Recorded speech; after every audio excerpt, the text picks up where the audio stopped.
The Pro League is comprised of 2 regular season splits. The Split 1 regular season features 4 regions made up of 30 teams, seeded into 3 groups of 10 teams each. Pro League teams will begin by competing in a triple round-robin format, where each group plays a match series against every other group 3 times. After these matches have been completed, the top 20 teams according to the regular season standings will compete in the regional finals.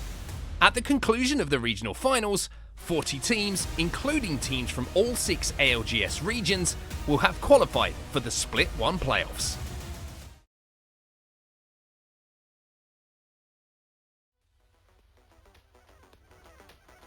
Alright, and now we are live. Hello everyone, and we are here to watch the ALGS Apac North Pro League Split 1 games, and today is match day number 2. Joining me is none other than Sneaky Frog. Hi Sneaky. Yeah, and today's games is going to be very intense. We're not just going to have 6, but we are going to have 12, and we're going to have Group A versus C coming right up first, of course. But yeah, I mean, last week's games were pretty hectic, to say the least. That is true.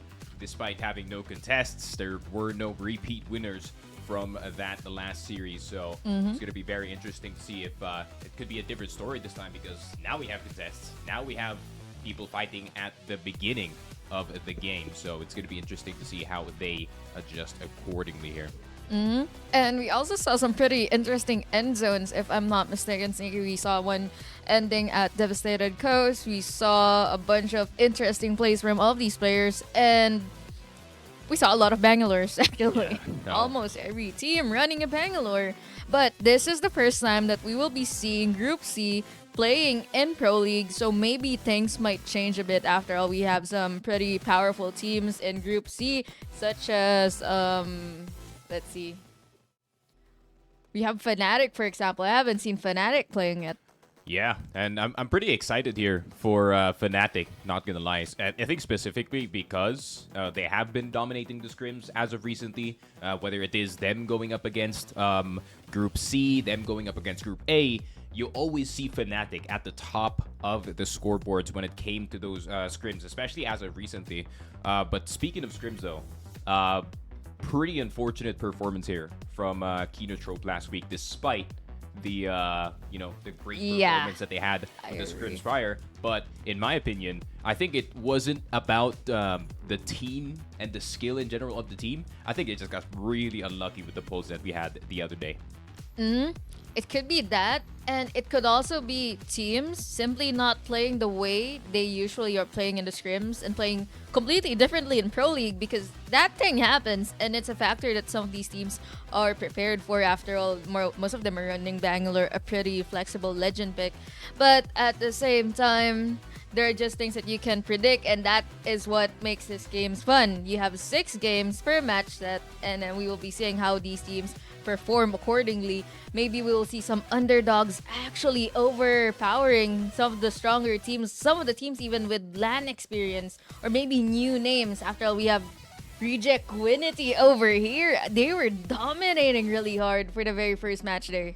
Yeah, I mean, collecting that first place, 25 points already on the board for the side of Reject Winity. One of the best performances I've seen, especially here from Obli going into that first day. Despite only getting 1 win, which is that 1 win that they got from World's Edge from that dome zone with that very late swing after that last situation. I mean, in general, I think the performance here from the side of Reject Winity, they were consistently here in the top 5. They weren't really falling out too much here. So the consistency from the side of Reject Winity, earning them that first place and earning them those precious points at the beginning of this group stage. So now we will be heading into the pricing, just to remind everyone how much these players are actually bringing in home right after Pro League. So depending on their placement, so at the moment we can see that if you place 21st to 30th, you'll be taking home at least $1,500. I think that's a lot of pizza. Definitely a lot of mouse pads and game pads. Yeah, for sure, but you do want the biggest pizza, the biggest piece of the pie, of course, that 20,000 USD on that first place. So you really want to try and see if you can get your best, especially since it is only the beginning of our group stage. Maybe you can see if you can gain any advantages at the start. However, yeah, I mean, even at the teams at the 30th place, if you do get there, unfortunately, you still get an accessory prize. And just like what was explained earlier in the explainer video, these teams will be playing in 3 groups. So this is 3 groups: Group A, Group B, Group C, with each group having 10 teams playing against each other in a lobby of 20 teams. Your typical average Apex, you have 20 teams and 60 players. After that, after the group stages, the top 20 teams will be proceeding into the finals, which will be played in a match point format. Ooh. And from there is where the top performing teams will be seeded straight into the Split 1 playoffs. Yeah, and the Split 1 playoffs, everyone is already looking forward to it. The hype is real here in year 4 of Apex Legends. And yeah, I mean, I'm just ready and roaring to go for map number 1 in this one, but it seems like the teams are still trying to see if they can get into the lobby. However, yeah, I mean, this week is going to be very interesting because we get to know if Group B is really that good. Because at the moment, the stats kind of do favor them in terms of that win rate. The teams that consistently place in the top 10 mostly come from Group B in those scrims. So, the team is already looking scary just from the beginning of this game. That is true indeed. But let's not forget the fact that placements can matter, do matter. After all, look at the weight of the following. If you place first, you'll get 12 points. If you place second, you get 9 points. If you get third, you get 7 points. Compared to the KP that you get for wiping a squad with each elimination just contributing 1 kill point towards your progress here in Pro League. And unlike what most players are familiar with, like for example in the rank system that we have right now, it doesn't scale according to your placement. And it is perfect, honestly. I mean, you get 12 points for first place, and especially with how teams do play here in APAC North, you know they're a bit selfish when it comes to their spots, and they just don't let any other team play the spot with them. So it's going to be already interesting that we've already seen in the first week kind of a glimpse of what we can see for the rest of the group stage here. I mean, you already saw Riddle Order really swinging for the hills just to get that control on their side of the map. So yeah, maybe other teams in this groups can do the same thing, honestly. But yeah, gonna be a very interesting day indeed, because I mean, just like I said, there is gonna be some contests in this one compared to last week. So already looking forward to who is gonna come out on top in this one.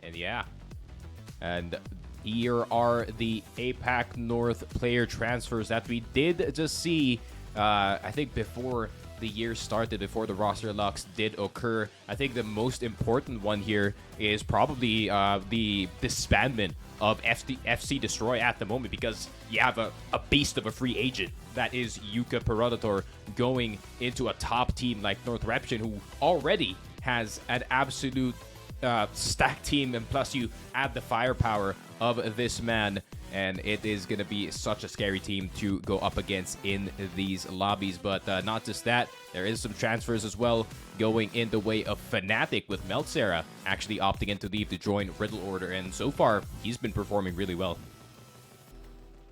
Yeah, interesting transfers to say the least. We have some teams choosing to stick together. Roster mania, kind of insane actually, in the events leading up to Year 4 Split 1 Pro League. I mean, we had LCQ, we had the championships right after Split 2 Pro League, and we've seen a lot of roster transfers. I'm pretty sure that this might lead to some powerhouse teams actually performing weaker, because some of the teams with their really strong members are just consolidating right now. And speaking of teams, though, we are now headed into...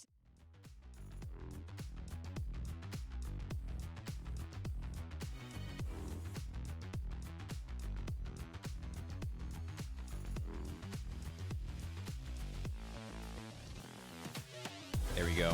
First game of the day. It is going to be Stormpoint, of course. To start things off in this one, we are going to be looking at the drop spots already. I think there is going to be a contest going into the Cascade Falls only, actually, for this one, for our Group A versus C. And that's going to be Kokolobi Gaming versus X-Ties at this spot. And other than that, not really much in the way of other contests in this map, but we're gonna wait and see if Cascade is really gonna be only owned by one team.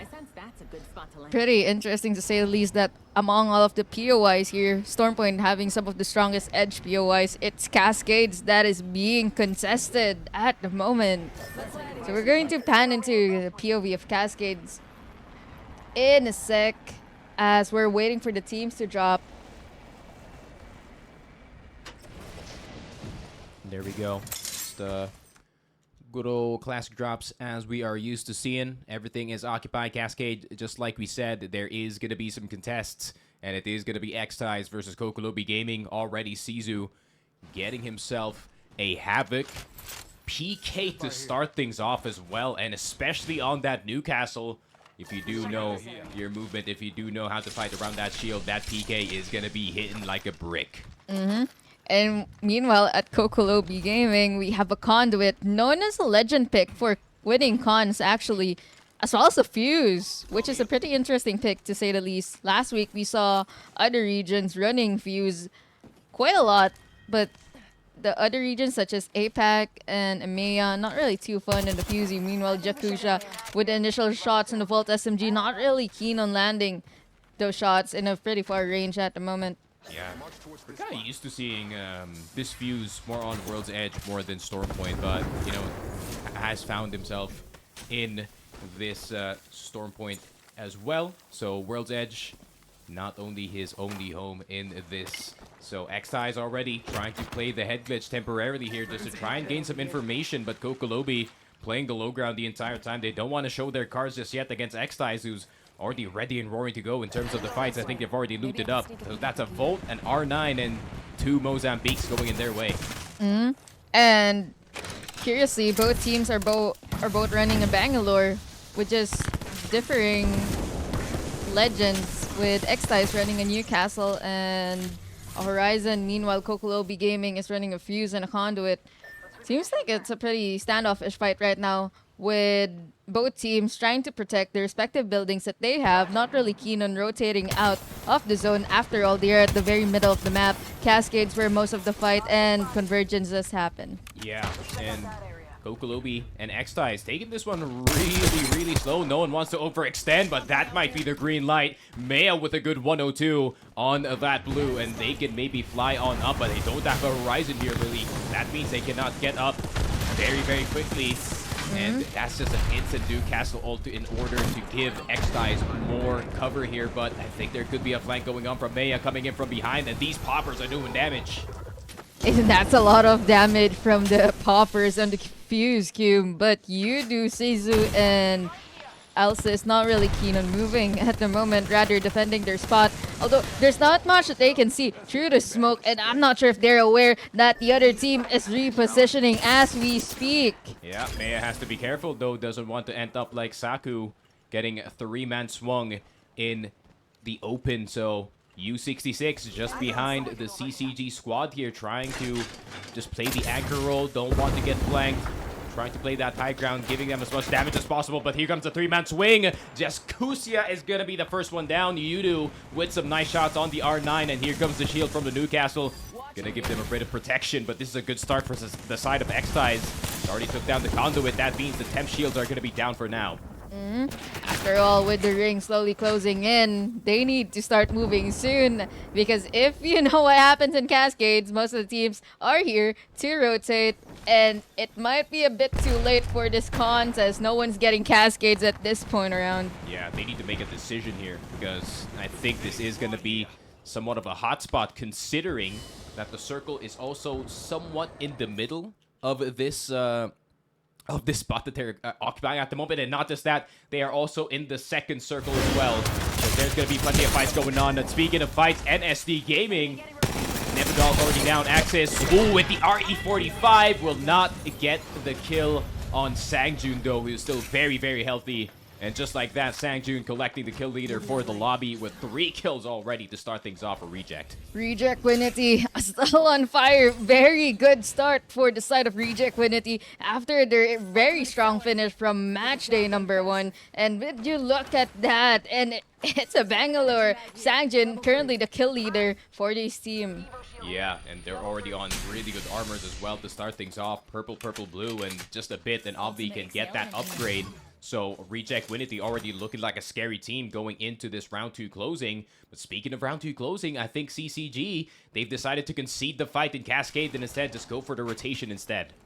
It seems that as the fight starts extending more and more and of the teams are catching up and rotating into their position. And as such, we are seeing Reignite right now fighting Diaz in one of the buildings right beside Cascades. Yeah, and Rish looking to see if they can break the door. And that they do. The grenade's already been thrown. Volt starting to sing, but the Arc Star gonna be thrown just for a bit of delay. It's gonna be outside for a while here, but the Catalyst doing so much delay here that, I mean, they do have a Catalyst on either side, so this fight is gonna take a while. Reignite already being dealt some damage here through the windows, but I don't think it's gonna be a full commit from the other squad just yet. Would you look at that? We have Shunmi on the Prowler. Kind of dangerous weapon to say the least, considering both of these teams are running triple blues. So at the moment, they're just making sure that the space they control is fully theirs and that no other teams could potentially grief them. But from the look of it, at the moment, we can pan into the map view and see that most of the teams are actually busy trying to get positions at Cascades after the initial con there didn't really happen the way we expected it to be. Yeah, it was a respectful con from the side of Kokolobi Gaming here, just instead picking the farthest building from this squad and just staying away from the fight in general. But here comes Diaz. Shunmi is going to be the first one down. Oh, but in return, there is already a death on their side as well. Synap, that Bangalore out of action, but I think the fight back is not there anymore. Reignite is going to be eliminated, but here comes Xties from that initial contest here in Cascade. Now looking to see if they can deal some damage on Diaz, but, you know, the wall, I mean, the door's already reinforced here, so it's kind of hard to get in, but are they just going to kick it down? Look at that, Caesar still on the PK with 9 shotgun shells left.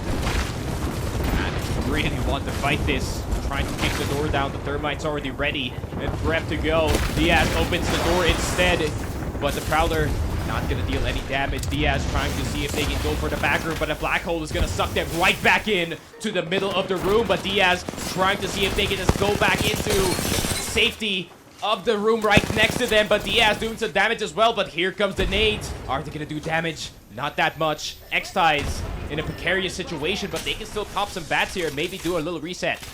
Playing really safe at the moment, but Diaz has the armor advantage right now as they are running 2 purples compared to Xties single purple, and it happens to be on the new castle as well. Hopefully Caesar can potentially get an entry with the Peacekeeper or the Havoc, but it seems that both of these teams aren't really too keen on griefing each other or making an incredibly risky and dangerous play at the moment. Yeah, but the thing is with Apac North, they do hate sharing their buildings here, so I think a fight is going to be brewing very, very soon. And you can already see them kind of corralling near the reinforced door here as Diaz is trying to see if they can spot anyone through the window, get some early damage in before the team does finally go in.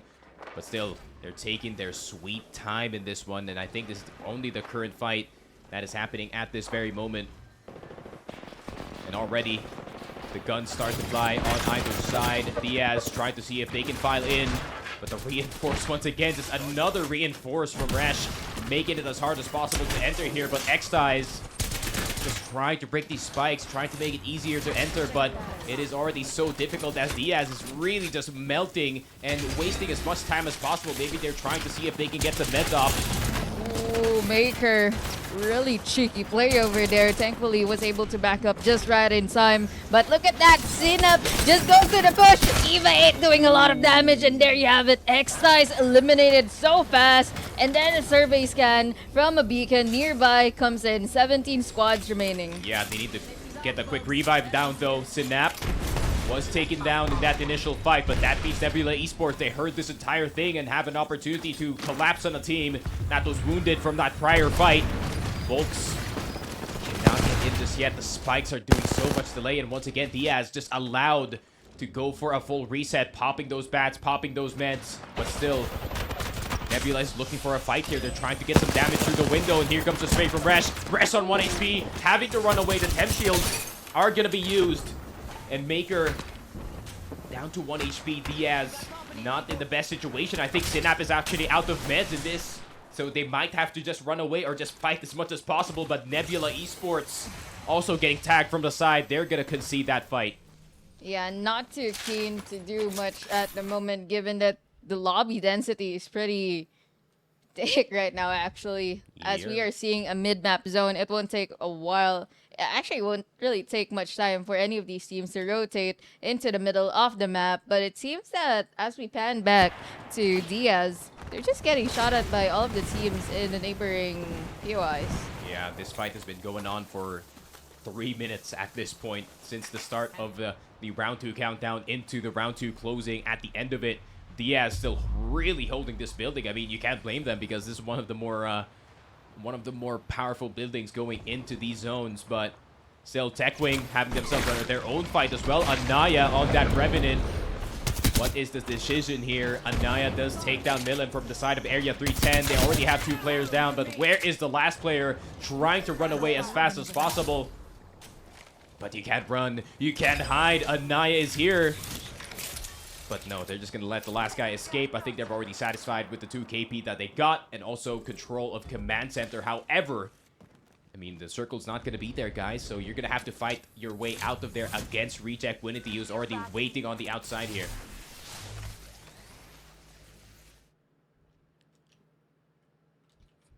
At the moment, if you can see that we have a bunny slope string, interestingly. Ooh. Whole lot of teams still outside, though, but we already see Mo's already posted up. Satuchi Sparks. Riddle already in the middle of everything, of course, and HAO at the top of the hill. You know what? I like the fact that Fnatic is so isolated. They have their backside cleared. They're playing at the edge of the wall POI, and I'm pretty sure this might be a game-winning angle for them. After all, position is what matters. In the end, it saves you time, it saves you resources, but it's not too late for the edge teams, Sneaky. Yeah, I think Fnatic is looking for a big game here, maybe up to 25 points if they can get all 3 teams right in front of them, but they're waiting for the right moment to strike. As the round 3 closing is going to start, and the teams who are still outside, such as the one in Command Center, is going to have to start to move here. Northreption trying to poke some teams, trying to fly over, but not much in the way of full commits just yet from either side. But see in the background, Rohai already going down. Diaz losing 2 members already, and the building that they had, just like that, in the blink of an eye, it's gone. Maker, the only one left alive on that conduit. But can he do as much damage as possible? That is the true question. Yep, they're still just gonna chill. They don't want to full commit on the player on the hill, on that rat. They've already got 2, so that means that team is basically dead at this point, unless this rat can do a really good job at hiding. But Soleil Gaming trying to look at outside of their building. They really want to stave off the teams trying to go also towards their direction. And the shots from the 30-30. Peace has already got Maya. Great shots over there from Peace. Definitely enforcing Peace over here. Rolling Thunder comes in. Reject Winity eliminated. 16 squads remaining. The 30-30 is looking to be pretty strong right now. And at the moment, Soleil Gaming has a pretty good spot to gatekeep. But the problem is, where are these squads? Where are these players? And there's a team right under Soleil Gaming at the moment. Good down here on Anemone. But Soleil Gaming gonna have to back off to their building. And Papico already losing their Bloodhound. That's not going to be good news because they got the Bangalore on their team. That those scans would have helped if they still don't have the Digis. But fortunately for Ray, he does have one, but it's a bit difficult to kind of save their teammate here. He's right on top of this squad, and it's kind of impossible to push up here. Papico losing one already, not looking too good for their side. 15 squads remaining. And again, we have a pretty stacked lobby. Pretty fat density, actually. We're seeing a lot of teams fighting at the edge right now, such as Northreption with Razy GG trying to dance, but failing to do so. Yuka Predator finding this Catalyst out in the open, but gets eliminated themselves. Northreption is gone. 14 squads remaining. Nebula Esports, it's just chaos. Yep, and Volt's already on 1 HP. This Ryzen is just trying to recover as much as possible, and Northreption, despite getting that very big kill against Reject Winity, does not go too far in this lobby. Only 12th, and Diaz, last player left alive. Maker is just trying to survive with this shield battery being popped, but I think that is the last of his meds, possibly very, very soon, as he's just getting absolutely poked out in the open, and that is going to be it for him. Pin gets the kill on the side of Satuji Sparks. And there's only 12 squads left, and I think the chaos is going to continue as the circle is still closing. Plenty of teams still outside of the zone. Yeah, indeed, Sneaky. I mean, look at that. A lot of them are flying in, and just like what I called earlier, this could be a game-winning angle from Fnatic. But the problem is currently they're running triple blues. Not really too healthy in the armor situation at the moment. Yeah, UKF already looking to swing out of the wall here, maybe trying to look to get some upgrades on those armors, but he does see some death boxes on the right side. Now he's thinking about whether or not to go for that swing, maybe try and collect some loot for his squad, but they're just playing it safe. They don't want to go too far forward, especially the spot that they have is already good. But no, my word, all hell is breaking loose in this lobby. Riddle Order holding the top of the hill, but there is going to be Volks and the boys from the side of Nebula Esports still trying to just hold the rock right in front of them. And Riddle Order, I think they're kind of targeting yeah, they're gonna target Fnatic here, possibly, who is in the backside of this wall, knowing that they have the slight armor advantage here with them going purple, purple, purple instead of the triple blue. They could get that spot, but they're not gonna opt in just yet. They just go right instead. Oh, nice knock over there from the side of Mose. Actually, they got 2 knocks on 3. Soleil Gaming eliminated 9 squads remaining.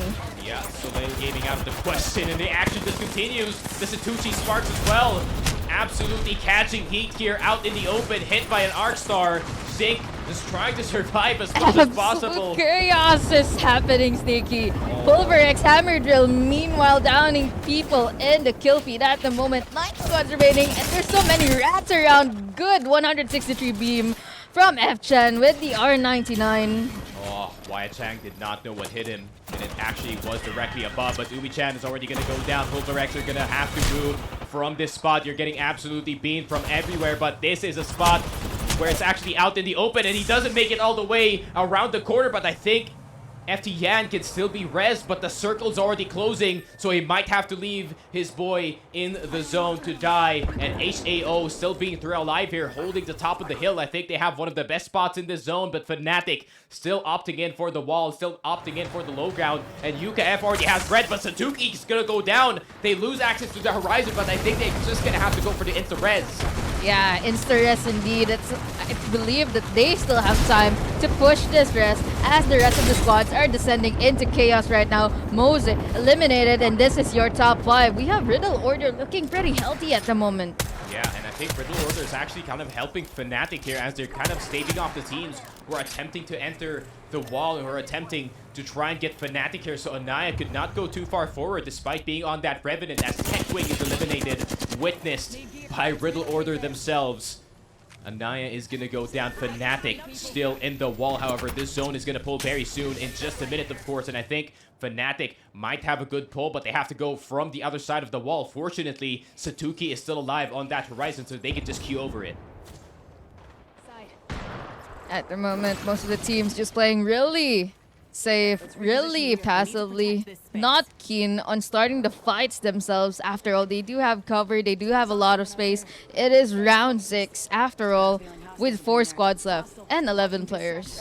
Yeah, and I think Fnatic, they could actually pull the win here if they do something very similar to Reject in game number 5 of last week's series, to go for that late swing, let the zone eat them a bit. They don't really have to go for any peaks at this very moment, but HAO, that crypto is gaining full value, getting so much information, and HAO, they realize that there is a team in that low ground, but the Horizon Q is gonna maybe try and scare Watagashi here, but he is not afraid of peeking over that hill. He knows that Riddle Order cannot see him from there.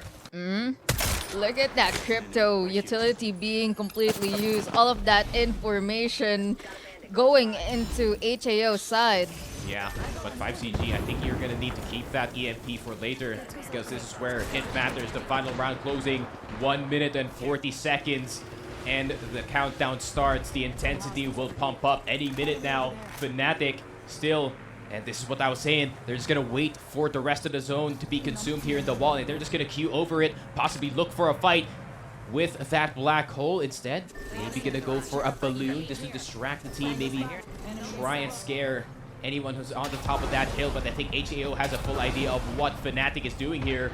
They're not going to take the balloon fully. They're just going to go over the wall. Maybe save that Horizon Cube for the fight going into this final circle as we do enter the last minute. Lots of Watson violence, lots of Valkyrie Q, so many utilities being deployed right now, and Fnatic seem to be stalling up to the very last moment. Their Ascend, and there you have it. UKF, Lycan, Satuki though, taking a bunch of ring damage, but that is not stopping them. Unfortunately, UKF the first to go down. Satuki batting in the corner, keen to survive. Riddle Order eliminated, and How might actually be winning this game. Yeah, HAO has been playing high ground this entire time, and they just looked down on all the teams that were fighting, and they just enjoyed the show themselves. Let Fnatic fight, let Riddle fight for second, and you can just get that dub. Very nice win here for the side of HAO. Good patience here from Watagashi and the boys.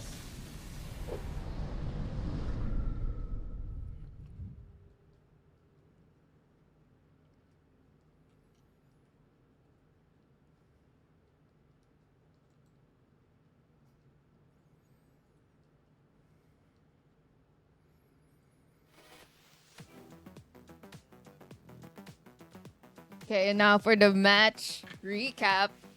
Okay, seems that our scoreboard is still waiting for an update, but we have How finishing first with 4 kills, just playing high ground, just like that. Pretty insane. Yeah, collecting a very respectable 18 points going into this one. Rather, 16 points. I cannot math, but there it is. I mean, yeah, they just waited the entire time going in towards high ground. Fnatic, I think, had a very fair shot of actually winning that one, considering they also had the late swing. But I think the situation that they flew into, unfortunately, involved a catwall, 5 nades, and UKF just running into absolutely everyone. Satuki really tried to see if he can deal as much damage as possible and maybe give his team time to reset here, but unfortunately, it wasn't there. And as you say, Sneaky, we go next as we head into a break to prepare for game number 2.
And now we have returned from an early break to discuss the scoreboards from match number 1. And as you can see, how with incredible finish with the Watson, pretty well played from them, playing from height actually. And that just basically won them the game. 16 points from match number 1, from game number 1, with Fnatic coming in at second. Yeah, and I think that value coming in here from the crypto, especially from 5CG, I think just knowing where everyone specifically is, and especially I think they kind of caught the plan of Fnatic here going into the low ground of what they want to do. So I think they kind of just left the team on the low ground alone, which was Riddle Order, who was just waiting possibly for a drop from the team on the high ground. But HAO, they just stayed there the entire time and really had no problem. They just had full control of the game. They also spotted Nebula Esports going into the low ground as well. So they kind of knew just from the beginning of that closing that they basically got it.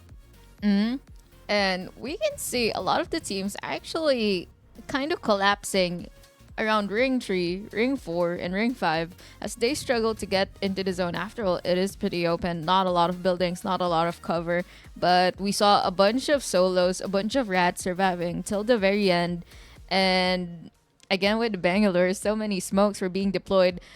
And teams such as the ones playing crypto were really utilizing that perfect information, allowing them to take advantage of the situation, of the chaos, and maybe keep themselves safer so that they would end up with a stronger finish. After all, we see Riddle Order, Nebula Esports getting 11 points from match number 1, from game number 1, and TechWing getting 10 points from game number 1. For sure. TechWing, I think they were just a bit unfortunate that as soon as they got into that circle, they just got absolutely murked by every single squad that was already there. So it's just unfortunate that they could not hold that down. So yeah, I mean, hopefully we do see some improvement going into this second map of Stormpoint. And speaking of second map of Stormpoint, we are now headed into game number 2. For Group A versus Group C, this is our batch day number 2. We'll be playing 6 games in total, and with 3 being played in Stormpoint and 3 being played in World's Edge. Yep, and there is going to be some early contact, just like we said, at the first game between Kokolobi Gaming here and X-Ties. The last time that they actually tried to contest each other, it was more of just a poke battle, and then both of them just decided to just leave the POI because I think they're already satisfied with the loot that they already have. But I think this one is going to be a lot more violent going into this, so maybe loot is going to be a bit more sparse. They're going to try and see if they can eliminate them earlier in order to not have that threat right next to you. After all, it was quite an unfortunate ring pull for game number 1, since it did pull towards the middle of the map, eventually ending the game by the side of Bunny Slopes near the wall. And if you're fighting a pretty prolonged contest over there, you don't really have the luxury of time. You're just going to get third-partied eventually, which did happen.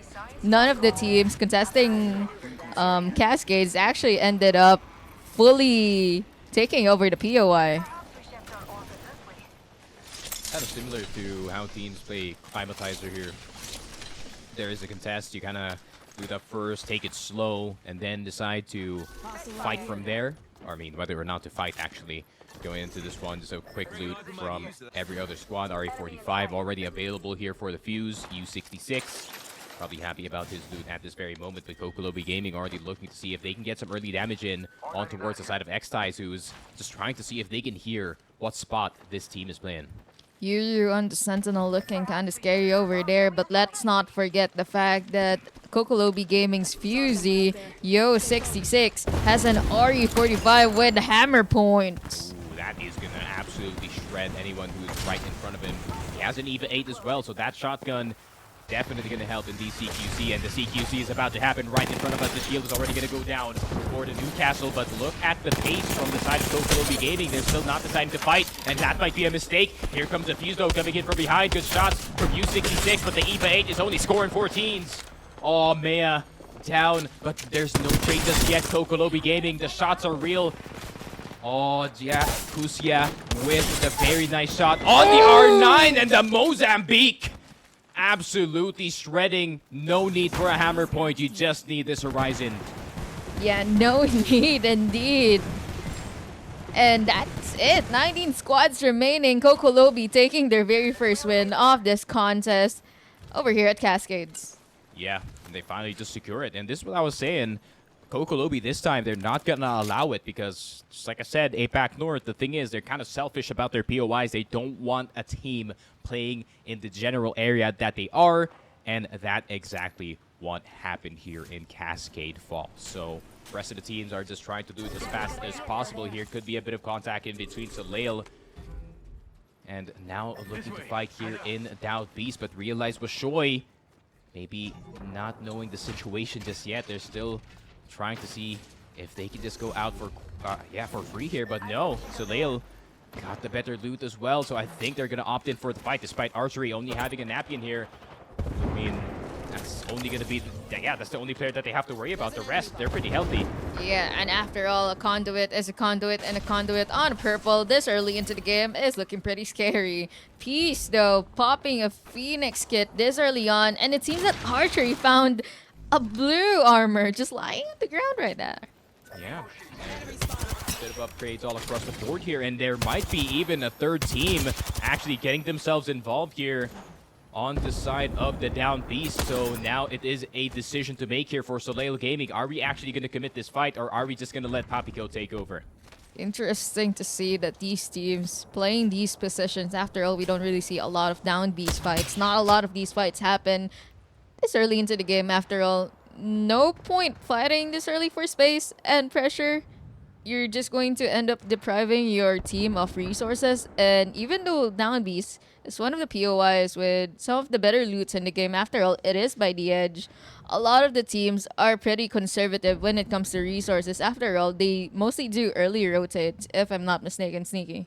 Yeah, and Papico, speaking of rotations, starting to see if they can just crawl on in. I mean, Down Beast is going to be a good spot, especially in this zone. It's kind of pulling in towards the top left side of the map, and you can already see Reignite in the general area as well, so already setting up shop in the Down Beast. But meanwhile, we pan on over to the other side. Diaz looking to fight Nebula Esports, or it could be the opposite. Nebula could be looking to fight Diaz here, but they're just not going to commit just yet. They want to make sure that there's no other team in the surroundings, but yeah, they're just waiting for the right time to strike here. But you can hear from the distance a crypto drone just doing their shush, with Volks waiting to see where the crypto drone actually is. But speaking of, drone destroyed, and that seems to be a loss of information for the team that isn't even Diaz. Diaz gets the last down. Maker V gonna have to pop that 10 shield and is gonna get that health right back up. Might be able to pop a mid hit right after that as well, but Reach is already calling. We have to boost this team. There's already too much time on our hands, and Synap is gonna get Rohai. Not get the finish just yet, but here comes the flank. The flank is not gonna work, and Synap with 2 kills on the board for him. Great damage going in towards their way, but here comes Dosukoi Impact coming in for the third party potentially, but they only have a Sentinel. But I think this is just a potential reset here for Diaz. The res happening right in front of them, but thankfully the Bangalore smokes actually helped cover that reset, and we have Diaz looking pretty healthy at the moment. Maker, though, dropping his trusty Peacekeeper, trying to find potentially an SMG. No, it's a 30-30. Yeah, Dosukoi doesn't want to fully commit to that fight just yet. Don't know if the teams in Down Beast are going to react accordingly here, especially Realize and NTH. They're still kind of playing that south side, so they can get themselves involved in the fight going in towards the south. But Realize was sure already flying out of their position, which was the middle of Down Beast, and now trying to see if they can opt in for a better position with this crypto drone, but Triple Whites, not really looking too good. They do have a Rampart, though, and a Bangalore, not to mention crypto for information to help them play defensively. But they do need the resources. Crypto spying over a Watson generator from a neighboring team.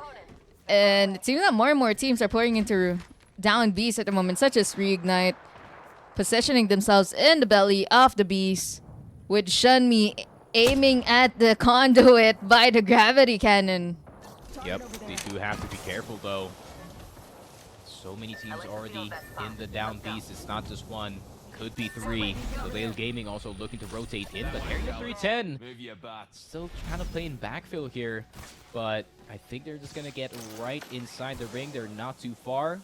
I think they do have that Bloodhound for information to scan right in front of them so they know exactly what is happening. But yeah, all the teams already getting their respective positions here with the exception of two.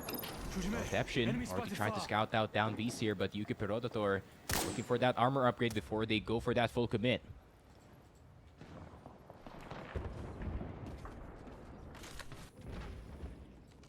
Just info gathering happening at the moment. Teams really utilizing the crypto or the Bangalore as well as the beacon scans. But I'm not sure if they're going to exactly like what's happening at the outside part of the down beast, where people are just constantly redeploying the smokes from Bangalore, allowing them to take cover and potentially hide their plans as well as their info. I mean, if you are a team just scouting and looking around, getting info on what characters that these teams are playing would definitely help a lot for planning for your end game. And I think that's what most of these teams are aiming to do at the moment. Yeah, and that's why you're seeing a whole lot of crypto drones fly and getting as much information as possible on the teams that are already located inside of the down beasts. So it is going to be a bit of trouble coming in from them. But I think everyone is still chilling. It's still round 2 circle, plenty of space to work with all over the place. So nothing to worry about for most of the teams that are already inside Satoshi Sparks as well. Oh, they even have a crafter over here. All right then. We have a problem. Purple already for the Satoshi Sparks. So they're going to be quite the hard team to fight. But HAO kind of looking on the horizon, trying to see if they can gain any information on the teams. Yeah, I feel like the way these Apac North games are playing out at the moment, Sneaky, it's more tactical than mechanical. I don't know how many times we've panned into a crypto drone just gathering information, but I think that is a really cool aspect of these games because you don't really see teams just full sending. They're really strategic about the way they play their early and mid games. And then by the end of it, by the late game, once they realize that, oh, the ring pull is going to head this way, oh, these teams aren't rotating fast enough, oh, we are not rotating fast enough, that's where you see the chaos. And that's exactly where most of these teams actually start dying out. Yeah, for sure. And I mean, these teams, especially when it comes to these fights, the 3v3s in Apac North specifically, it's just so precise. They know how to just target a single player and get out at that very next moment. So that's teams scary. have to be careful. Yeah, I mean, you can just die at any time and you won't even realize it. Look at that crypto drone scan. You can see right by the banner 8 squads, 7 squads surrounding the team of North Eption. And we will potentially see more teams as the zone starts closing in. Yeah, and Yuka needs to be super wary if he does want to keep that generator alive. Might have to try and pick it up as soon as the EMP does pop, but yeah, everyone, just like we said, just in their respective buildings, already almost 5 squads going into and near down beasts. So gonna be quite the fight going on the inside, especially that the zone, I think it usually doesn't finish on top of down beasts. It's more of just the surroundings of it. So we're gonna wait and see what the circle does entail.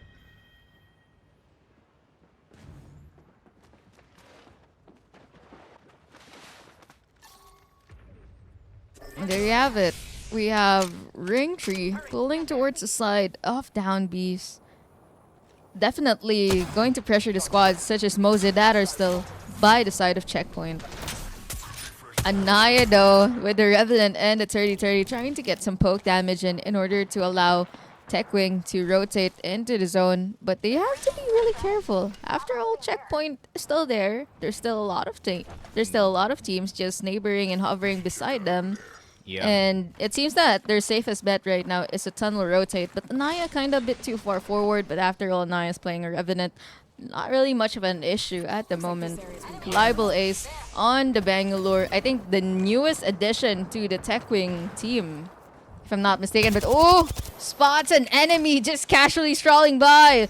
Libel going back, trying to reunite with Anaya. They are not really in a very good position at the moment. Their conduit is way too far behind. And Anaya is backing off, actually. Yeah, And I think TechWing has kind of their hands behind their back at this spot, so they really need to fight south here. They need to take out Area 310 in order to have no disturbance going into this zone, but instead, they just ignore them entirely. TechWing... But it seems that they're actually going back. So they're double dipping, alright. I mean, they maybe change their minds as soon as they try to rotate out, maybe try and bait the team to go out of their position and push into them, but TechWing, I think they have a rough idea after that balloon has been popped of what is going on in this situation. But it feels like it's just a... Distraction.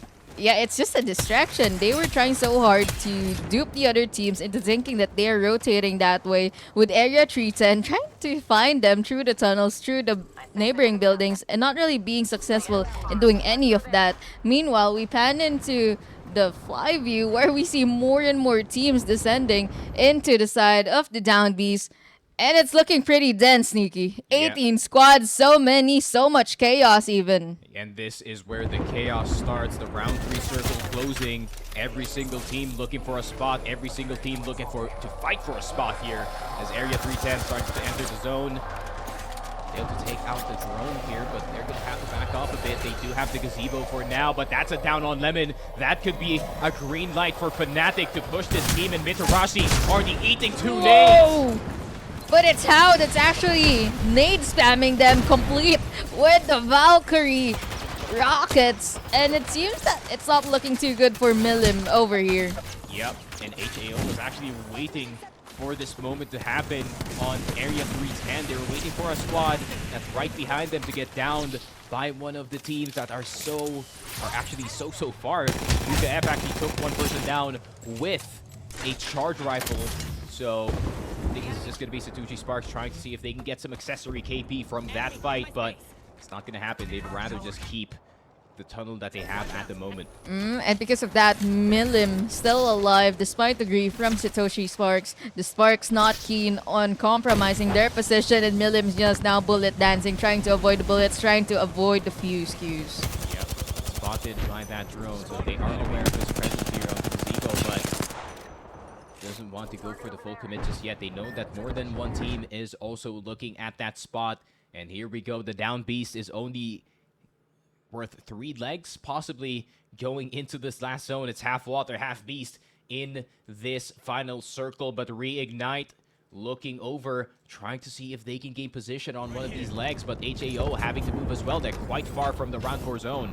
HAO finally eliminating Area 310, and they are aiming for a Valkyrie rotation. 13 squads remaining, and as you can see from the scan, a lot of the teams, a lot of the good positions actually are already occupied, and this is what you get for late rotating in a region such as Apac North, where teams are very keen on playing for the end game. It's not a good spot indeed, and they're sharing all of this open space with another team. Reject Winity eliminated off screen. 12 squads remaining. More and more teams are dying. Watagashi trying his best to avoid the bullets. HAO having to fight forward here, having to fight whoever's in front in order to survive, just to try and see if they can cover themselves with the remaining crab leg here on the down beast. But the rest of the squads, if they look over, especially Satuchi Sparks, they can deal some damage. But speaking of damage, Reignite starting to go in. They already got one down. Good spray from Sudatakin. Realize 2 members down already. Kokolobi is out. There's so many teams fighting in this very moment.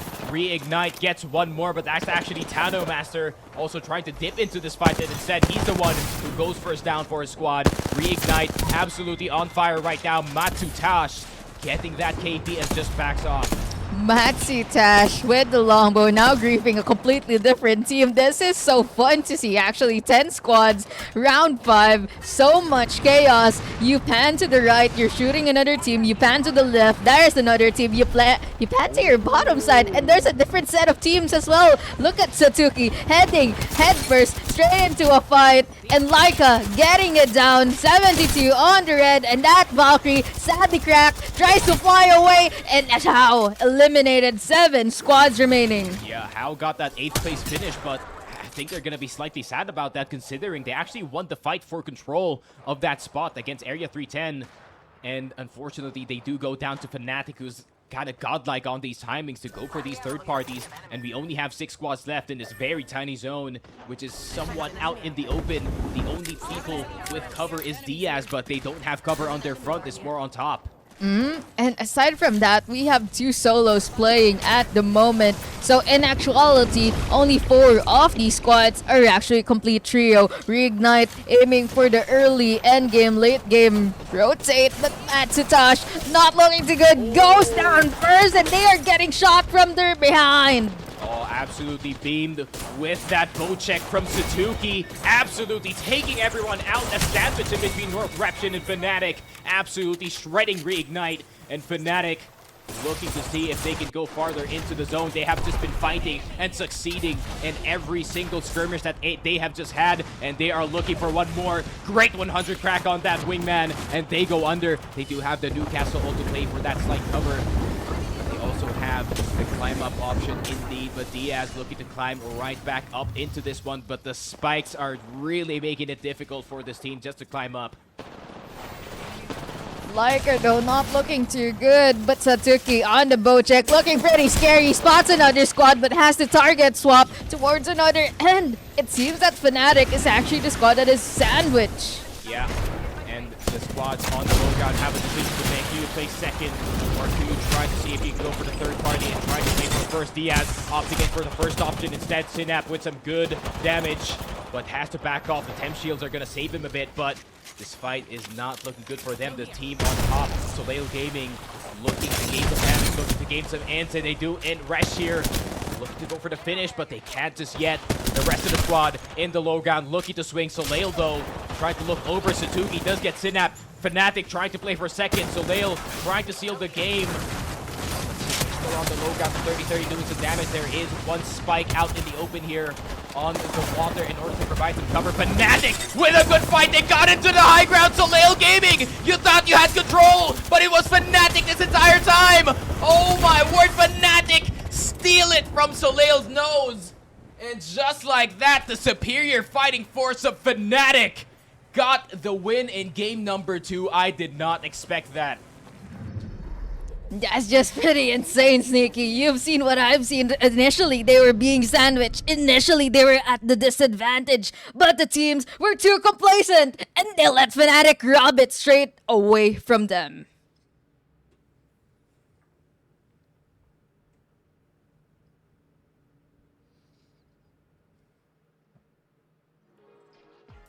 Now we will be heading into another break as we discuss what just happened in match number 2 in 5-7-6 minutes.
And now we will be having a quick recap of what just happened at match number 2, at game number 2. Quite the contrary, despite the expectations that the team with the better positioning would be winning. At the end of the day, it's still Fnatic victorious. Yeah, I mean, Fnatic, not a surprise, as they're one of the teams that impressed us the most in scrims, and kind of showing the same as well here in our game number 2. Eliminated a lot of teams as they were trying to file into the zone, and every team that they ran into basically fell to them, with the exception of the final team who was kind of just holding the high ground the entire time, which was the Soleil Sparks. And then all of a sudden, Soleil Sparks surprised out of nowhere, one person down. They were panicking the entire time as Fnatic was moving on to them, and Fnatic made an unwinnable situation winnable. Straight up impressive play coming in from them. Fnatic was going crazy. They were playing so aggressively. Very unlike the tempo usually of the teams from what we've seen from the early game to the mid game. And it seems that we are now heading into match number 3, game number 3, the last game of Stormpoint. Any predictions for this one, Sneaky? Hopefully, maybe like a hard north zone. Maybe north top right. Yeah, we instead of saw a top middle left. one, and now we saw a down beast one. Maybe we'll see a hard north zone. I mean, Maybe, lightning rod is pretty fun, actually. I mean, maybe another banger of a zone here in Devastated Coast. As, I mean, that one was That on, was crazy. The absolute team, crazy. the Everyone team was at thinking fight, that POV, it was like you were at the top of the mountain. You can just look down on all of these teams. And I like the verticality in this map so much, to the point that I would willingly grind a lot of hours in this game in Apex just playing Stormpoint. It is really beautiful. You can look at the seas. You can look at the beautiful sky that has now recently turned purple. Nice addition, by the way, Apex. Yep. We also saw some POIs changing with the removal of antenna and pylon, replacing it instead. We also had High Point getting a major makeover, turning itself into what we now call a zoo station. Yep. And yeah, there's going to be another contest once again coming into Cascade Falls between X-Ties and Kokolobi Gaming. And the last time that these two teams did clash, Kokolobi Gaming did come out on top. So let's see if X-Ties can get some revenge from that prior game and maybe go deeper than 19th. But yeah, they're just going to go for a pickup. Good RNG actually on those weapons. R301, EVA 8, even the Spitfire, one of the most underrated weapons in comp at this very moment. So already quite the threat that they are showing, but the blue is already taken by Jakusia in this one. Oh, Jakusha. Horizon with a blue, looking pretty good at the moment. But speaking of X-Ties, kind of getting caught off guard over there by Jakusha. Ooh, look at the positioning from the side of Kokolobi. They're basically surrounding this squad inside of the building, and they don't know what to look at. They don't know where to go. And here comes the push coming in. Oh, who is that guy? All of a sudden, another dude came out of nowhere from behind, and all of a sudden, the flankers become deflanked. And X-Ties instead gets the win here in the Cascade Falls, and they go beyond 20th. That was a pretty interesting shift of tempo compared to what we saw from game number 1 and game number 2, with game number 1 actually not ending in any resolution from the contest, and game number 2 we saw a pretty clean fight, but still it took quite a lot of time. But now it's just a clean, full sweep by X-Ties. 19 squads remaining, and a lot more time. The teams are actually rotating as early as now, with How moving into Cascades as we speak. Yep. And the rest of the squads now just starting to move in. I think everyone has a general idea of where the zone is going, and we are going to go checkpoint this time for the zone. So we are already seeing Soleil and Reignite starting to move on in to these buildings as the triple whites, but Soleil, we've already saw them in the end game before. They know how to hold it out in their spot. But as you can see, anything can happen. We saw some pretty powerhouse teams failing to hold their position by the end of the game. Meanwhile, look at that. Matsutash with a 30-30 getting a crack on the conduit. And that conduit is none other than Soleil Sunny. Not looking too sunny on the side of their storm point. Yeah, I think they were expecting that checkpoint would be a lot more free maybe, but you got to remember that Reignite is always going to be in this area, especially now that the circle has come to them. They could just basically occupy half a checkpoint and just prevent any of these teams from climbing up this hill, and Soleil Gaming just having to play the buildings in the low ground instead. Now just looking to see if they can gatekeep any teams coming in. And meanwhile, at the outside part of the map, we're seeing Riddle Order not really looking too good at the moment. Yeah, and they're just trying to run away. They don't want to get involved in this fight. They don't want to get caught early outside of the round 1 closing. So instead, they're just going to pop some of these smokes, some of these temp shields to try and just run as fast as possible. But the NSD Gaming squad is also trying to give chase, but they're not going to give chase so far. Instead, they're just going to opt in for the crafters and try to get those armors up. NSD Gaming choosing to rotate instead. After all, they do have really good armor. They have a Crypto, they have a Bangalore, and a Catalyst. Interesting comp, actually. I think this comp, among most of what we've seen, proves to be the most flexible. I think that Watson is not really looking to be that strong for APAC North.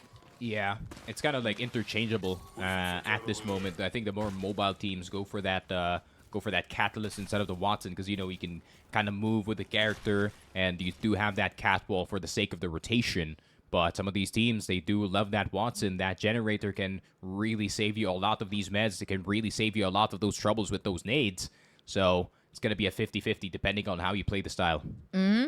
And aside from that, due to the sheer density of all of these teams, Watson seemed to be really useful for the endgame. That is, if you survive up until the endgame. Yeah, and we did see earlier, I mean, I think that was HAO who rotated into the down beast, and the generator actually kind of helped them survive for just a bit to get that third place. So there is some of those moments where the Watson does help, but at the moment, Xeyes fresh from the contest here in Cascade, now looking to see if they can just file on in, not too far from the zone, basically right next to it, or actually in between it. So Xeyes is gonna opt in for some loot on the underside of the tunnel, which already has been PvE'd. And it seems that they were poking Realize earlier, but even Realize chose to... Even Realize that they need to rotate, since we still have 19 squads remaining. Yeah, and knowing Realize, they're usually, at this point of the game, still running that triple white, so really don't want to fight the team that already has double purple and a blue, and knowing Xeyes, the 30-30 is going to hurt by quite a lot. Oh, now they have a triple blue and a charge rifle, looking really scary at the moment. But you know what I like about Sizu's economy usage earlier? Sizu, having an R301, a really interesting assault rifle weapon, the favorite of many players, chose to use the single fire method earlier in order to conserve bullets. After all, Sizu only has 180 of light ammo. And I think that that's some of the things often overlooked in competitive Apex. The way that you manage your economy, you can't just keep poking people. You can't just keep peeking. You're going to lose some HP. You're going to have to reset and replenish it. And it's not always the case that you can just have some shiny shield battery at the ground loot available for your choosing. Yep. Not everyone's a CEO that you can be low on bullets but still be effective in those fights. But however, the teams are doing a good job just trying to poke out, trying to be smart on these shots, trying to conserve as much as possible. HAO, though, already in checkpoint, trying to clear this bottom side, but there is a problem. There is already a squad in one of these buildings, but they do have the crypto, so they can just gain information while they stay safe in the building. I like the fact that the teams that are using a crypto are using him so strategically, to the point that I don't even recognize that this is the Apex Legends that I am familiar with. Because since most people, all they see is the flashy kills, the flashy mayhem, the chaos and everything. But to these teams, especially the ones with the crypto, with the Watson, with the Catalyst, the defensive way that they play the games give us an insight on just how flexible and dynamic Apex Legends can be. For sure, for sure. But there is still a lot of teams outside of the zone at this very moment. Of course, we do see Fnatic still kind of hanging around on the outside of this wall, actually on the bottom side of it. So, going to be interesting to see where they end up going into this final zone, as it is not too bad of a spot for them. But rest of the squads, you know, kind of just playing friendly here in checkpoint, sharing their buildings, sharing their tunnels, but still a whole lot of squads outside of the possible zone, but kind of depends on what the guess is here. And I like to believe that we will be seeing a checkpoint zone. So Reignite, for example, has to be one of the teams with a better position at the moment. Yeah, Pulverex is already in those tunnels, so they're going to try and see if they can just hold it down from there. But there is also a squad wanting to test whether or not Pulverex can actually hold this position. But I think they're just trying to space out. NSD not trying to go too far forward here, but yeah, I mean, the rest of the squads, just like I said, getting their respective buildings here. There's still plenty of them here in checkpoint. It's more about whether or not you can actually cross into those buildings alive. You're trying your best to get into Stormpoint, but you have to understand that there's a lot of teams that were here way earlier, and NSD Gaming is sadly facing the consequences of their late rotate. Nafudal throwing arc stars, trying to buy time and space for his teammates, but unfortunately, is it enough? Sumiyoshi running for dear life. Yeah, already spent the EMP in order to slow down this team from rotating, and I think this is mission success. They only spent the cat wall, some of Cat's HP. But that could be just be meted up really, really quickly as they go back up the hill. Got their building. NSD seems like they got their spot. That is indeed a really expensive rotate for the side of NSD. Meanwhile, we have chaos unfolding over here at the side of wall. Oh, Anemone with that flatline, and that was actually Fnatic, who was playing low ground prior to this fight into the wall. I think they went right back up and tried to see if they can gain a high ground advantage going into checkpoint. Yeah, and not to mention they are our current leaderboard carries. They placed first after that strong game number 2 finish, and seeing as how they're eliminated this early on just goes to show how dynamic the scoreboard will be looking at a few moments from now. You really just can't predict what can happen. X-Ties also eliminated this early, 17 squads remaining. Yeah, and X-Tie is unfortunately running into one of the best fighting teams in this server, which is going to be Riddle Order. But speaking of fights, looking like Thatch is trying to opt in to gain some position, but it seems like they just want to go for the Broken Armory instead, stay inside of that this entire time. But the teams are now starting to see that the circle is not going to end up in checkpoint exactly. Instead, it's going to be in these gazebos, in these low grounds that we are seeing already occupied by Pulverex. But Pulverex, this is not a spot that you can easily hold. You're going to need to rely on that Bangalore to smoke smartly here. Not to mention, you may have the best position in zone, but since this is another gazebo zone, a lot of the teams will be looking to take over your building or maybe camp out in the tunnels and pretend that they're not there. So we might have some extreme ratage action later into the game. Yep, Pulverex already opting out of the dugouts, and they still do have FTN checking the flank just in case. But speaking of the flank, there's already a flank going on, possibly for the teams going into low ground. The drone trying to look over, but here comes the damage from North Reption, watching from on top of checkpoint, not letting this team rotate for free. Yeah, so Lale Gaming, despite running triple whites, looking pretty healthy actually.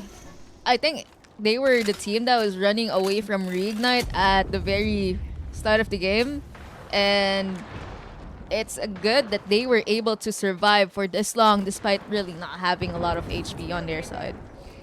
For sure. And North Eption still kind of a bit doubtful whether or not they can rotate down the hill in this situation. They don't know if it's safe or not. But Soleil isn't the only team playing the low ground at the moment. We have realized Mashowi being a bit sneaky by the Spiders, trying to see if they can rotate as early as now. But you know what? They're not going to rotate this early. Not just yet. Reject, though. They were eliminated pretty early on at game number 2, actually. Papico eliminated off screen, 16 squads remaining. And the kill feed actually starts to go wild here as the teams are now starting to fight for position, and the dugouts are occupied by so many squads already. But there is still tons of teams still in checkpoint and one single choke point that they have to go through. But who is going to opt in to rotate first? Problem is, if you do rotate first, you get absolutely beamed by every single team looking over the spot. And Reject Winity, though, just very comfortable in their tunnel, Watsoned up in this space. But gonna see some teams starting to fly in. Tech Wing on the end of these dugouts, but no Money Chi. Are they looking low in this situation? 15 squads, still plenty to play with. And look at that, Kraber in the care pack looking really scary at the moment. Diaz, Catalyst Wall being deployed in order to help with the rotate. 30-30 shots, sadly not landing, but they have a really good possession at the moment, as well as really good angles. Synap, I think, might be looking to grab the Kraber after all. It's just right there by the hillside, but I think this team instead has other plans. Maker on the Havoc, looking dangerous at the moment. Yeah, don't want to face that Havoc, especially when you get full beamed by it. But Diaz have to be worried because Riddle Order is also in the general area, so they have to worry about their flank. They also have to worry about their front because Pulverex is also looking over this fight. And FTN already setting up the Newcastle wall just in case that there's any push that's going to happen here in the dugouts going into the gazebo. But the circle does get smaller. Pulverex is in a perfect position. North Eption, though, looking to rotate, taking over the tunnel actually, and driving out another squad away from it. Satoshi Sparks, though, lurking around nearby with Shank on the wingman. Yeah, Satoshi Sparks opting in to play slightly outside of zone here, but the Conduit ultimate is going to delay their rotation going into these dugouts. But Satoshi Sparks taking their sweet time, waiting for the round 4 circle to close. But look at the amount of teams that are still inside of checkpoint. Guys, it's time to rotate. Running out of time, running out of resources, not really the look that you want to set up for the end game, with Reject Quinity Sangjin deploying Rolling Thunder this early on in order to prepare for the fight, but he might have thrown it towards the wrong direction. Oh no, not the best news. Dosukoi Impact. Oh, more Rolling Thunders going in. Oh, trying to nade in as much as possible. HAO on the other side, but there's another squad in the corner. Oh, Watagashi, the last person remaining on their squad, struggling really hard, making sure to deploy a generator just right in time before they are nade spam. Watagashi now has to run away. TechWing eliminated a bunch of squads, are slowly heading back into the lobby. 12 squads remaining. There you go. Realize Washoy is out. He can't limit break your way out of this fight. That is for sure. Dosukoi Impact. Really good job. They recovered from that prior fight and is going to look for a rehit in towards the dugouts here, as so many teams are just fighting as much as possible and the war just continues going into the round 5 circle. Pulverex just chilling in the backside. Meanwhile, we go into Soleil Gaming's perspective and they finally get those down. And they got so much loot on their side of the map. They can go for the armor upgrades as well. But here comes the third party. Soleil Gaming instantly 2 players down. And not even a chance, not even a blink against Riddle Order. But Riddle Order is also missing one member, Saku, offline at the moment, unable to help. Yukio struggling to get an armor swap, slides off the bin, tries to deploy a catalyst wall, but unfortunately, it isn't really covering a lot of area at the moment. It does help seal that angle for them in order for them to recover, but Yukio struggling really hard, hoping to dupe the enemy team. Walks into the playground! That's an insane play! Yukio going huge, but can he save the team from certain danger here? Melstera does finally get that swap. Satuchi Sparks eliminated. A breath of relief for the side of Riddle, but only temporarily, as another team is also looking at the top of the hill, and Dosukoi Impact ready and roaring to strike. The circle gets smaller. Northeption still looking for a spot to play within, but looking at the HP bars, the circle's already closing. It's going to be a bit of a difficult rotation here for the side of Riddle Order.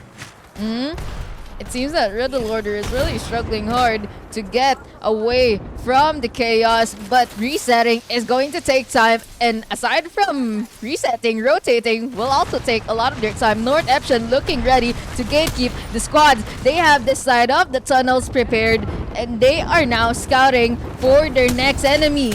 Yeah, and they're already kitted up, they've already fenced up, but it doesn't matter if the enemy comes on top of you.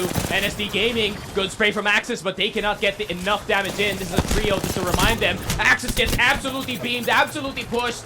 Sumiyoshi doesn't even get a single kill here, but Taida is one breath away from dying, and that he finally does. Watagashi gets the kill with the Arcstar Yuka. Barotator from on top of the rock gets big damage in. Oh my word, on 1 HP of all things. And Northeption surviving, barely breathing. Only a knockdown shield is blocking them and the squad right in front. Yuka Predator trying really hard, but there you go, not enough. Northeption eliminated, 3 squads remaining. You have Pulverex over here, and they are very aware that there is a solo just right beyond. But Sumiyoshi goes down, and this is your top 2. Pulverex going against Dosukoi Impact. This is the fight to end all fights here in Stormpoint. Dosukoi Impact waiting for the perfect timing to strike. Both teams have already reset. Both teams on full armors. But who is going to strike first? Pulverex has been waiting on their spot this entire time, and they finally capitalized on the fights on the outside. As the zone just gets smaller, high ground, Godrock being held here by Pulverex. And they also have the pull here on the zone, so the situation is perfect for them to get a win. Interestingly enough, one squad is playing by the height and another is playing by the low. So it's really just a matter of which team plays their position better than the other one. After all, no horizons, but we do have Dosukoi Impact running a Valkyrie on Meltage. Oh, I think I heard a Rolling Thunder being popped actually. I take that back. They do have ult to fight for this one. Catwalls on both sides.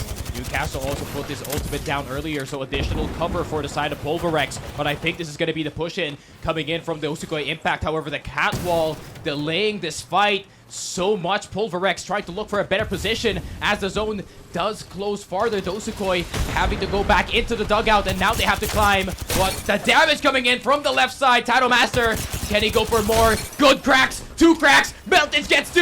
Pulverex, you were comfortable this entire game, but Dosukoi Impact from the low ground instead gets the win.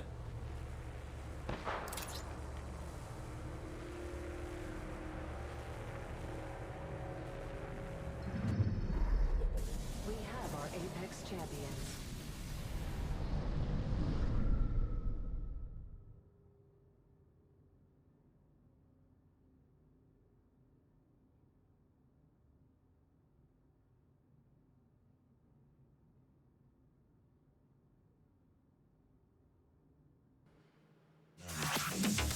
After that amazing finish from Dosukoi Impact, we'll be taking a break as we head into World's Edge.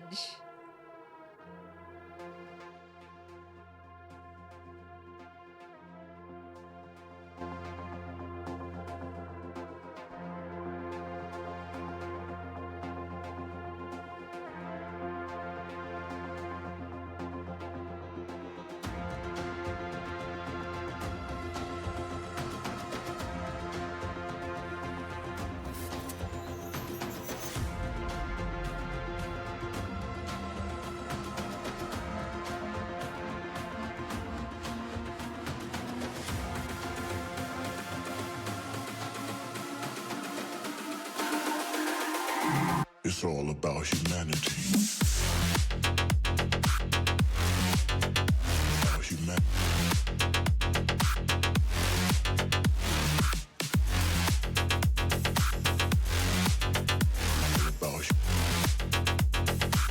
It's all about humanity.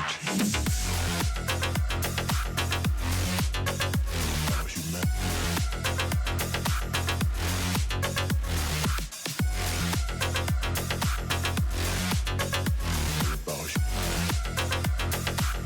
It's all about humanity.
now we are headed into the very first match of World's Edge. It is I, Rexu Lily, and joining me today, this lovely afternoon, where we will be seeing actually a lot of lava, is none other than Sneaky Frog.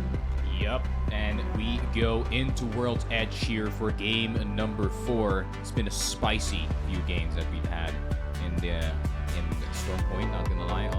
All zones possibly seen today. Middle, top left, slightly top left. You know, we've seen it all here in Storm Point, basically in Apac North. But we go into World's Edge. The contests are gonna be Trials and Skyhook West, possibly here for Satuchi Sparks and Dosukoi Impact, and we have Lava Fisher, which is going to be occupied by Reignite versus Sulail Gaming. So that's going to be interesting to keep tabs on. And question is, who is going to get that last laugh? Interesting contest that we have for today, but we'll see if the tempo of the lobby actually changes based on what we saw. We saw a more aggressive Storm Point from game number 3 compared to what has occurred in game number 1. So I think it's definitely the players just having a feel of the lobbies, of how they want to play their teams, how they want to end their games. And as you know, Sneaky, it's never a great idea to have anyone disrupt your starting conditions, but we do have a bunch of cons happening at the moment. So we'll see what will happen in a few moments from now. And hopefully we'll see a interesting place this time. But ooh. Reignite respecting the Lava Fisher, instead going into Big Mod. Okay, interesting change by them. And also, I only see one team here in Sky West and Trials. So maybe some last-second pivots from some of the team that realized that, some of these spots that have good loot are actually available. Let's not just risk our lives and throw it to a possible 3v3. Instead, let's just play the guarantees. Yeah, even Realize and Pulverex sharing Mirage Etoile and staging. Usually one of the team or the other is keen on eliminating the other guy pretty early on. But very respectful. Very respectful drops. And some of the teams, especially the ones from Landslide, which is how HAO now preparing for their rotate.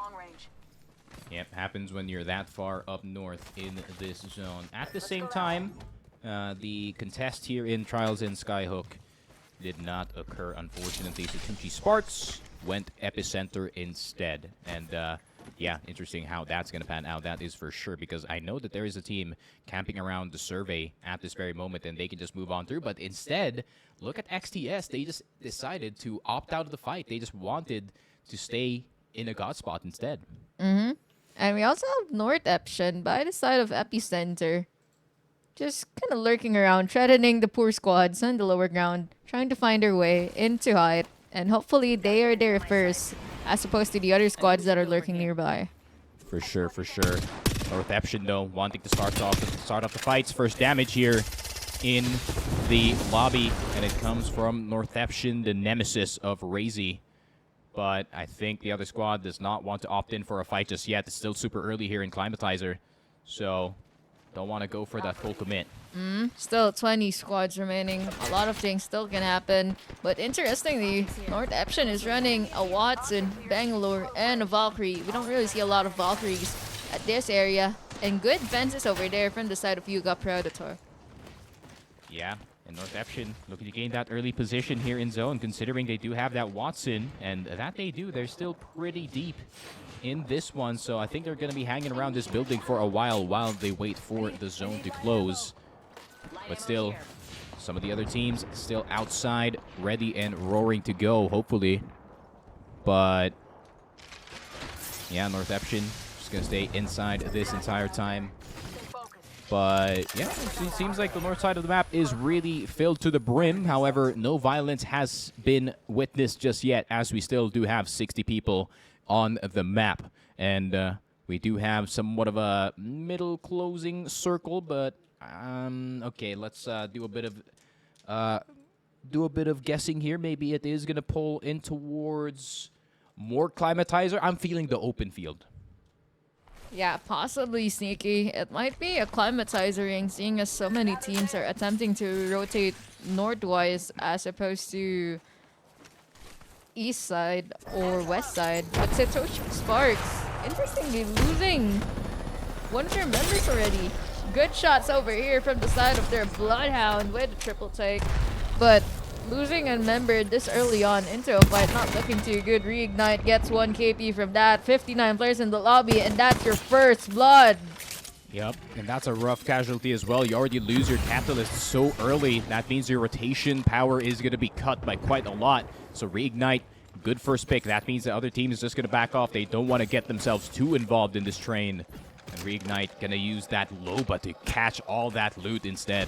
Interesting choice of Legend. Loba definitely going to help them sustain themselves in the end zone as they rotate firstly into the ring, but I'm not sure if they are able to actually loot that much considering just how defensive and how safe these teams are attempting to play. Bangalore counter ult being thrown by Shenmi, and we have Hao, H.A.O. actually aiming to full send them, but Watsagashi wanting to be just extra super duper sure that they are the only squads in the lobby, trying to get information. Yep, and it seems like it isn't. So I think HAO might be trying to see if they can just rotate out of this position. They got themselves in this spot, but I think they're just going to stay here for a while. They do have a Watson to keep themselves safe in this very small train. But the rest of the squad is still pretty peaceful in this zone. Just some crypto greetings. action. Friendly greetings across the squad happening at the moment. Squads aiming to get info all throughout. Really, we also have Realize Mishowi also running a crypto. Actually, now that I realize that there's so many cryptos in this lobby, there's going to be a lot of armor drops. And I think that Loba might be able to sneak some armors into that armory, do a little yoinking action, maybe get a that red. would be insane if that does occur into the late game. After all, I think that is so far the only Loba that we have in the lobby. We can look at some of these team picks. Most of them running, of course, a Bangalore hard meta character in comp right now. What can I say? She's just that flexible. She's just that strong. We also have Fnatic, for example, running a Watson and a Catalyst. And some of these teams instead choosing to drop the firing capability for an information legend such as Crypto or maybe perhaps Bloodhound. Yeah, also some choices as well. Change for some of the teams.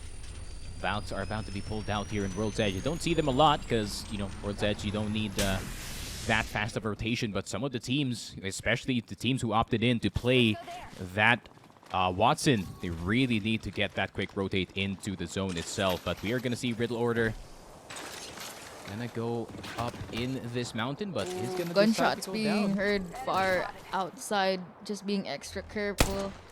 Saku shoots one shot off the rampage, then moves towards another direction. Yukio though, staying at the bottom just to make sure that all of their entry points are well guarded.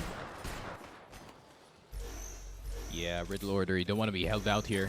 So I think they're just going to try to get an early move going in towards the north side. Tech Wing already looking for a spot. Triple purple for them already. Got so much loot playing that far up. But going to wait and see if these guns are just as effective. The Bolt, of course, the most fired gun in the entire ALGS Year 4 so far. The 30-30 as well coming in at a close second. Two of the best guns in the game. Oh, but Ace eats a nade to start things off. Not looking too good over there from the side of Tech Wing, but they do have height. So that's a good advantage to have, especially for fights like this. Anaya, though, staying loyal to the Revenant.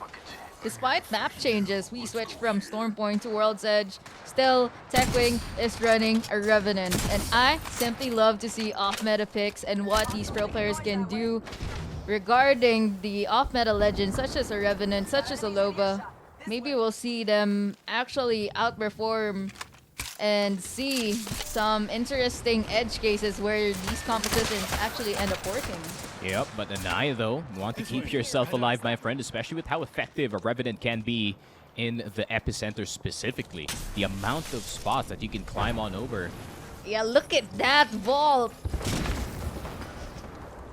You have to look behind them, though. Tech Wing, the flank is in danger, my friend. Oh, it's Crypto Drone versus Crypto Drone at the moment. But the banner doesn't seem to be indicating the presence of any other team. I think both teams might be too far from each other for the read to happen. Anaya, though, missing the sentinel shots, reloading. Oh! And finds a person by the bridge side. Yep, good information. That's NSD Gaming. You realize that there is a team on the other side of this icicle, and they just pop the EMP instantly, and here comes the damage as well. But Tsumiyoshi got caught looking at his phone while the drone is still open, and Axis gonna go down. Nefudal might be right up next, and that was the easiest wipe from Tech Wing. They just caught them off guard. That was an insane EMP. The first squad to be eliminated from this lobby. 19 squads remaining, but Liable just wanting to make sure that they aren't about to get third-partied. Throws the Rolling Thunder, scaring away Synap and Resh away from the fight. Yeah, just gonna have to back up all the way here. Diaz, they do have that conduit in order to get those temp shields, but having a hard time just trying to rotate in. I think they need a bit of help from Resh to kind of clear out some information in front of them in order to get a safe rotation going into this zone, and it's not actually going to pull in towards Survey Cap. Instead, I think it is the one that goes to the open field in front of Climatizer, so I think teams are going to fight for that wall. Instead, no, it's going to land on top of half of the buildings here on the POI. Interesting. We might actually see a lot of lava action later on, with Climatizer having a lot of ridges by the mountainside where the buildings have been placed beside the lava. So these teams, I think Watson actually won't really be that effective if you're playing from a POI such as Climatizer. But what? Kokolobi Gaming getting a KP from Area 310. But where exactly are the teammates? Milim with the Prowler and Mitarashi playing from height. They lose Lemon, their Crypto in the process. Yeah, and that's so much information lost here for the side of Area 310, especially the amount of times that they do rely on Lemon to pick out the fights for him, and the rest of the squad now Crypto-less, but still team looking to see if they can capitalize on the numbers advantage. But realize Washoy also kind of just flying on over. We can see a total of 4 Crypto drones trying to scan the area at the very moment. Reject Winity looking for a fly-in. Maybe they can play the roof. Instead, they're just going to play the first floor of this building. They do have that Watson, so it's not going to be a guarantee for the team that is going in. But here comes the EMP. There goes the black hole. Oh, but no, the generator being the MVP eats all the nades, but also eats the smoke. Oh, no! And here comes the swing from Mose, and betrayed by your own generator. Not like this. That is just simply unfortunate, Sneaky. That was one of the best possible things that you can have in a fight, a generator, but all of the nades, even the smokes, just keeps getting eaten. It's friendly fire to an extreme level. It's like when your utilities backfire on you, it doesn't work, it drains your resources, and absolutely nothing happens. You lose space in the process. Yeah, just like lining up an Arc Star and it lands in front of the window, and you can't do anything about it. Unfortunate. But that's just how the game works, and it works out for Mose. And Mose, they do get the Climatizer building for now. However, the roof is still available, so any team can fly in and possibly play this high ground, potentially. And unfortunately for Reject Winity, they were just stuck in the corner, making it extremely easy for Mose to just wipe them. Simple as that. 17 squads remaining, and Satoshi Sparks actually eliminated off screen, and a lot of chaos is now descending at the side of Climatizer, with multiple squads struggling to get into zone, and you can see that only half of the lobby is actually inside Climatizer. Yeah, I'm actually surprised that Satoshi Sparks did not make it to the top 10, considering they were the team that actually dropped here in Epicenter. So I think they just didn't have any chance to go into the zone. Instead, they just got inted by Realize, and Realize is the one holding that entire Epicenter spot at the moment. However, 18 seconds left. Teams are going to start to opt in into these fights because the circle is going to get smaller. Here comes Techwing going for the push. However, the inside of the car is still pretty precarious. They do have the Watson, and they do have a Jenny as well. Oh, Gets the swap. Forward Shadow is going to be popped here by Anaya. And I think this is going to be the fight here. Lily Techwing, bit of damage. Good spray on that Volt. And no money she going to get the first kill. But Anaya going to be right up next. And Techwing, the damage is real. No money she. They somehow turn it around. And Techwing finally getting Riddle Order, who was inside of that truck, and no casualties. That means they can just run into the zone. North Epsion eliminated 14 squads remaining, but Libel getting shredded as he traverses the sky. Not looking too good for Libel, but he is a Bangalore after all. And I'm not too sure about this drop actually. It's in the middle of everyone, but Anaya, Libel, and No Manishi seems to be looking good, except for the bullets that is now targeting them. Wow, the container is not as safe as they think. There is still the roof that you can play right on top of Moe's. So I don't think they were risking that play at the moment, especially Moe's. I think as soon as they hear that the team is landing on top of them, they're going to go for the climb up. But instead, you can see there's already 5 squads in the same building. Everyone's just respecting each other at this very moment. But no, Diaz instead, Resh, 1 HP, no armor, no HP on this Bloodhound, is going to have to play the high ground. Diaz, they do have Maker still alive, so they can give the temp shield. However, this fight is not looking good for their side, but Realize Washoy also in the same position. It's kind of like an equal trade at the moment. Oh, I think it's a rest for rest with Realize being the last one to pop it. Termite going crazy. Big nades, actually, from the side of Realize Washoy. Oh, that's a big nade! You go for this 100%. You go for this. It's all flesh, no armor. But that is the same as well for the side of Realize. No armor for the Rampart. And before he even finds a swap, Diaz drops down. And that's it. Realize Mashowi eliminated. 12 squads remaining. And you know what, Siki? This is aggressive. I am not used to this tempo from the side of Apac North. Yeah, not much spots that you can play with. It's an open circle, and it is only Climatizer that has the buildings. The only options that you have is that low ground playing right below the teams like Fnatic, but still, space is limited here in Climatizer. And Fnatic, look at the spot that they have. This is perfect with the style that they play. They're just going to walk into the zone. But oh, Diaz not looking too good. Rush goes down. Maker goes down as well. Synap getting shredded. That flight, that rotation, not too good, not perfect. Eliminated 11 squads remaining. Good on Fnatic, recognizing that that right wall could actually serve as a threat for their rotations coming into the zone. Dosukoi Impact also is going to go down. Kokolobi still holding it on the inside. Soleila's out at 10th as well. So many teams going down in this round 5 circle closing. Kokolobi Gaming slow on their fight, but I don't think they want to pull the trigger just yet. They know that there is more than one team in this building. Look at the amount of x-rays that I'm seeing at the moment, Sneaky. Mo's looking too good here. Good position, good armors, good resources, and they also have pretty good information. But they're not the only team in the lobby with that amount of resources and info. We still have Techwing with the pretty risky rotate earlier that almost downed Libel, but they were able to survive, reset, and recover and take space here by the side of one of Climatizer's building. Fnatic, though, Satuki looking dangerous with the longbow. And they have all of that underside for themselves, but ooh, great shot from Satuki. Yeah, I mean, Techwing did such a great job not showing presence here in the low ground. But Fnatic, they finally realized that Techwing is right under their nose. But Techwing does have the option of that Bangalore, and they can just roll right back up. Is that just Libel jiggle peeking over and over? And it seems that kind of might have annoyed Fnatic because they just ended up throwing arc stars towards Libel's location. More grenades! Anaya taking some of that. Oh my word, Anaya. Can you save this team from certain doom? It's looking rough though. Armor swap not going to be there. But Fnatic also taking some damage. They're also starting to get instant from the teams inside of Climatizer. Instead, they opt in for the fight. Here on Techwing, they need to clear them immediately for that flank threat to not be available no longer. But UKF playing this one really slow. They drop the Rolling Thunder. But where is Techwing in this situation? EMP is going to be popped.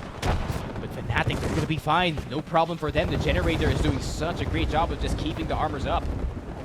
Instead, I believe the chaos is happening at the moment, just right now. Everyone's just waiting. Nebula Esports eliminated off screen, and HAO in their own chaos, in their own mess. You look at their backside, you look at their front, and there's just people everywhere. Techwing also eliminated. 7 squads remaining. 5ZG goes down. Watagashi goes down. And Right is trying his best to survive, but no, not enough. So many teams gone. 4 squads remaining. And that was actually HAO trying to go for the third party on Fnatic and try to see if they can take them out, but instead it was another squad capitalizing, and that is going to be Pulverex. Pulverex on the other side of the wall. They go for the late climb up, scroll forward, but oh, not as yet. PBX, you only have 1 rock and 1 forklift as cover here, and Umi-chan already on low HP. FDN, the ult is not available, but the Newcastle shield is going to give them a bit of solace. On the right side, Papico is going to be eliminated. Mo's doing a lot of damage, but they're also taking a lot of damage from the zone. Pulverex using the Newcastle shield, not even any bats. Pops just yet 1 HP on Umi-chan, and it's not going to be enough. Mo's, who stayed on Climatizer the entire time, waiting for the right time to strike, and that they did. We have our Apex champions.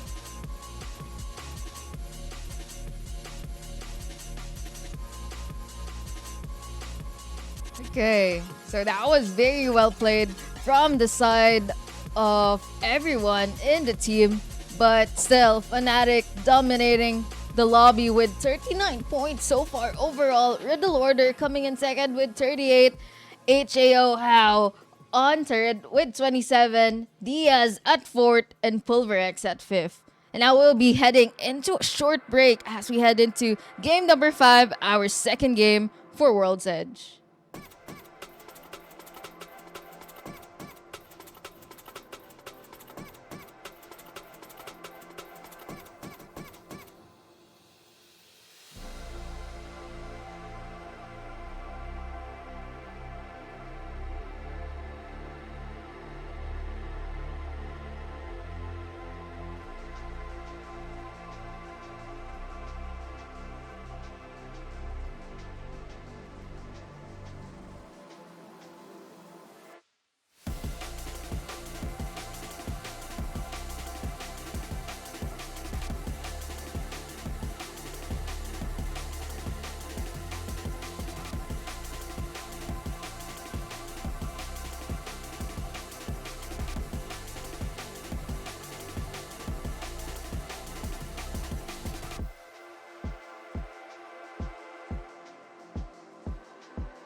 Everybody feel it come around with the rhythm, it's a sound. Everybody get down. Everybody feel it come around with the rhythm, it's a sound. Everybody get down when we give it to you. Around with the rhythm, it's a sound. The rhythm, it's a sound. With the rhythm, it's a sound. The rhythm, it's a sound.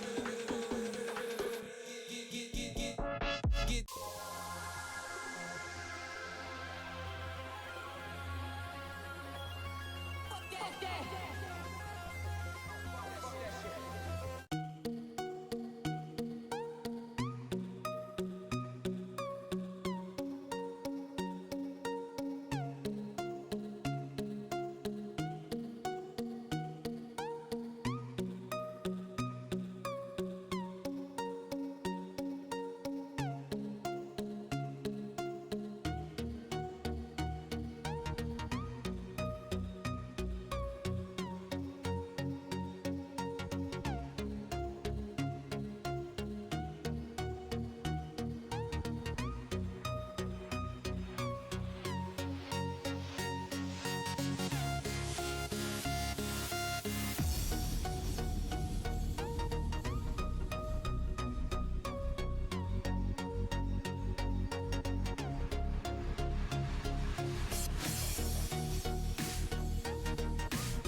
All right.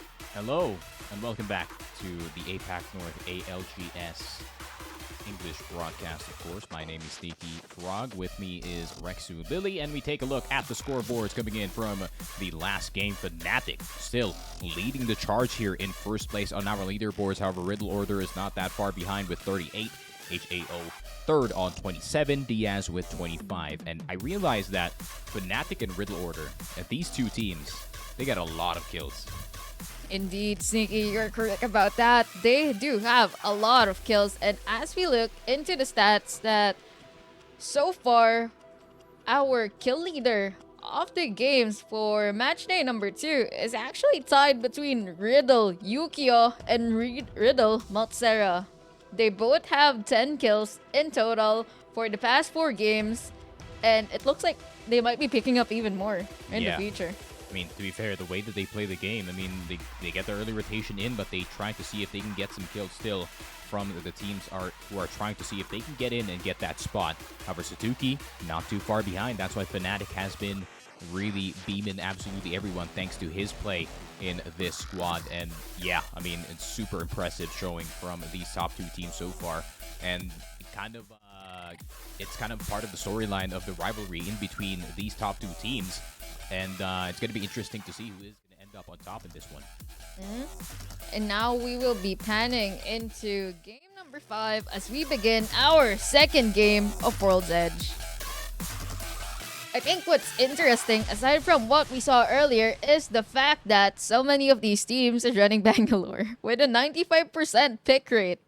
Yeah, and Bangalore basically kind of a standard at this point on most of the comms that we are seeing on our screens. If you're not playing Bangalore, you're playing Rampart instead, and that's only being opted in by one team.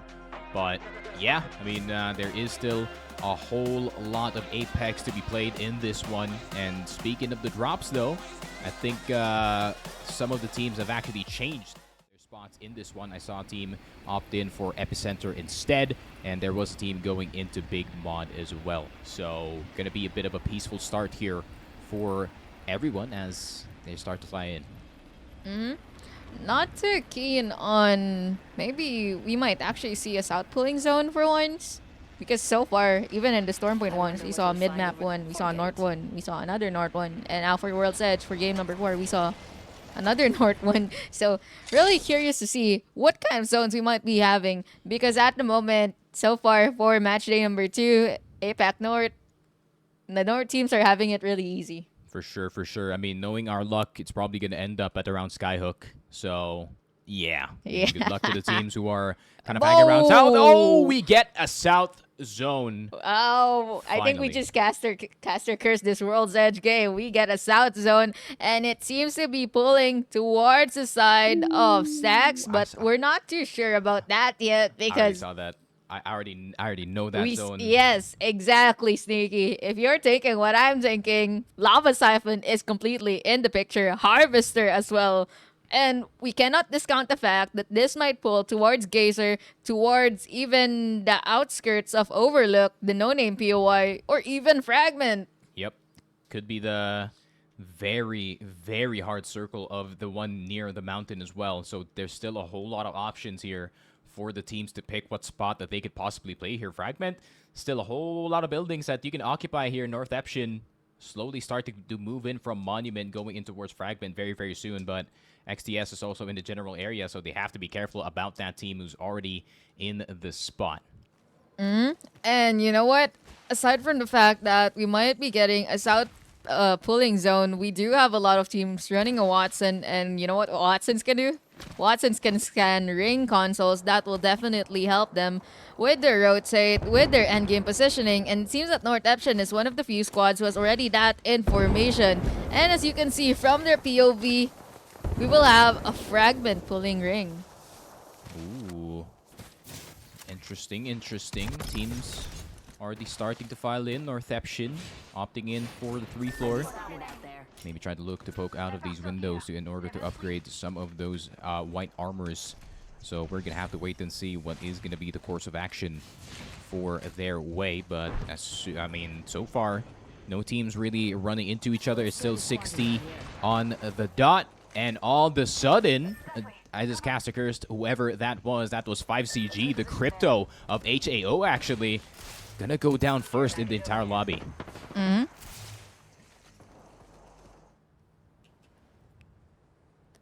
But a lot of fights seem to be happening really early on since the teams might have not been able to predict this fragment pulling zone. Riddle, Yukio, one of our kill leaders, not looking too good at the moment. Oh, nice shot from Razy. That was from so far as well. Yukio might be in a bit of trouble, but Northeption is not too far from this spot. Saku's also getting absolutely pelted by the 30-30 through the smoke. But I think they're going to be fine. Yukio able to recover. After all, they are running a Watson and a Conduit. Their shields, pretty okay. Pretty fast recovery. Not in trouble so far. We still have 20 squads in this lobby, 60 players even. Yeah, and Riddle has to be careful about the spot that they're holding because, you know, the same general area, Northeption, is also holding. Kokolobi is in the general area as well. So really have to pick and choose these fights really, really carefully. But at the moment, I think Riddle is just trying to see if they can gain control of this Godrock in this possible zone closing. But NSD is not allowing it to do so from the backside, as we do take a look at Pulverex, who could be the ones actually flanking NSD in this one. Pulverex choosing to rotate the other way around as opposed to the more popular route that most of the teams have been choosing. I think they are trying to avoid as many encounters as they can. After all, they do have a new castle. Not that safe to play on, especially when you're rotating. But if you're holding your ground and you have a Watson and you have a Newcastle as well as a Bangalore, then you're doing pretty good in my opinion. Yeah, and Pulverex though, they have a choice. You either run into NSD or you run into Reject, who is holding the top of this choke point at this very moment with the Watson fences already down. Sangjun, Karonpi still on the blue. Gold already here on Obli, and they're looking to see if they can just eliminate any of the teams opting in to go their way instead of the other. But at the same time, the other choke point is being held by Reignite, so it's not going to be an easy rotate for the teams from the south side. But Fnatic finding themselves some fights as well going into Fragment. And Satuki looking for a good spot to place this generator, but he doesn't want to put it down just yet, as they're not sure if they're going to be playing this building. Lots of empty buildings so far. We can already see Kokolobi Gaming taking ownership of this one. Watson fences deployed, and they have a pretty good control over the general area. Fnatic now moving buildings away from the train station into red, but they are aware that there is a team over at green. But is it actually at green? I think green at the moment is vacated. Fnatic being a bit sneaky. They're sneaking. They're doing a little sneaky sneak right behind this team who's in the cafeteria. But can they do it, brother? Yuka F. There you go. Door has been opened. Damn, they triple swung the door, man. That poor door, man. Actually. But, oh, the spike's gonna start to come in, but they found no one. No one's actually here. Yeah, Diner is free at the moment. Not an issue. And that's it. That's the most action you'll be seeing for a while, guys, as the round one is only closing. So not much in the way of teams bothering other teams. But I think we are going to be seeing that very, very soon, as I think as the circle is going to close, teams are going to realize that the spots that they are playing is not safe, and it might just be the zone that we were looking for, that open field that every team does hate, but you have to play it either way. But we're going to have to wait and see what is going to be the verdict here. A lot of free building still towards the Fragment side. So a whole lot of teams still have a whole lot of walking to do in this situation. Northeption very, very near to Soleil's building at this very moment, so they have to be careful through these windows, as Riddle Order is going to be the first team out, and the early rotation actually messes up their entire game. Unfortunate from the side of Riddle Order, one of our top teams. I think we discussed this in the pregame, that they have the kill leaders, and seems that after game number 5, other people will be taking their place. Yeah, maybe being on top is a bit of a curse here, as it puts a very big target on your back. But at the same time, Riddle Order opting in for a super early rotation on towards that Godrock. Oh, Yuka with the movement, just dancing around with the bullets, not letting any hit him. But Laika kind of isolated here. Bloodhound Oh. Rush though. Looking angry. Sees a solo. Solo, knowing that Laika is scanned and is alone, tries to back off as much as possible and reunites with the rest of Fnatic. Yeah, I think Fnatic's actually going to reswing that after that Bloodhound ultimate is actually going to run out. So that's going to make the fight really, really difficult for the side of Rex. If Rex doesn't get that first action on towards their way, and the Beast of the Hunt does run out as soon as the fight does possibly end. But Fnatic is just looking to loot, looking to just keep their building to themselves.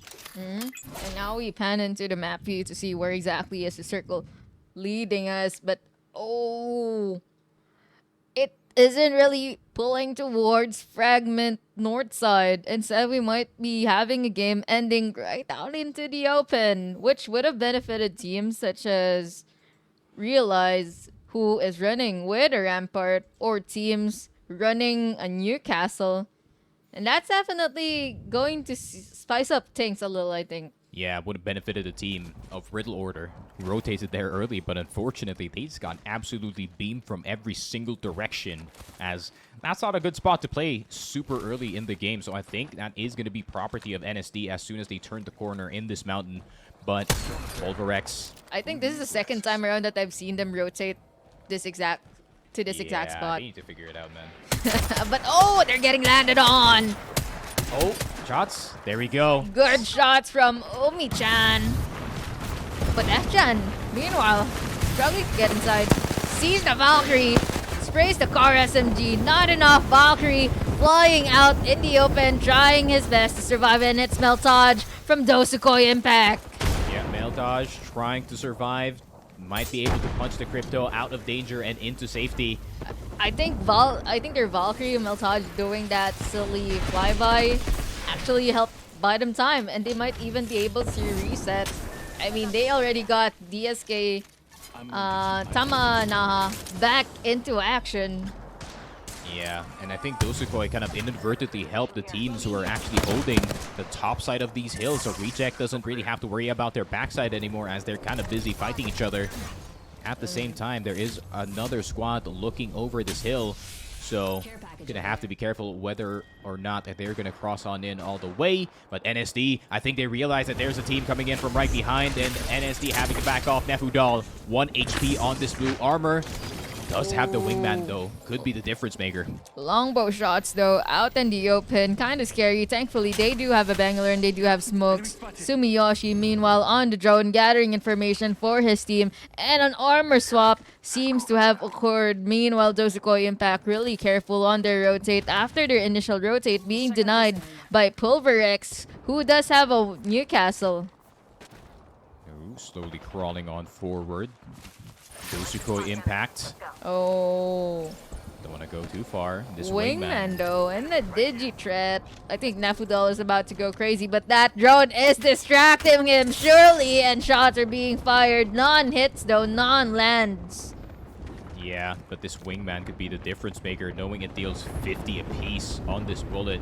Way more on the headshot, but we're going to pan on over to Area 310, who got themselves in a bit of trouble. Mitarashi is already out. Lemon, the one who's usually down first for the side of Area 310, is the only one left alive for this squad. Even the drone is destroyed. This is a very vulnerable Crypto out in the open, as Diaz looking for these pills, looking for these walls to be played in, but have to be careful though. There is still some teams on the top of the hill, so they're going to be playing on the back of the pill instead.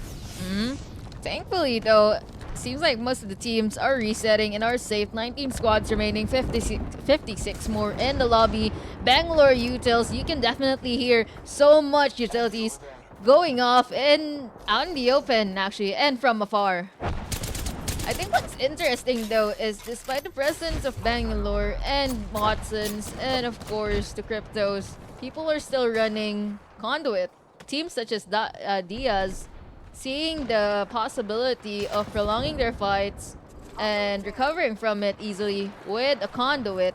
But we'll see about that since another team is actually aiming at them, and it's Reject Winity. Yeah, that conduit could buy them a few precious seconds, especially in these fights. But Diaz kind of holding the pillbox, but Reject Winity starting to look over this hill. They could possibly look to try and grief that team who's kind of holding that angle at the moment. But we're going to see that that spot near the pills is actually inside of the zone. It's not going to pull left. Instead, it pulls right. My God, this is going to be ugly for the teams who do not have cover. And it seems that Pulverex right now is attempting to rotate, but they're quite unsure about what to do exactly. 18 squads remaining, and Nefudal is just downing people with the wingman in the kill feed, but Pulverex quite unsure about what to do. And someone's playing sneaky. Yeah, realize Washoy trying to hug each other here, trying to see if they can survive as much as possible, but the 30-30 at the top of the hill, Reject making their presence known. Good shot, but is not going to result in anything. Instead, the attention of Reject is all over the place. They want to look on towards the side of the choke point, but at the same time, they want to eliminate the teams right in front of them on this hill. But Pulverex now starting to gain some progress, getting some space to get on top of this one, but Reject Winity doing a good job of just holding it. They're not fully committing to anything just yet. Good shot on Maker to get that KP down, but Nebula Esports out in the open, gets down immediately. Northeption, instant reaction as soon as they saw that player. NSD Gaming though with the kill leader in their team, and it has to be Access with the R99 and the 30-30. They also have Nefudal that, as I mentioned earlier, has been shooting people down with the wingman, and it's just insane how much damage we're getting from the wingman that usually teams are hesitating to use even. Yeah, and Axis with the 30-30 does only get a 57, but the armor is already all the way up to red. Maybe Subiyoshi can opt in for some shots as well to get that new purple. Look at that, 1,793 damage Oh so my far, God. and 15 squads remaining still. Pulverex sadly eliminated off screen, and I think a lot of chaos is happening by the side of Diaz. Northeption though also eliminated. 14 squads remaining. There's chaos descending, and this is it, Sneaky. This is round 4 closing, God, the and kill the kill feed is on fire. The kill feed is absolutely flying. Everyone's dying. Everyone's falling like flies. Papico is out, and in a span of 5 seconds or 10 teams have just been eliminated. We only have 8 left. Nefudal tried to get this last kill with the wingman. He does. Reject Winity has been holding this choke point this entire time. Has been finally taken down, and here comes Techwing. Q in from Anaya. Anaya's actually the one going down. Techwing, they can still fight their way out of this situation. And Anaya, the only one down for the squad. They are still too strong, but they opted to just move somewhere else. Diaz getting this entire spot, but it's still so far from the zone, but at least they can maybe walk it in. But they do have someone still playing the pillboxes, so they have some control. So out in the open, this zone is just insane. Fnatic still in the equation, 5 squads remaining, and this is your top 5.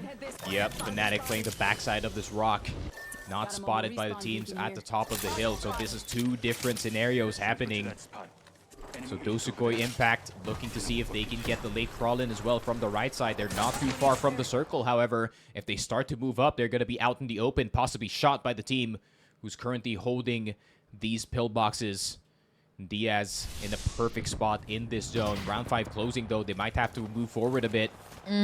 So far, among the 5 teams in the lobby, left remaining, Fnatic is the only one inside the zone. They do have a Watson, they do have the Catalyst, and they even have a Bangalore. You have a swap as well. So much cover in this bridge. Sunny already in the dirt, turned into a death box, but Fnatic maybe trying to clear the bottom side of this one. They don't want to share with Solana Gaming. Instead, they want to be greedy. Archery down to 1 HP. Peace is the only one left alive, and he's going to go rat mode instead, looking for a spot in this rock. Maybe use the smokes to hide himself from the rest of Fnatic, but Fnatic doing a great job, but instead he goes in, opts in for the peak. Satuki gets a kill on Synapse. This is actually an entirely different team. Diaz is eliminated. Fnatic absolutely shredding whoever is coming into their sights.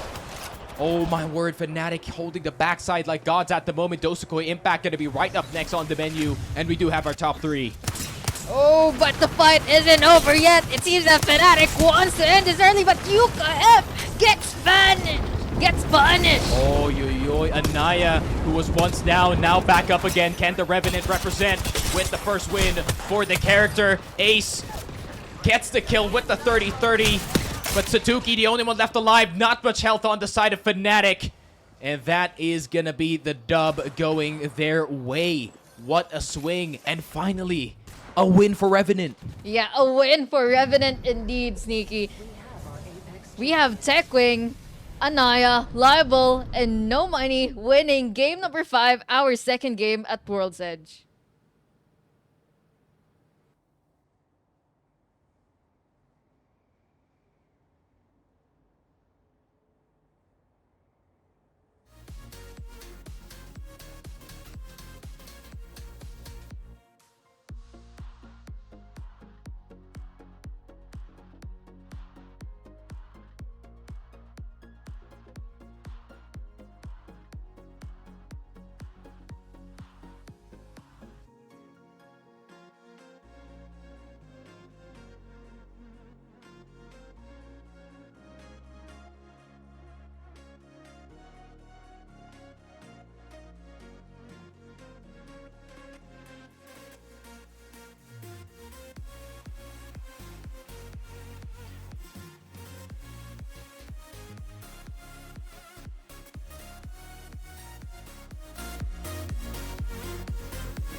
And hello, and welcome back to the Apex Legends Global Series Apac North official English broadcast. My name is Sneaky Frog. With me is Rex Lily, and we take a look at the scoreboard. 55 points for Fnatic. Absolute lead over anyone else. Soleil Gaming up next. Riddle Order maybe placing 19th was not the best thing for their score, ending up at third and getting edged out of that second placing. Not gonna be good news for them unless they can get something going here in Game 6. Well, this is the last game of the match set of the match day, so we might be looking at perhaps Fnatic continuing in to dominate up until the next set, which they will also still be playing. Or we might see Riddle Order closing it out, making sure that they have the win, that they have the advantage, and just going next. Yeah, I think I might be thinking that Fnatic could be playing survival here in this game, considering possibly they only need placement points to kind of seal off first place to get that juicy 25 points. But yeah, I mean, Fnatic still could be in danger if Soleil Gaming does have a good game, have a high kill count game. 55 is not that far if you do consider the kills as well going into this one. Riddle Order as well could be a team that can catch up really quickly to first place if they have a good game, and Fnatic somehow gets eliminated early. A lot of factors can make or break some of the placings on the teams here. And you know what I like about the fact that Fnatic is leading right now is they only had one win so far, but all other games after that they were consistently placing pretty well, actually. Even in the last game where Techwing was able to win, finally a win for the Revenant Anaya. Very loyal to the character. I don't think Anaya has actually swapped, or hasn't really swapped that much, but we might be seeing even more changes as we head into game number 6. Don't have to swap if it does work. And Anaya, it worked out in their favor. And there we go. I think we're gonna go into the World's Edge map in just a bit for the final game of A versus C. And here we go. Quite interesting to see even more Valkyries, same old Bangalore's. Almost everyone is running a Bangalore except for one team that is opting for a Valkyrie composition instead. Anaya, the winner of last game, still on the Revenant, no money, and no money on the Crypto, as well as their third on the Bangalore. And now we are headed to World's Edge. Yeah, and that Crypto has been so effective at just clearing out all the information for Anaya to jump into any of these fights, try and see if they can, slip in, try and see if they can sneak past a team or maybe catch team off guard, like Fnatic in that final circle. But we're gonna wait and see if they survive going into round number 5, as we do have the drops incoming here for most of the teams. Interesting to say the least that we might be potentially seeing Ooh, bottom left maybe. a bottom left pulling zone, or perhaps something new. I think we should go over here. We did complain about not having south zone, so maybe the game potentially hurt us. My brain is saying tree for some reason. But sometimes I don't trust my brain. But I'll keep it at that. My brain is saying tree, but it could be anywhere towards the south side. Even could be pulling in towards staging. And there it is. It seems like it's the opposite. It's the opposite of my guess. Instead, it is going to be around thermal and staging going into this second circle. So teams who do have that Watson going to have to pop those consoles and see that there is a spot that they can play early, because this zone, not going to lie, it doesn't have a lot of cover. It doesn't have a lot of buildings. Is it just me, Sneaky, or is there like 3 different squads at Skyhook at the moment? One at East, one at S, one at West, and another one at Trials. Damn, Satuchi Sparks finally deciding to play the zone that they called in the drop. So they are going to be right next to another team who is also looting Skyhook at this very moment. So they have to be careful about that just in case they do get bumped from the side. But I think they're going to be fine here in Trials. I don't think the other team is looking to see if they can go over the hill and, try to go for the int, but instead they are opting in for the loot. I think sadly their new POI wasn't really working the way they wanted it to, so they just risked playing from their original POI from the scrims and from what they have dictated to the rest of Pro League of APAC North and saying that, hey, it's not really working out for us. We want Trials back. And indeed, they do have Trials back. But I'm not sure if Trials can actually fully support a team given the loot situation in that area. But thankfully, it seems that as we pan into the map view, Lava Fisher has long rotated out of the zone. So maybe Satoshi Sparks are looking pretty good at the moment. Yep. And we're already seeing some action. Rare early round action going into this one. Yukio getting Mitarashi, and Mitarashi being that catalyst already out early. I think they're just going to go out, try to see if they can recoup that banner with that crypto drone. But yeah, I mean, Realize Washoy making their presence known early here. Oh, Washila, that's pretty dangerous. And it seems that Realize Basho is just going all ham on all of the targets that they can see, aiming to get that easy damage. And I think they were also pretty lucky to get a purple off drop, so they only need to farm 2 more to get to blues and to get a bunch of purples. Yeah, but Realize has to be careful though, as Riddle Order is also in the same spot. Area 310 doesn't want to opt in for the fight anymore. Instead, is going to look for the res on towards Mitarashi, knowing how important that catalyst is going in towards that late game. But yeah, I think everyone's just going to stay on top of everything. Reject Winity playing the backside houses of Thermal instead. And you know what I like about the lobbies of APAC North, in this lobby specifically? You can tell exactly where the teams are occupying and the space that they want to defend just from the utilities that they put up, like the Watson fences, the Bangalore smokes, as well as the crypto EMPs going out from afar. You can just already tell that, oh, there's a squad here. Oh, this place is occupied. Oh, we can't go there. They just... Do you see that drone? It's right above us. And Kokolobi Gaming is the one, I think, that actually flew into Thermal here, looking to gain some space on this spot as well. So basically, there's actually 5 squads in the general area. Riddle is still here. However, armors are not too good in towards their side compared to Reject, who does have the double purple plus the blue. And we're going to see a whole lot of Valk action happening at this very moment as Northeption getting a building. Yeah, on their way to rotate into Thermal Station, but it seems that Pulverex might be potentially gatekeeping them. Watson fence against every other Watson fence. Yeah, but Fnatic, I think they're going to try to hold this hill. This entire choke is going to be the way that the teams from the side of Thermal Station do get in, but Pulverex occupying this spot as well. Ooh, Hammer Drill getting a bit shredded. Armor swap happening at the moment. Wow, this is looking up the hill. They have so much space here to work with. As we pan over to the map view, you can see that a lot of the teams have already taken their respective places in Thermal Station, each team respecting each other. 20 squads still in the lobby, but you can also see teams taking their time to rotate, maybe getting a bunch of things crafted, such as Nebula Esports, that we can see who is still by Landslide. We also have X-Ties by the side of Harvester, and Papico taking their time at Lava Siphon. Everyone's still pretty much outside of the green circle at the moment as the round 1 does close. And I think a lot of teams are going to realize as soon as this next zone comes that Thermal Station is not going to be a safe bet. But we're going to see just some rotations coming in once again, a bit late from the side of the Diaz, as they're just going, or they're just getting to the tree just now.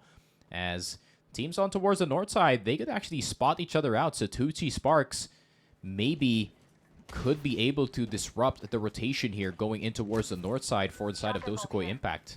At the moment, though, Diaz just rotating, but I'm pretty sure there's a team already holding the spot at the other side, potentially gatekeeping them, and it's none other than Techwing with Liable, No Money, and Anaya.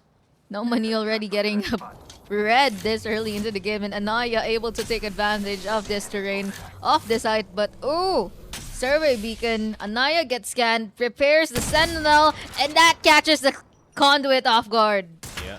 Gets a quick 70, but I don't think this is going to be too much of a fight from the side of Diaz. They're just going to Oh, nice crack. try, but they does get the crack. Anaya now 540 on that armor. Would have wished Ace was actually swapping armor with this man. He could have gotten a blue by now. Ace venting his frustrations in the ground, trying to punch boost his way into a better armor, but instead he finds the target with a 30-30 repeater. Shots though sadly not connecting, but that doesn't stop him. He just needs one shot on that 30-30, a fully powered one as well. But one more. One more. Maybe the people top of the building. There you have it. Lablaze with the blue, and now we have Techwing looking pretty good, Yep. to say the least. Compared to some of these other squads, we can see at the map view, still sadly running whites. Yeah, this is going to be a bit of trouble here, though, for the side of Realize Washoe, especially because they're the ones who were occupying the top of the building, and now they're going to realize that they're going to have to crawl down very, very soon. But look at the amount of teams also playing this general area, so they could run into Riddle, they could run into Reject, they could run into every other team that is right below them as well. And look at the amount. There's at least 7 squads in the thermal station side of the map. And it seems that Realize Washoe is just punishing everybody with the Sheila. Crypto on the Sheila. Rampart on the Sheila. Bangalore on the Sheila. All of them on the Sheila. 3 players on that Sheila. Gonna be very effective. I think they're just having fun at the moment, to say the least. Kind of hard to stop them here. But Realize very, very soon they're gonna have to get off that position. But at the moment, it's just farm mode here with the Sheilas. Trying to see if they can get those armors up. Oh. Trying their best to see if they can get some poke damage. After all, they're running too wide. It's not looking too good for them. But somebody's playing an aim trainer. Shot sadly not connecting as much as you'd like it to be. Dang. Missed an entire clip here for the Bangalore, who only needs 20 in order to get that final point for that blue armor. But unlimited ammo regardless on the Sheila, on the minigun, so it doesn't really matter in the general sense of things. All you're actually wasting is possibly the opportunity to get that armor, to get better damage. But when you have 3 Sheilas, yeah, it's kind of impossible to lose here if you are Realize Washoe. Meanwhile, Reignite taking ownership of the space underneath Realize Washoe. I wonder what we'll find. And they don't seem too keen into poking their heads out after knowing that there's 3 Sheilas right above them. Yeah, but I think they are aware that they are playing up against Realize Washoe up top, so Skynades could be a possibility if Realize is not careful about the spot that they're playing. But just a bit of a flyby for the side of X-Ties going over the mountain into Thermal, but is there any cover to play with? It's a bit hard. Oh, but isn't there already a squad in this general vicinity? Yep, could be someone looking over the corner here very, very soon. That's actually HAO that can kind of end this squad. Oh, Trying to nade! survive. Damn, 4 nades. Oh, and now comes the weapon. X-Tie's not looking too good. Jenny has been deployed, but it's a bit too late. You do with the rest. Crypto EMP doing really well, actually, to help salvage his teams after they got naded by surprise by no other than Diaz. Yep, they do have the generator to get those armors right back up, but here comes Diaz going in for the swing, but it's Resh actually going down.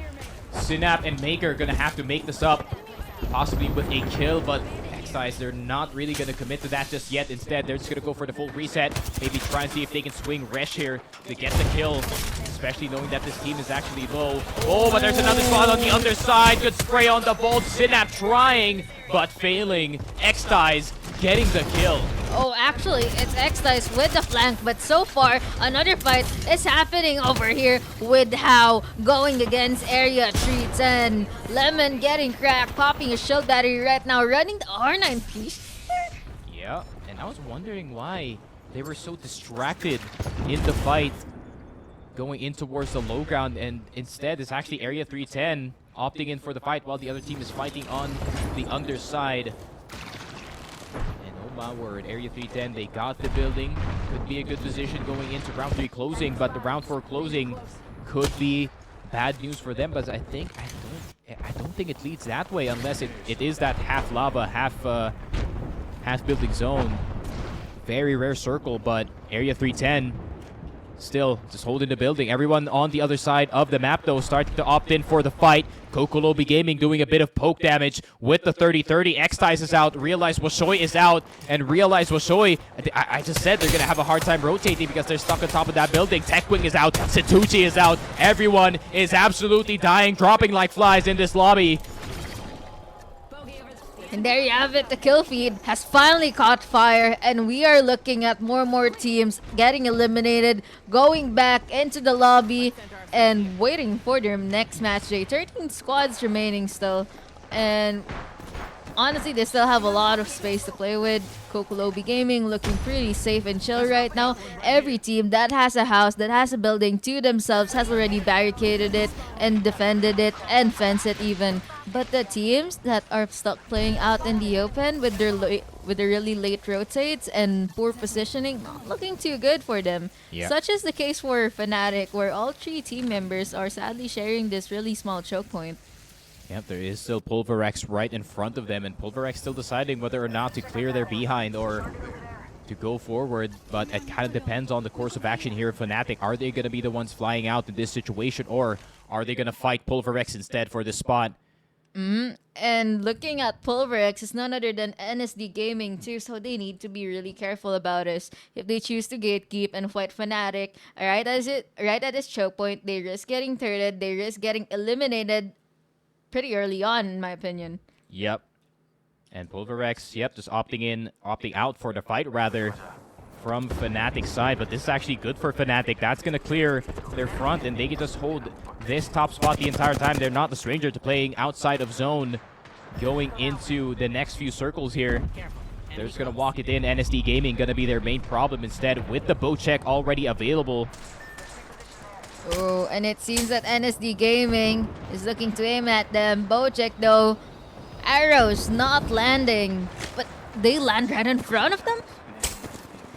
Oh, not looking too good over here. And another team lands as well. It's Northeption. What is happening?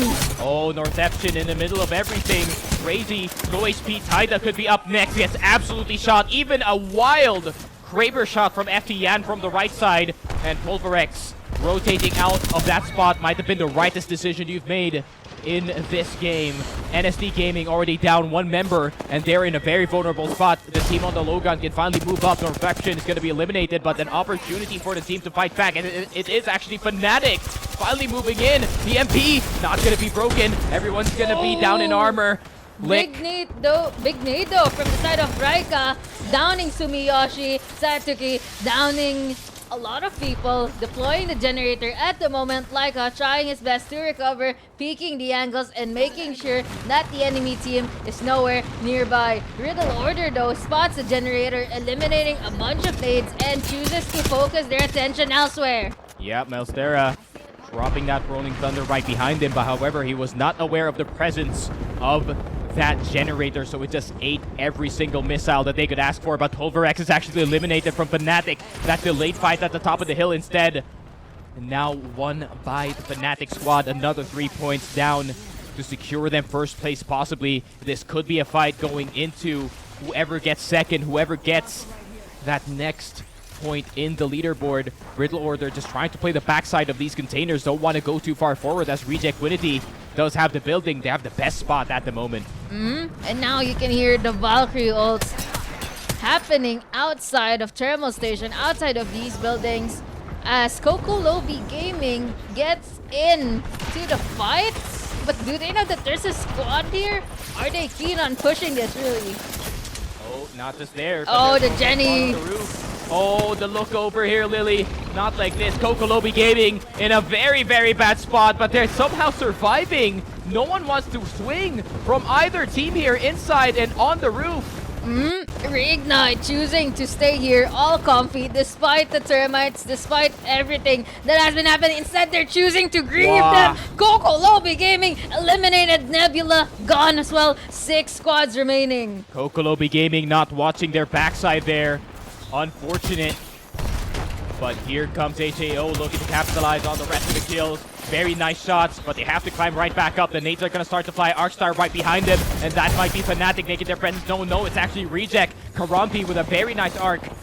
But Reignite still staying on the inside. Reject going to eliminate HAO. And there is still 2 teams on this building. Area 310 successfully getting Mitarashi back online. Oh, Reject Sanjin going down sadly. 4 squads remaining, and 3 of the squads are actually at this small island, with the other squad left remaining resetting pretty far out.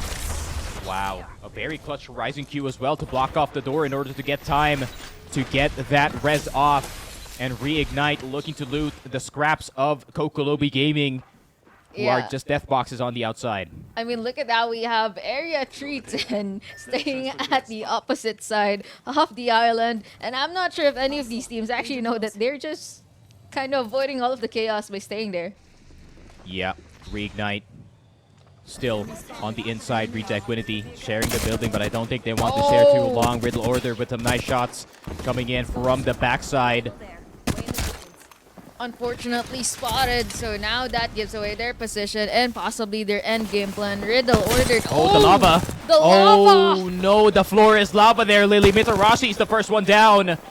And that's the catalyst. And they're still burning. They're not up just yet. Lemon only on red health. No armor to be found. Reject Equinity trying to get some swaps on the underside.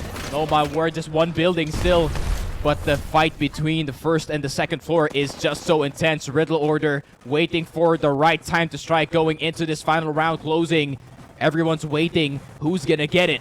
Again, this is your final game of World's Edge and your final game for match day number 2. Any of these 4 teams could potentially be the winner. Yeah. Melstera doesn't want to spend all of these smokes just yet. He needs to block the team on the roof and their vision. He doesn't want to get swung. He doesn't want to get poked, but they still have the most cover out of anyone in this final circle. And here comes Area 310, or whatever is left of them. And there you go. Lemon is eliminated into top 4. Reject Equinity with a very good Horizon Q. This could save the game. What is this position, Sneaky? Area 310 eliminated, and now Rolling Thunder has been deployed. This is your top 3. Reject Equinity with this game-saving Oh, they broke the Jenny. one spot. This is just insane. And Riddle, however strong they were, are just getting spam-nated. Wow, what a heads-up play from that Horizon to queue up to the high ground. Reject Equinity cleaning up the rest of every single player in this server. And what a well-played last-second strat from high ground to high ground here from Reject Equinity as they get the last win for A versus C. Very insane, very well played from all of these teams today.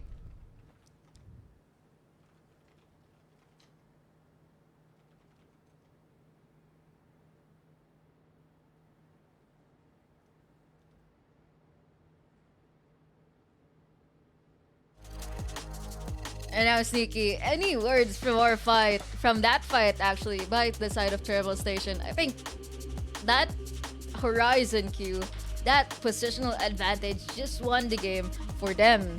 For sure. I mean, it was just so sad for the side of Riddle Order because they were so due for a really good game in these 6 games, and the position that they had was perfect going into that last zone, but they didn't factor in that one spot that you can stand on top of, where Reject Equinity was there, queued up with the Horizon, landing right on top of that perfect positioning from their side. And after breaking that generator, I was just like, all right, this might be an L for Riddle Order because they're just gonna get flung Arc Stars from the top side.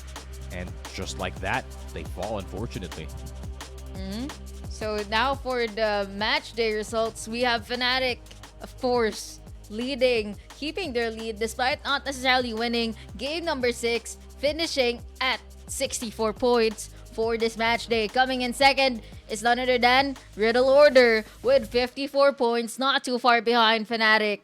Third is Techwing with a finish of 40 points, tied with Soleil Gaming also at 40 points, and coming in 5th is How with 36 points. Yep, and Riddle Order getting that second place back, which is very important for them, especially even in second place going into these group stage. The points are aplenty compared to third and fourth. So congratulations to Riddle Order for getting that second place back, and TechWing getting a good third place. And yeah, Soleil unfortunately is just gonna have to settle for fourth despite having the same points. I think maybe TechWing got a lot more kills, so they just hopped on over to that third place.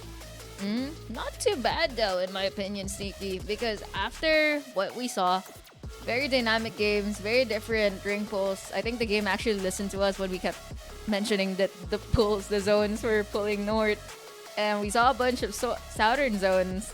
We also saw some pretty interesting plays from the side of TechWing with the Revenant pick, as well as Riddle Order getting their footing back after we declared that Meltsera and Yukio were the kill leaders at around game number 4, and I think they were able to safely recover that. For sure. I mean, an absolute recovery here from the side of Riddle Order despite not getting the win for the last game. Second place is second place for this team, so Riddle Order going to be shooting right back up into these leaderboards, and they're definitely going to enjoy their time because they're going to have a head start compared to the other teams that we have at the moment still trying to play catch-up, like Satushi Sparks, like Nebula Esports, like Reignite, Moze, NSD. And actually, Moze, I expected them to be playing a lot better because their first week performance is actually one of the best I've seen. Yeah, their first week performance was insane, but I think it might have something to do with the fact that the comp picks in this lobby might have been a bit different, not really working towards their favor. And we also have, of course, 10 different teams that they have to fight compared to the very first match day. Speaking of teams, speaking of fights, speaking of match days, we'll be taking an hour break to prepare for match day number 2, where we will be watching Group B going against Group C.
The Pro League is comprised of 2 regular season splits.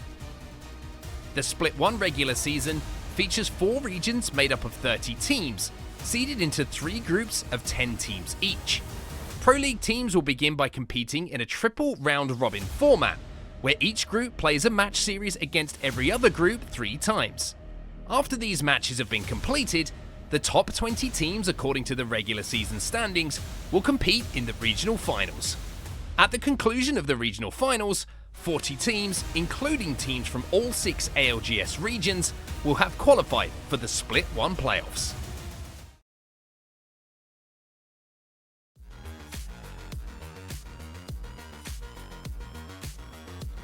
And hello, and welcome back to the ALGS APAC North Global Series second set of the day. Another 6 games of banging Apex Legends. Now we have Group B versus C. A versus C just concluded earlier, and we got more Apex for you guys.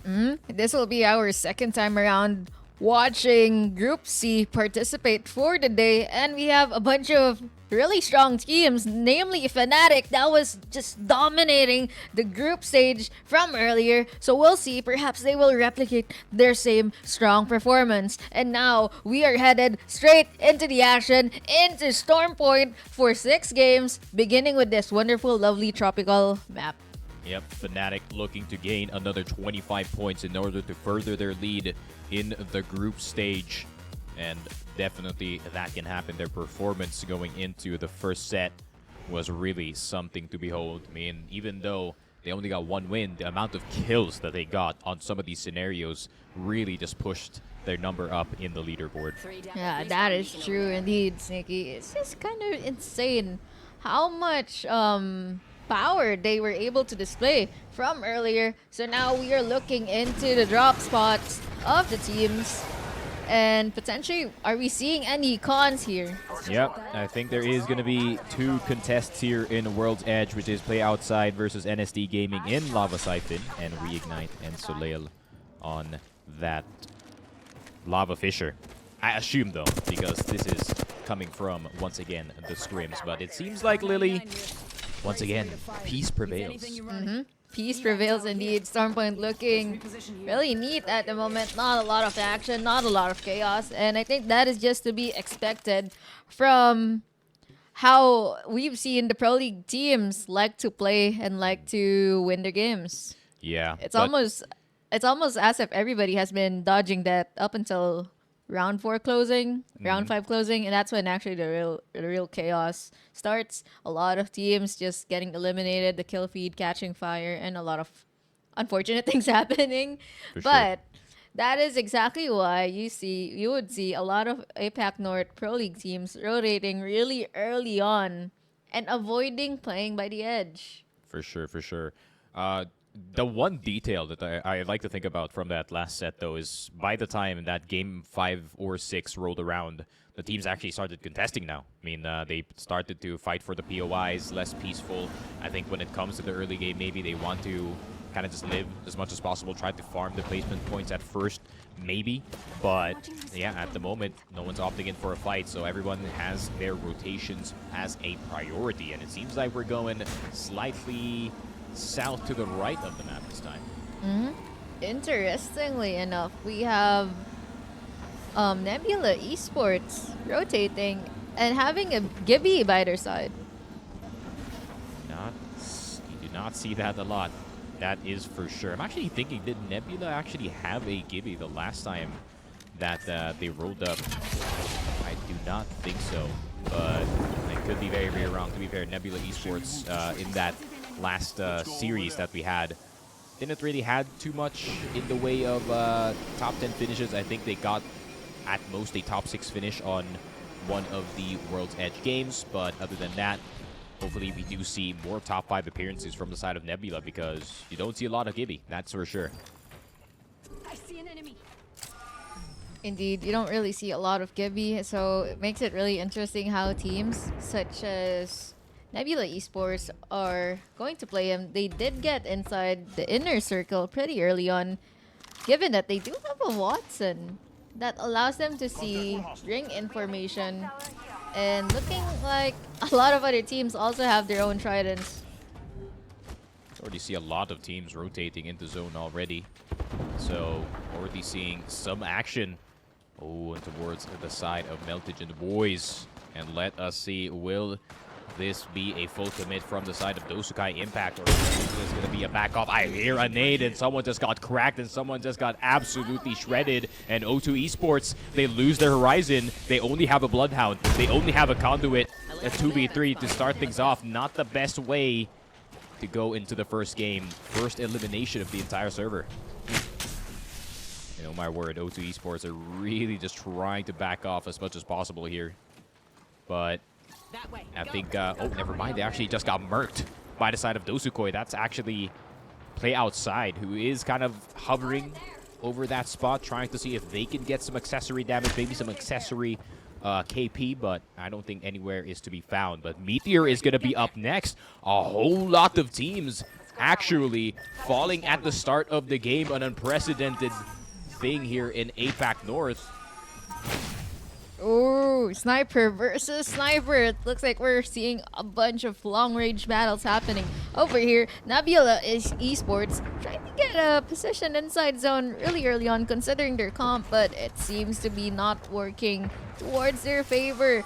More and more teams rotating, using the evac towers, but oh, what a lucky shot! But sadly, that kill was given instead to Reignite. Yep, Reignite. And unfortunately, one of the members of Play Outside, who was trying to just get out using that balloon, does lose his life in the process. But yeah, rest of the squad still trying to find their way into the zone. It seems like most of them have, but there is still Army Fnatic still on the outside, still having to worry about what they have to do. And actually, Fnatic is playing really deep in the zone, so I don't think they're going to be planning on entering until round 2 is over. Yeah, at the moment, so many things can happen. Still 18 squads left with round 1 closing. Actually, this is already aggressive from the side of APAC North, but looks like we might be encountering another devastated coast zone. And the last time that this happened in match day number 1 for APAC North, it was pretty impressive to say the least. Very fun to watch, actually. Yeah, that was actually Play Outside winning that specific circle rather, with Area 310 kind of holding the top side, but despite holding the god spot, you know, they still didn't get the win in the end. And the entire time, Play Outside was just playing on the underside of that, of that really high point building. And the thing is with that is you can't really look below you because, you know, you're kind of exposing yourself to the rest of the server.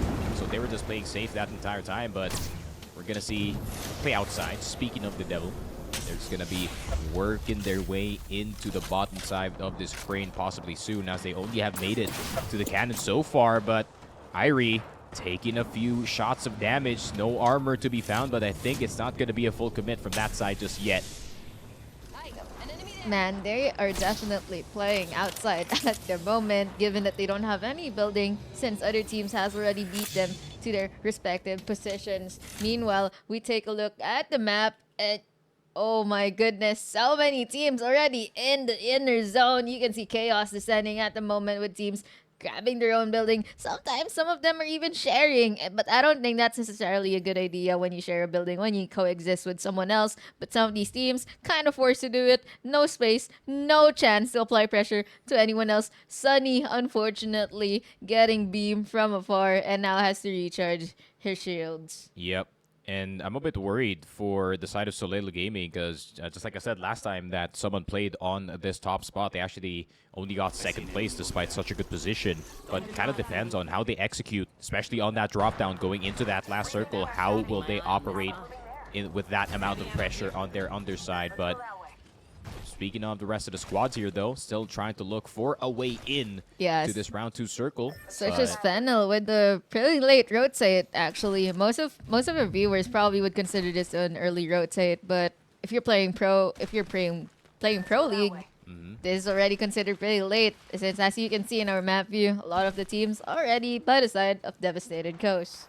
Yep, Devastated Coast already occupied by almost the entire server. I think it is only Fnatic who is really opting in to play on the outside, but it is Fnatic, man.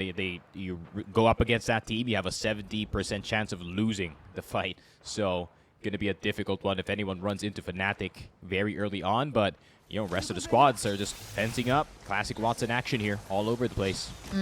Lots of fences, lots of Bangalore smokes, and curiously, a Gibby in the lobby. Going to be quite confusing once the Rolling Thunder start mixing in with the Gibby ultimate, but I'm sure the teams here know better to know which to avoid, which to tank, and generally just how to dodge ultimates. That way, maybe perhaps some of them are able to utilize their utilities well.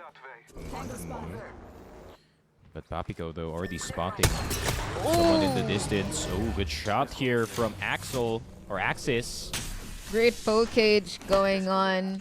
Sumiyoshi, meanwhile, just casually droning around, gathering information and seeing where possibly would the Ringwood pool. Maybe the teams moving around could potentially give them the information, because this is a problem when you are early into the zone.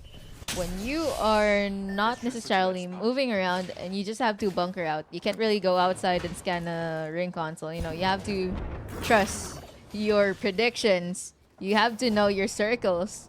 But NSD Gaming, they do have ownership over the ring beacon, but it seems that they are rotating or maybe extending the space that they are keen on protecting. Yep. Sumiyoshi, though, very vulnerable, even with an open door still. But none of the teams are keen on necessarily full sending them. Yeah, I think Axis is just trying to pop, or at least trying to drop some of these spikes to at least serve as an early warning system, just in case that any team does want to roll up right behind them. So that's going to be a good thing if you do have a Catalyst on your squad. But NSD Gaming just trying to scout out the general area, making sure that they know everything and anything that is happening that is in the surrounding area. But I think there is still some action going on the outside of the ring at this very moment. So, gonna have to be a very, very spicy hold from most of the teams here. Yeah, let's go over there. And yeah, seeing NSD looking on over, pulling through.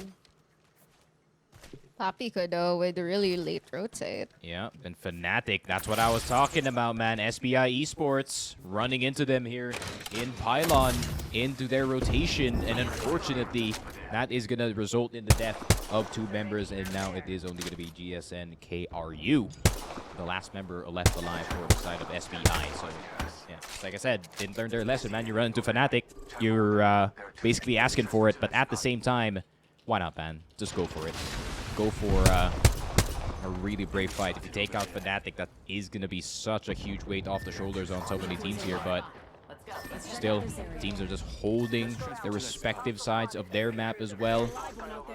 But Fnatic wanting to hold this respawn beacon. They already have a red as well, so I'm pretty keen on thinking that they are not in any pressure whatsoever to try and get into early fights, early positions, and do a bit of poke cage, because this is exactly how the very first match from the earlier set played out, with most of the teams not really playing that aggressively. But as the games went on, as the lobby started being more familiar with each other, it just suddenly started becoming more and more aggressive.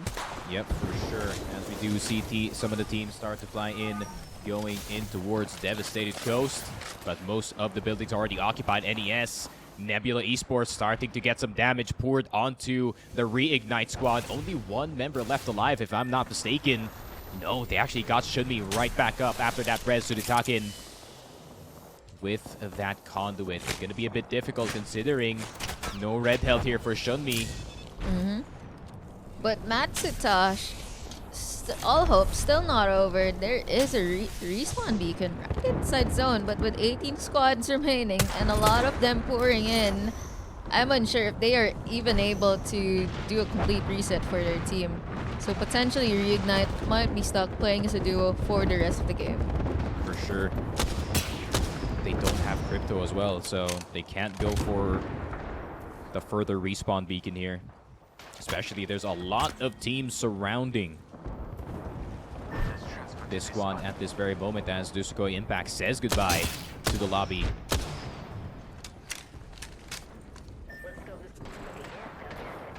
But also, Reignite starting to feel some pressure on towards the backside, with Crazy Raccoon starting to see their poke as well. And I think it's just a classic Crazy Raccoon strat. They just hold the best spot in the zone and see how they can play from there. But Enter Force 36 as we do pan on over to them. Aimbot getting out of a... That's a good start. Ooh, bullet dancing. Not gonna hold though if you're getting nade spam just the way this team is currently. Oh! Oh, no, Enter 436. They've definitely entered the fray. Resh is going to go down and is going to get finished off. And Illy's not even going to overcommit for it. He just wanted the one kill. But it's actually the two-man peek coming in from the backside. E36 looking for some revenge for their fallen comrade. But I think they're just going to be out. Oh, and yeah, not much you can do. You just have to take the L if you are the other squad. Enter Force 36. With the swing of a lifetime on that one player. At the same time, just sneaking right behind enemy lines and, yeah, just surprising that squad. I think that is just simply fair play. Teams not looking at their backside are bound to get backstabbed. Vortex Wolf, though, eliminated off-screen. 16 squads remaining. And SBI Esports, they still have their Bangalore up and running and potentially a Ratted angle from them. Pulverex, though, really good position by the edge of the zone. They are keen on gatekeeping this squad, and it seems to be Tai.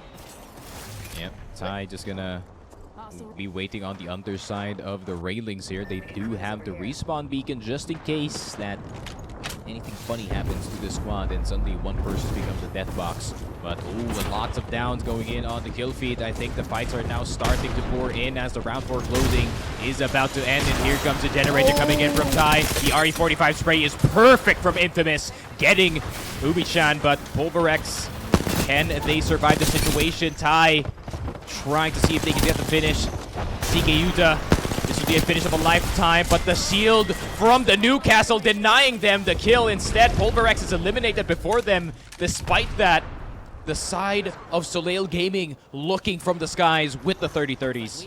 That is just insane, Sneaky. We've seen so many teams trying to get into the zone, thinking they have the advantage, and then suddenly they're just gone from the game, no longer in Storm Point. Meanwhile, Crazy Raccoon over here running double purples, flatline in hand, with E36 actually not too far behind. Yeah, towards... Oh, big nade! Oh, the nade that just cracked absolutely and everyone in the Kinotrope Gaming squad. But Crazy Raccoon also gets eliminated. Fennel with a nice third party slipping in an Arcstar through the window, stunning every single player of the Crazy Raccoon squad. And here comes the third party. Diaz wanting to get involved as well, but I think they're just looking for the rotation going into the rock. Fnatic also a bit wounded. I think a lot of these teams were suddenly being wounded, but now they are keen on resetting and fighting. Soleil Gaming just right beside Fennel at the moment, and I'm not so sure if these two teams actually know that they are existing within meters from each other. I like the call here from the side of Soleil Gaming. They went down from the high ground, and I think it was lessons learned from the Area 310 skirmish that occurred in this map in the earlier games that we had. But Soleil Gaming now holding one of the better buildings here. It's actually just right on the edge of zone. Maybe they can walk it in by the time that the final round does come in. But 6 squads left. Everyone is just eliminating everyone. Fnatic with the classic strat, trying to see if they can play backfill a bit here going in towards the round 5 closing. But Diaz has an idea, but they don't want to get shot as well, so they just opt in to smoke it. But ooh, big EMP coming in from the side of Devastated Coast.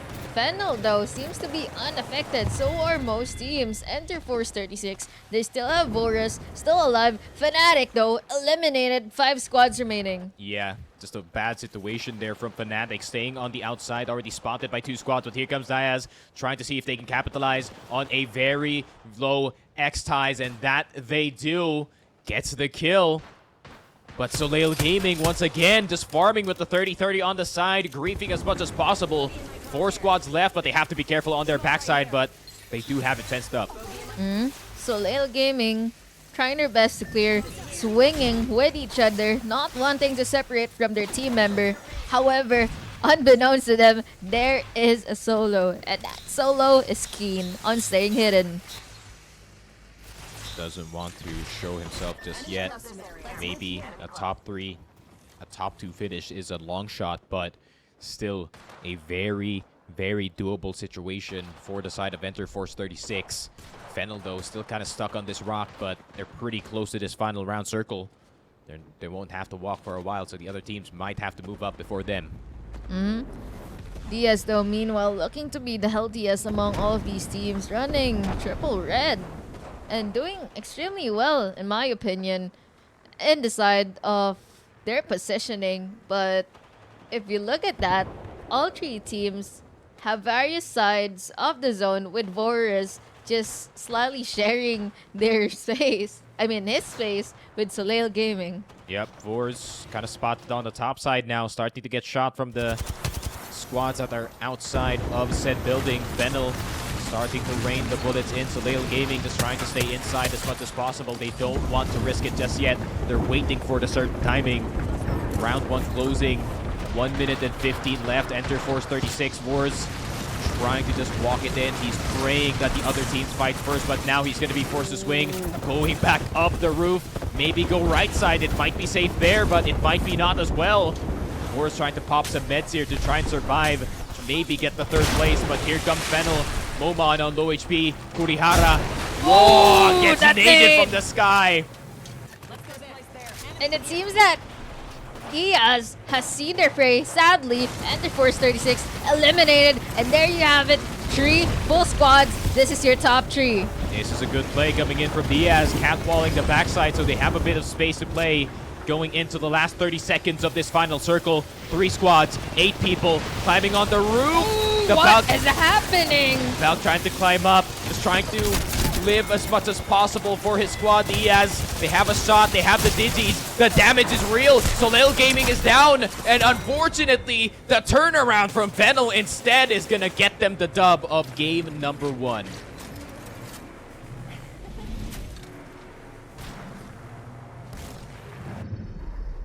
We have our Apex champions.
And hello, and welcome back to the ALGS APAC North official English broadcast. And my name's Nick Frog. With me is Rex Lily, of course, taking a look back at game number 1 of Stormpoint. Fennel, of course, coming out with the win. And Diaz coming in at a close second. Fnatic coming in at third, despite being eliminated somewhat early in this game. But it just goes to show how strong some of these teams actually are and how persevering they can be as we head into our second game of Stormpoint, where we will be witnessing, I think, pretty much the same comps unless something major changes and affects the way these players are playing. Yeah, I don't think there's going to be too much changes in terms of the comp here. It's just going to be, you know, the standard Bangalore, probably standard Cat or the Watson, probably a Horizon on one of the teams who do want to play a bit more aggressive. But, you know, rest of the squad really just doing their thing. I think probably the most out of pocket, most out of sync comp for the rest of the server is probably that Meteor comp. They still have that. They still have that Gibby. They still have a Rampart on their team, which is pretty interesting. But I think Stormpoint really does bode well for Rampart specifically if you do want to just, you know, hold up on a building and then try and survive. Interestingly, though, it's not Rampart, nor Gibby, nor Valkyrie that's being chosen by a lot of these players. It's Conduit.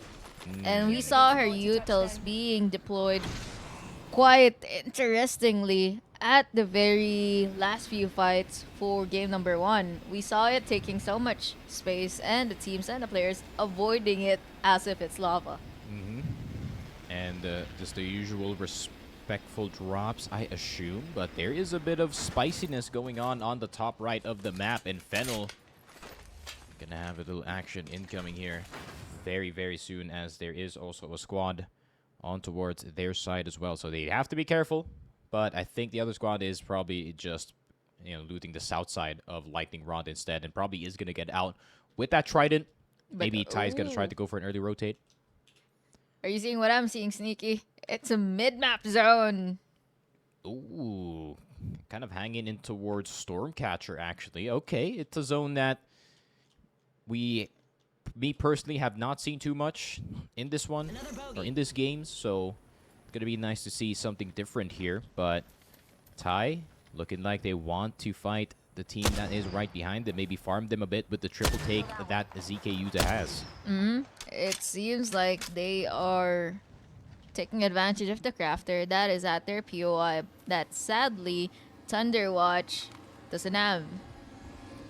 Yep, trying to just hurt the side of Fennel, last game's winner, by just a bit, but I think Ty's already got their objective, which is this Trident, and they are just going to be blasting out of this and going into the zone itself. The team's going to be left a bit behind since they don't have the access to the Trident anymore, but at least we know that Ty is going to be there early. Despite having the Valk, they actually went for it. I think they're just aiming for a super duper turbo fast rotate. And speaking of the super rotate over here, we see Fnatic coming in from the wall side with Yuka F just bouncing around and aiming to get away from the fight as fast as possible. Tatuki meanwhile playing with the Prowlers, getting armors up.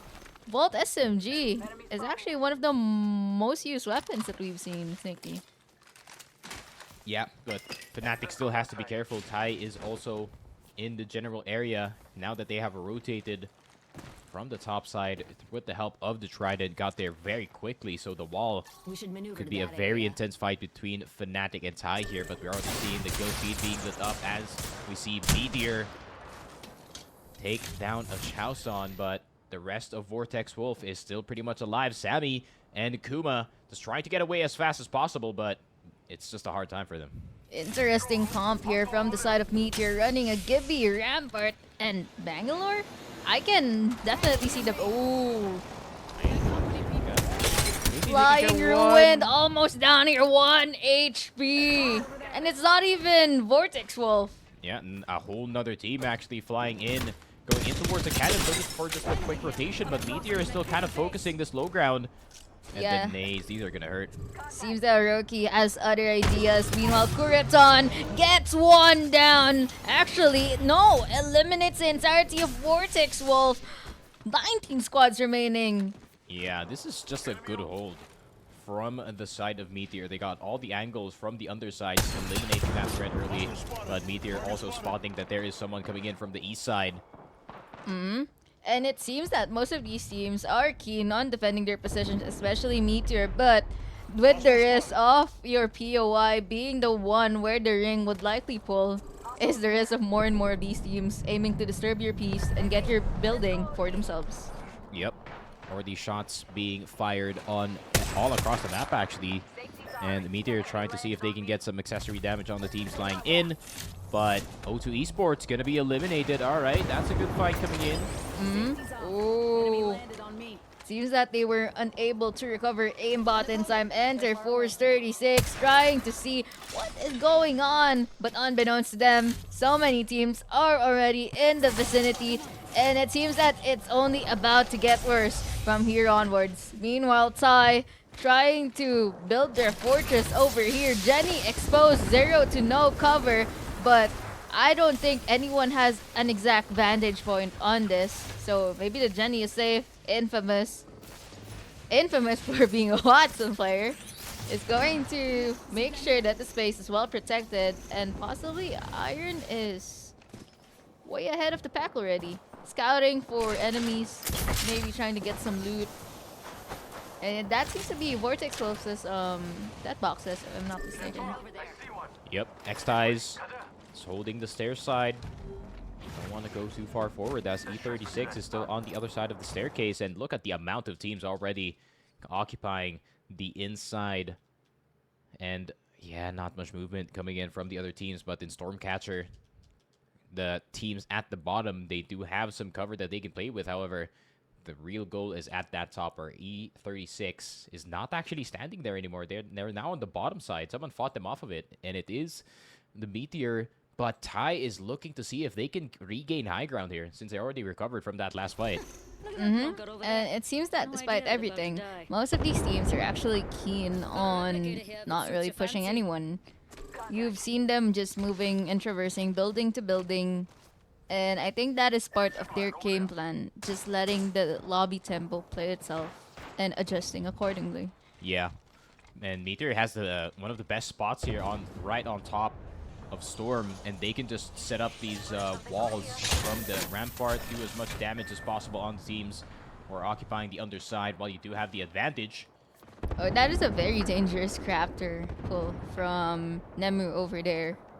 Risking to use the crafter to upgrade your Evo shield while multiple teams in the lobby are looking around. Kuriton though, Bang Smoke's not doing anything since a Jenny is located just at that side. Great 30-30 shots though. Big poke cage going on, 70 at the side of Tai. And Infamous wanting to hit back but is unable to land a single G7 scout shot. Yeah, but I think Infamous is also willing to play these types of fights because they still have the generator online. They can just regen those armors right back up. At the same time, Meteor is kind of filled with meds though, so I think they're going to be fine for now, just holding the top of Storm. But there is other teams also starting to look at this spot, and maybe they want to take Roof as well. Well, there are other teams such as Kinotrope Gaming around the vicinity just scouting for information and predicting which teams they should be fighting. But what really interests me is the fact that Meteor remains uncontested at the very height of Stormcatcher. Yep, Kinotrope Let's go there. looking for some redemption after that after that first week performance was not the best showing from them, especially compared to what we saw here in scrims. So maybe they have a game plan going into Storm Point. But yeah, buildings already occupied. Meteor's up top. Tai is at the bottom, right and left buildings occupied by Rig and Rig and Fennel respectively. But Papico's making their way up the hill though. Papico just defending this part of the map. I think they are keen on gatekeeping the squads that are late rotating. And one of such squads is actually the one that we just witnessed land earlier on. But nobody showing presence, nobody showing aggression, and as such, they don't really need to react to everything. After all, Stormpoint, pretty big map, lots of terrain too. Look at the verticality, the vertical height difference between each and every single one of those trees, hilltops, and even the structure, the very structure of Stormcatcher, which is pretty high up. Yeah, but Papico is going to have a slight hard time actually trying to slide down, as there is a squad kind of watching.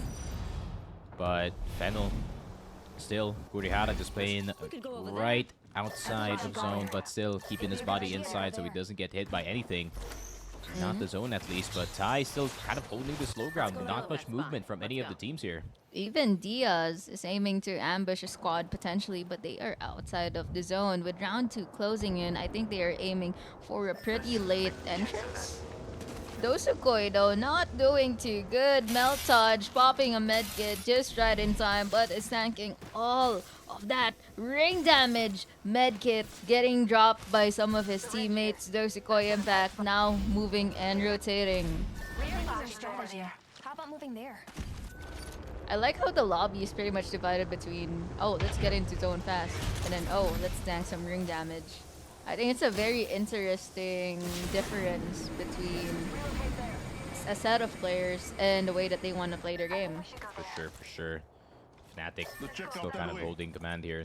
Doesn't want to let go of it just yet.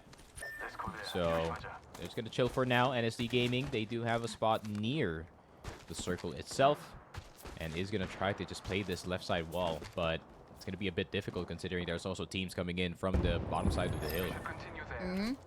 Papico still keen on gatekeeping, and I'm not so sure if they know that Diaz is being a bit sneaky at a corner, and perhaps they are about to get ambushed any moment now, but the ambush instead is coming up all the way from uphill. Have to watch ahead there, just in case. Enter Force 36 still hasn't gotten aimbot back in action, and especially you do want that catalyst, especially for that catwall going into this late game. Could be a very important factor for this team to win some of these fights. But still, 18 squads left. Everyone very patient about it, waiting for the right time to strike, and no one wants to strike first. That is true, Sneaky. Nobody wants to strike first, and nobody wants to risk their games. But again, eventually you do have to move. That is exactly why we have the ring, and why it keeps on shrinking, keeps on getting smaller, forcing the teams to actually fight instead of camping and holding their ground. But look at play outside right now in their northernmost rotate, and I think they are about to meet another team, perhaps Fnatic or someone else. Fnatic could be very, very close in this area, but pretty far for the side of POS in order to get something in the zone. At least they get half a building, maybe. Oh, instead Fnatic is aiming for a northernmost landing, a northernmost rotate. Pings are coming off to dictate where Satoki and the rest are supposed to land. Meteor finally having a bit of competition for height, and Laika is just simply observing how many teams are setting up already. I mean, we know we have Meteor by Stormcatcher, and we have Tai by the Jenny by that side. So I'm curious to see what else are the other teams cooking. Bit of battery action going on from the side of Soleil Gaming. Crazy Raccoon, alright, that's a good start. 30-30 shots are now starting to fly here for Justna. Great crack over there from the side of Justna.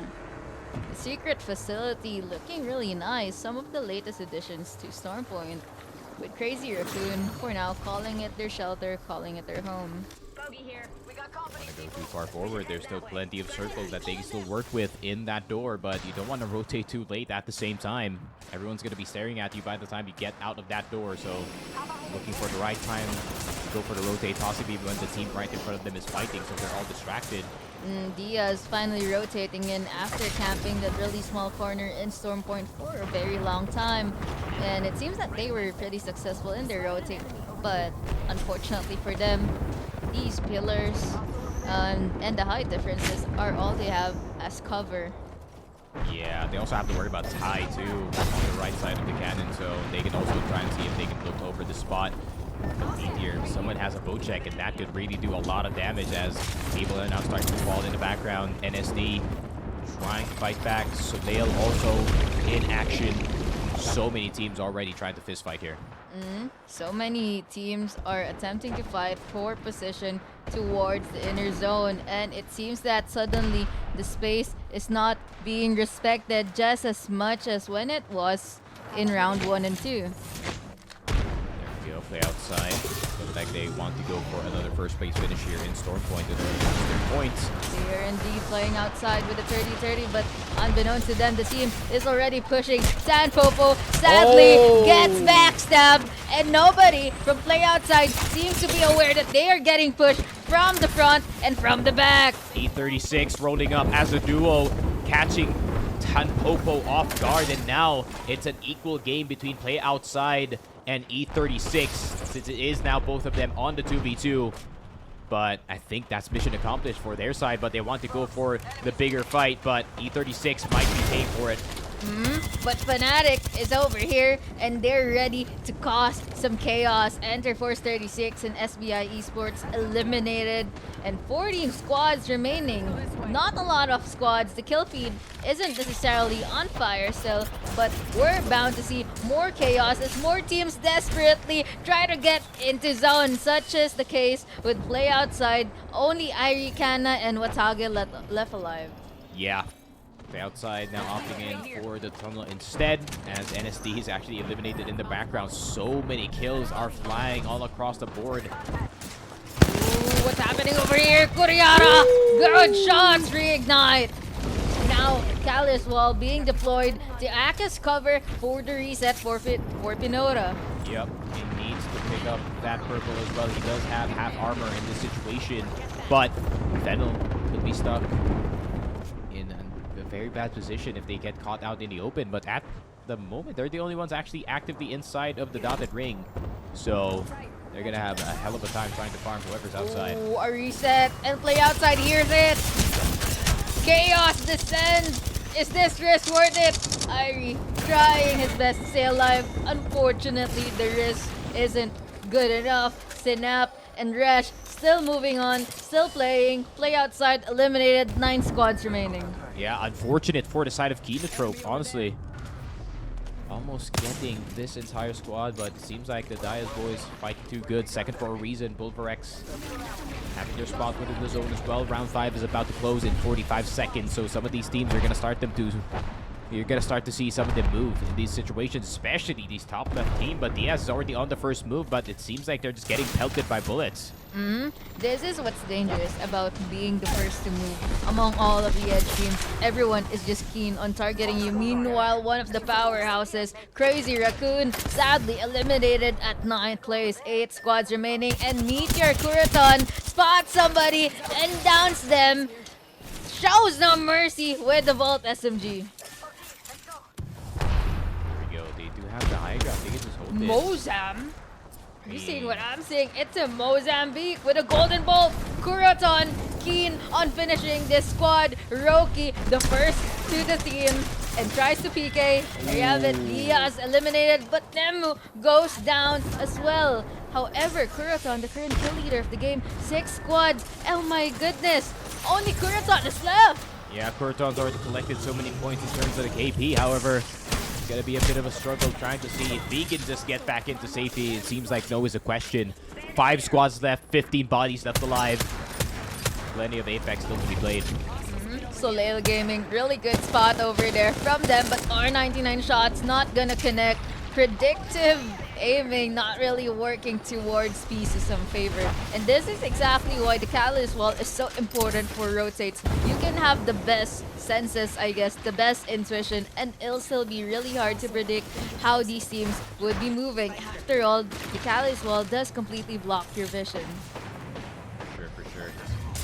Catwall does have that stun effect as well if you go through it, so... Oh, Sisu! Oh my goodness! X-Dice just got deleted just like that! 4 squads remaining. They tried to enter the domain of Pulverex here. Unfortunately, they pay the price. They tried to go low ground. There's also a squad right there.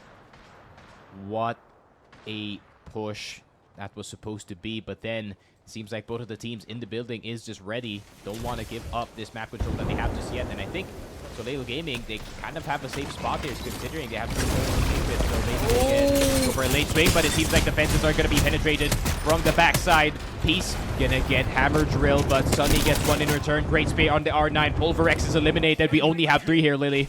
And there you have it, Kinotrope Gaming just spying on everybody as Mia K recovers from an earlier engagement. But what about Soleil? They're still there. And what about Fennel as well? Looking really healthy. They have defended this spot for a very long time, and it seems that they don't even need to move. Yeah, and Fennel starting to lean towards the left side, but Soleil, Sunny survives with 1 HP with 1 Arc Star here done, buddy. But the rest of the squad is going to get cleaned up here by Kinotrope Gaming, looking to see if they can get some juicy AP. And look at that, Fennel finally third-partying the final fight, and it feels like this is a game destined and begotten and given to them actually. Hinata, Kurihara, and Momon all looking pretty healthy, and it feels like they don't even need to sweat it. Yep, and Fennel, they can just chill on the backside here. Oh, Sunny. Sunny. I hope the sun is praising you, but sadly, you flew too close to it. One Tappy, Arufa, and Miyake going against Hinata, Kurihara, and Momon. It all goes down to this in game 2. Kinotrope looking to go a bit forward. Good tags here coming in from one Tappy. Now they're going to attempt to get high ground. HP is not too good for Arufa here. Does not have that much red leeway. But here comes the rest. Oh, Catwall's going to go through. Momon's going to get that kill on Miyake. Oh, that's the second one for them. And Fennel, I've never seen an easier win for them, honestly. And a dub is a dub for the boys over at Fennel. Such chaos, but beautiful execution from the side of Fennel, taking it smart rather than playing aggressively for the final fight. And that is it for Game 2 of Storm Point for Group B versus C.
And hello, and welcome back to the APAC North English broadcast for the Apex Legends Global Series. My name is Sneaky Frog. With me, Rexu, Lily, and yeah, we just had our second game, and it has been quite the intense start from both sides, circles from opposite sides of the map, and yeah, it's just a gift that keeps on giving for the squads, and I think we're just probably gonna go straight into game number 3 of Stormpoint.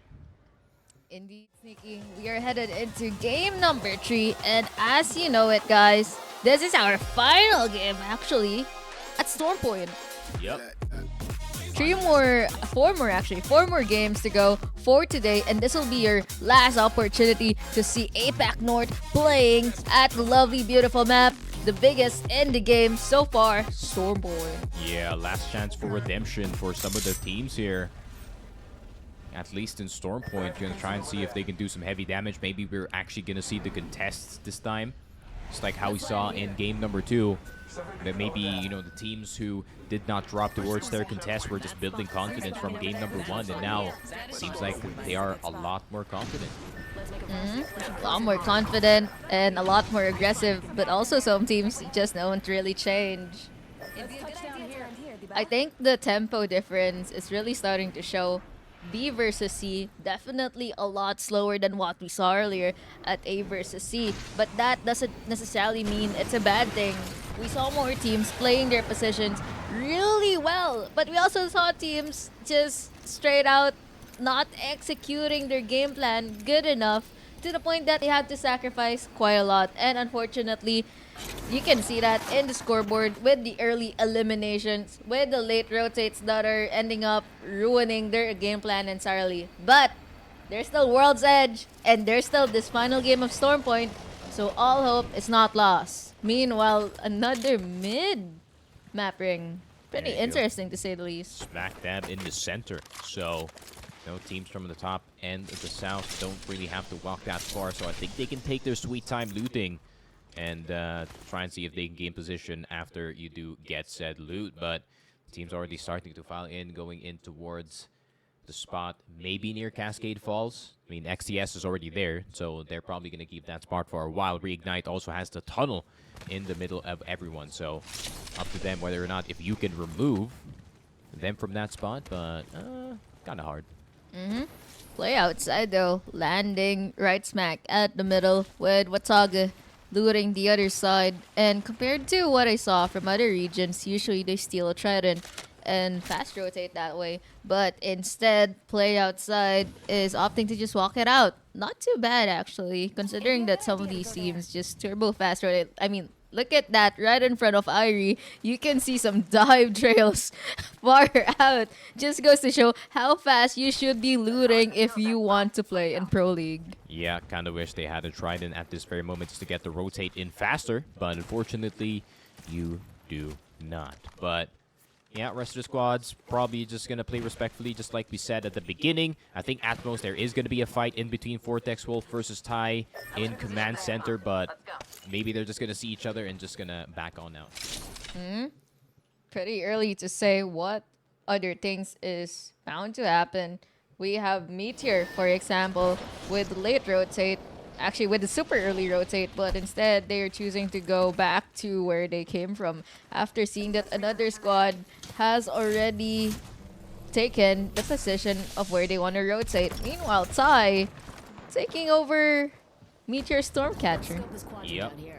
And Zakuta probably just got damage from the prior PvEing that they did to get these better weaponry, to get these better armors, to get these better attachments. Oh, Kuma. Not looking too good, Paul. Need to be careful. All of these teams are looking right at you. This is the difference between a usual ring that pulls towards one of the edges of the map and a ring that pulls towards the middle. I think the middle one is just way more chaotic, considering that it does pull towards the middle of the map. Most of the teams don't really have to traverse very long distances to get to the POIs that they would want to hold for the endgame. For sure, for sure. Just a thought. But Meteor is still on the top side of the hill. O2 looking for coming in. What is happening over here? I think that's only one team. That could only be one team, and that team has Gibby. And yeah, the shooting didn't do too much, honestly. I think they just got out. The bubble really helped them just cross there for free. Oh, one play outside. All of a sudden gets surprised by Enter Force 36. And Vors takes down Tanpopo. Not even a res, not even an attempt. They just run right back. What an ambush from the side of Enter Force 36. Even I was too hyper-fixated on the Trident, trying to look for it. But I think that Trident actually served as a distraction for play outside, allowing Enter Force 36 to ambush them just like that and get 1 KP. Cerebral gameplay coming in from Enter Force 36.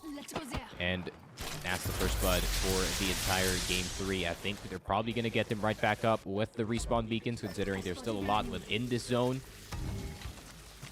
And I think this might actually be the Gibby team from earlier, Nebula Esports, but I could be mistaken, seeing as there are so many Gibbies actually in the lobby, miraculously. Might be Gibby's return, or it could just be an Apac North thing. Oh, great flatline shots from Honto. That's reignite right over there, with Pulverex also looking at pretty much the same direction. Very, very nice shot from Y, but I don't think they're going to go too far for it. The Gibby ult is already thrown out at the top of that building, but I think the squad that they were just chasing already catwalled out. But Pulverex playing the dugout here near the river, but I think Nebula Esports, they kind of smelled this. Now it's all up to them to capitalize on that knock, but seems like they're not too keen on doing anything at the moment. Meanwhile, reignite, there you go. Relocating, not looking too good, but they are able to immediately get the respawn. Now we're going to be avoiding observing the respawn player after what happened from yesterday's events. But we have more interesting things to watch, such as X-Ties over here getting pushed, having to retreat to their building, with Maker being the only one left for the side of Diaz. Yep. 4 squads still outside of the zone, so there is going to be 16 in the general area. Gonna have to be careful which fights that you have to pick and choose, and that's why crypto is so important, because you can point out whether or not there's a team on the hill or not, and you can go for this fight. Rat has been discovered, but I'm not so sure if X-Ties knows that there's another team. Okay, now they know completely that there is Soleil Gaming also taking refuge right over here. Sunny though and the rest of her team have to battle against, I think that would be the solo Maker from Diaz. Maker is that conduit, so does have that temp shield temporarily, but Synap and Resh nearing death as we speak, about to go to sleep. Meanwhile, Reignite actually eliminated the first squad to go away from this lobby. 19 squads remaining. And that's it for Synap. So many deaths, however, squads are not falling all the way just yet. The rats are all over the place.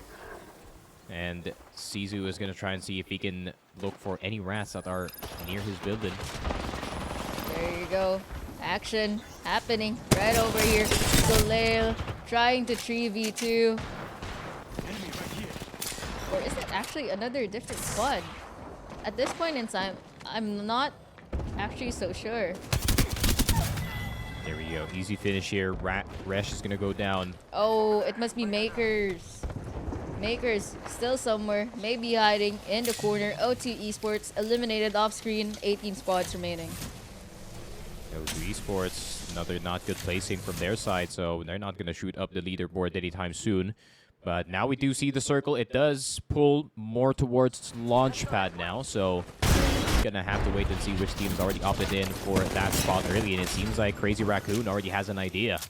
But we do have a fight over here at the edge of the circle between Dosukoi, Impact, and Play outside. Quite true to their name, they are really keen on staying inside the zone, but instead are picking fights over here, just like what any typical edge team would be doing. Watage, Tanpopo, aiming to claim height. Now they have control, but unfortunately for them, they are fighting a squad with a Valkyrie in it. Yep. Meltiage can get out of this one anytime that he wants. As soon as he has that ultimate, I think they're just going to pop it insta and try to fly away from this situation because Cascade's already occupied by half zone. And it just keeps on getting smaller, so no EMP for the Crypto, but he is getting a lot of information for the people up on the roof. Seems like both of these teams are keen on tanking all of that ring damage in order to finally finish this fight. None of them want to rotate out first. It seems that Play Outside is just pressuring the team that is inside, which is Dosukoi Impact. Dosukoi Impact, though, they do have a lot of syringes, and it seems that they are prepared for the possibility of this scenario. But Meltage running a little low, only 2 syringes left, and I'm guessing that they didn't really plan for this. After all, they do have a Valkyrie, and normally with a Valkyrie, you aim for those really fast rotates, and that doesn't seem to be what's happening right now, Sneaky. Yeah, especially you have a Crypto and the man that cannot move an inch if he does have that drone out, but Master. They're just healing it off right at the moment, and it seems that medkits are being expanded. Curious to see how this fight would result, because at the end of it, maybe none of the death boxes of the team that loses this fight have any health items that can actually help the surviving team move on and win the game. Ooh, but the Smoke is going to get information here. Purple and blue on towards the armor on the inside players. But Play Outside, literally playing outside here. They're just outnetting the other team. They really don't want Dosukoi Impact to go through with this game at all. Look at that, Meltage popping a Phoenix kit. Kits are being popped. Teams are desperate for heals. And finally, is this the start of the fight? Play Outside, Watage, checking the angle. Oh! The ring. Tama na! Down Stan Popo. Misses the ring timing, and Play Outside is in trouble. Watage making a run for his life. Tanking everything, aiming to get his heals up, but he only has 2 syringes left and 1 medkit. It's clearly not enough. Nebula Esports, meanwhile, eliminated off screen. 17 squads remaining, and so is Dosukoi Impact. It's already at a round 3 circle, however, there is still a team outside of the zone, so Play Outside needs to move now or else risk just going down. But Watage, I think he's already accepted his fate, and this could be Play Outside going out at 16th. Watage just accepting his fate, dropping the armor and stuff, but 15 squads left. What can you do? You're so far in the microwave that basically can't get out. That is just crazy, Sneaky. Dosukoi Impact and Play Outside just unintentionally, perhaps, wasting each other's time and resources to the point that nothing really happened to the fight. Dosukoi Impact was the first to go down, but look at that. Pulverex, meanwhile, not inside the microwave. NSD Gaming eliminated. 14 squads remaining. F-Chan, Hammer Drill, and Umi-chan aiming for a very fast rotate, but they are out in the open, and they don't really have resources that can help them traverse, aside from, of course, the fact that they have a new castle. But this doesn't seem to be going their way. 2 blues, 1 reds. Yeah, I think maybe the Bangalore has to go first. Newcastle can ult over and then maybe just go for the late cross if you are that last player. But looking like mighty troublesome right now for just teams to get into the map in general. Interesting POV that we have over here. Meteor finally rotating into the zone after staying at their initial rotate spot for a very long time, and it seems that they have decided to play by the rocks. Nemu and Roki, though, gonna be in a bit of trouble. Interesting loadout from the side of Nemu, running a Mastiff and a Sentinel, as well as Kuroton. I think I remember Kurotan being a kill leader from from game number 2. Roki! What happened? Oh, Roki! Sadly isolated, and it's Sai, Iron, Infamous, and Utah.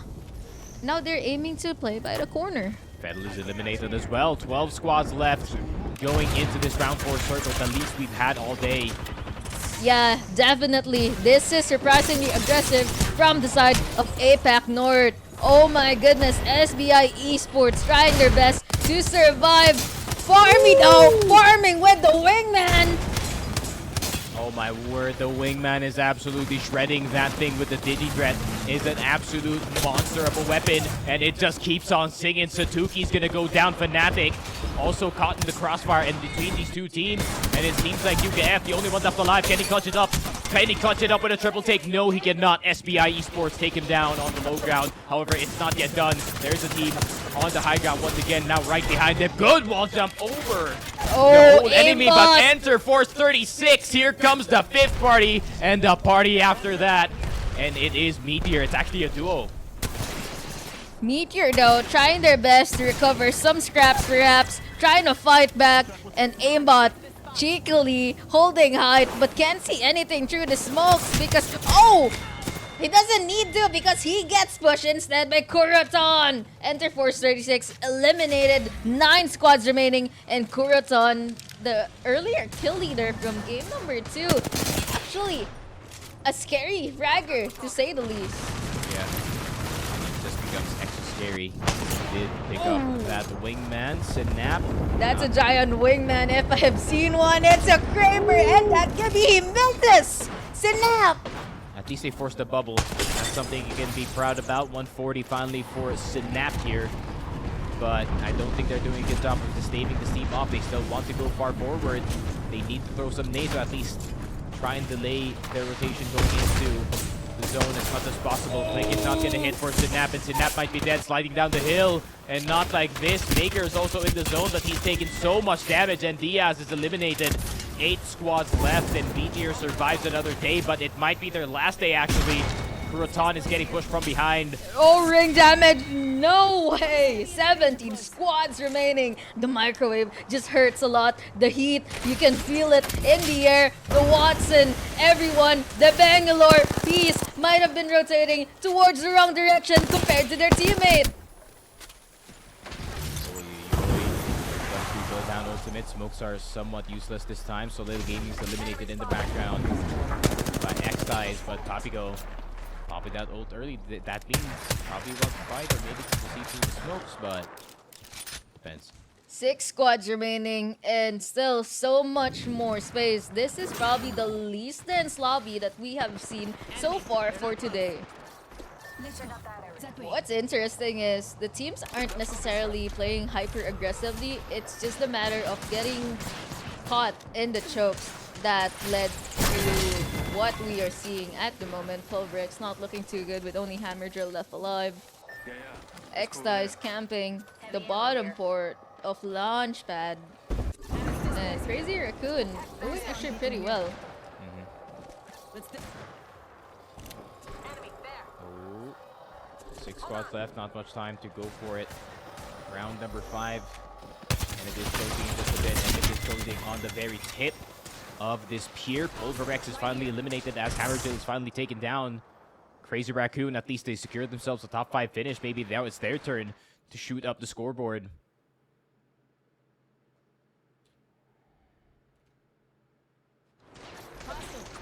At the moment, it feels like Crazy Raccoon has probably a good spot, and I'm not so sure because of the fact that they are still by the edge and are behaving and fighting like one. Nice shots over there from Dogma, but they has to temporarily back away from the fight. X-Dice eliminated, 4 squads remaining. Yeah, you don't want to go too far forward here. Crazy Raccoon with a very nice position. However, they do not, or rather Kinotrope does not have the EMP, so they're kind of vulnerable here from the left side. One Tappy's going to go down, and he does go down all the way, but here comes the rest of Kinotrope taking absolute damage from the circle. Arupa needs to go forward. He gets stuck on the death box, not like this! Not like this! The ring has taken so many players. At the moment, this has to be the deadliest ring that we have seen so far. It wasn't enough to take the lives of 2 teams. It wants more! This is your top 2. We have Papico and we have Crazy Raccoon. There you go. Good recovery as well from the side of Trope. Not the best performance on the last week's games, and now they got themselves a solid 3rd place, but now history only goes for the winners, guys. And Crazy Raccoon, they're really trying to win, trying to see if they can dodge the Bangalore ult, but they do get hit by it, but they get hit, or the other team gets hit by the Bangalore ult as well, so it's just a Bangalore ult trade for the side of Papico and Crazy Raccoon. However, Crazy Raccoon has the better position. They have the high ground. And they also have the time on their side. Look at that shot. Both SMG going crazy. Just one more and they have the win. Crazy Raccoon is the champion for game number 3.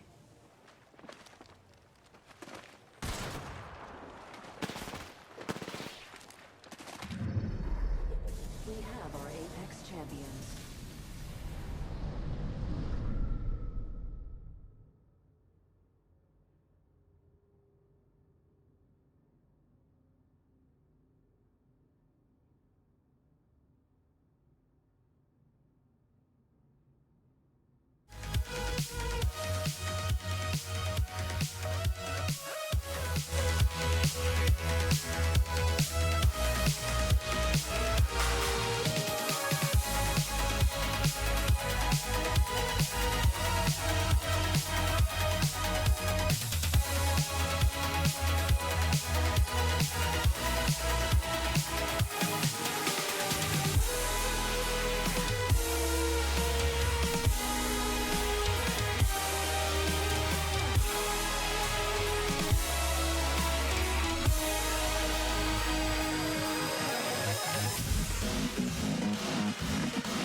And hello, and welcome back to the ALGS APAC North English broadcast. My name is Sneaky Frog. With me is Rexu Lily, and we are going to take a look right back in our scoreboard. Fennel locking out first place with 43 points. Crazy Raccoon on 30, tied with Soleil for third or for second as well on 30 points. Kinotrope on 28, Diaz 27, Papito on 27 as well. Yeah, I mean, just way better performance coming in from Kinotrope here, but Crazy Raccoon starting to turn up in some of these games. And as you can see, Fnatic, who was leading the earlier group, kinda struggling a bit to keep up with the top dogs of this current Group V versus C. And now we are heading into our very first match of World's Edge. Maybe we will see some team composition changes. Perhaps some players, some teams about to pop off since they will be given new POIs, and it is indeed a different map. Yep. And this is going to be a very, very interesting one as now we enter into World's Edge. From my information, at least, World's Edge, it might have Sigma Test play outside, NSD Gaming on Lava Siphon, Reignite, and Soleil here in Lava Fisher. So could happen, could not happen, depending on depending on what the teams feel like, because after all, we've seen the teams heavily respecting the decisions of everyone else. Very keen on not ruining anyone's starting conditions. We even saw 3 teams all sharing Skyhook, not pushing anybody, which is pretty interesting to say the least. But that was from the earlier match set, match day number 2. So maybe things will pan out differently for match day number 3. We did see a lot of aggression, a lot of ring tanking from earlier. Yep. Reposition there. We are already seeing, a contest here in Lava Siphon, just as expected. And here we go. NSD Gaming versus Play Outside, who is playing the second floor at the current moment. G7 Scout and a Mastiff here for Arikana.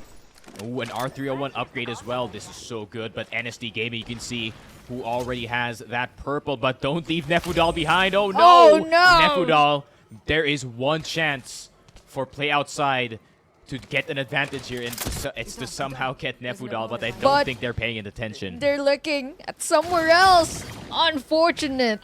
The chance was there, but it was missed. And now NSD Gaming versus Play Outside, even Steven, with NSD Gaming actually having a bit of an advantage since they did take the purple armor off the ground and took it with them. Yeah, but they didn't really bother play outside too much, so probably this is going to be a Climatizer-esque POI where you just share one side of the POI, the other team shares the other. And yeah, it's just going to be peace in the POI for now. But we are going to see not many other teams actually fighting it out at the beginning of the game. I think the closest that we do have is those Skyhook teams. But other than that, not much in terms of fights. Definitely, Sneaky.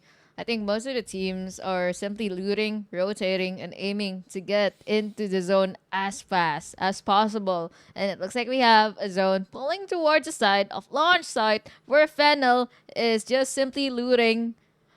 And I think they are aware. After all, they do have a catalyst for their team, and they do have advanced ring information.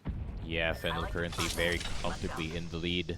So I think they can just play this type of style. Even though, I mean, they have double blues. It's so easy to upgrade with the guns that they have, as Momon already has a 30-30 and a Volt. So I think this white is going to turn into a blue very, very quickly, unless Crazy Raccoon falling from the sky, taking ownership of this building, and it seems like Fennel hasn't fully looted their POI. only half of it. Crazy Raccoon, though, they're going to try to go for something here. Good 50 tag for Momon. But how is Crazy Raccoon going to get up here if they want to contest Fennel? Maybe this is another case of staying in this building for the next few rounds as they wait for the lobby to fill this POI.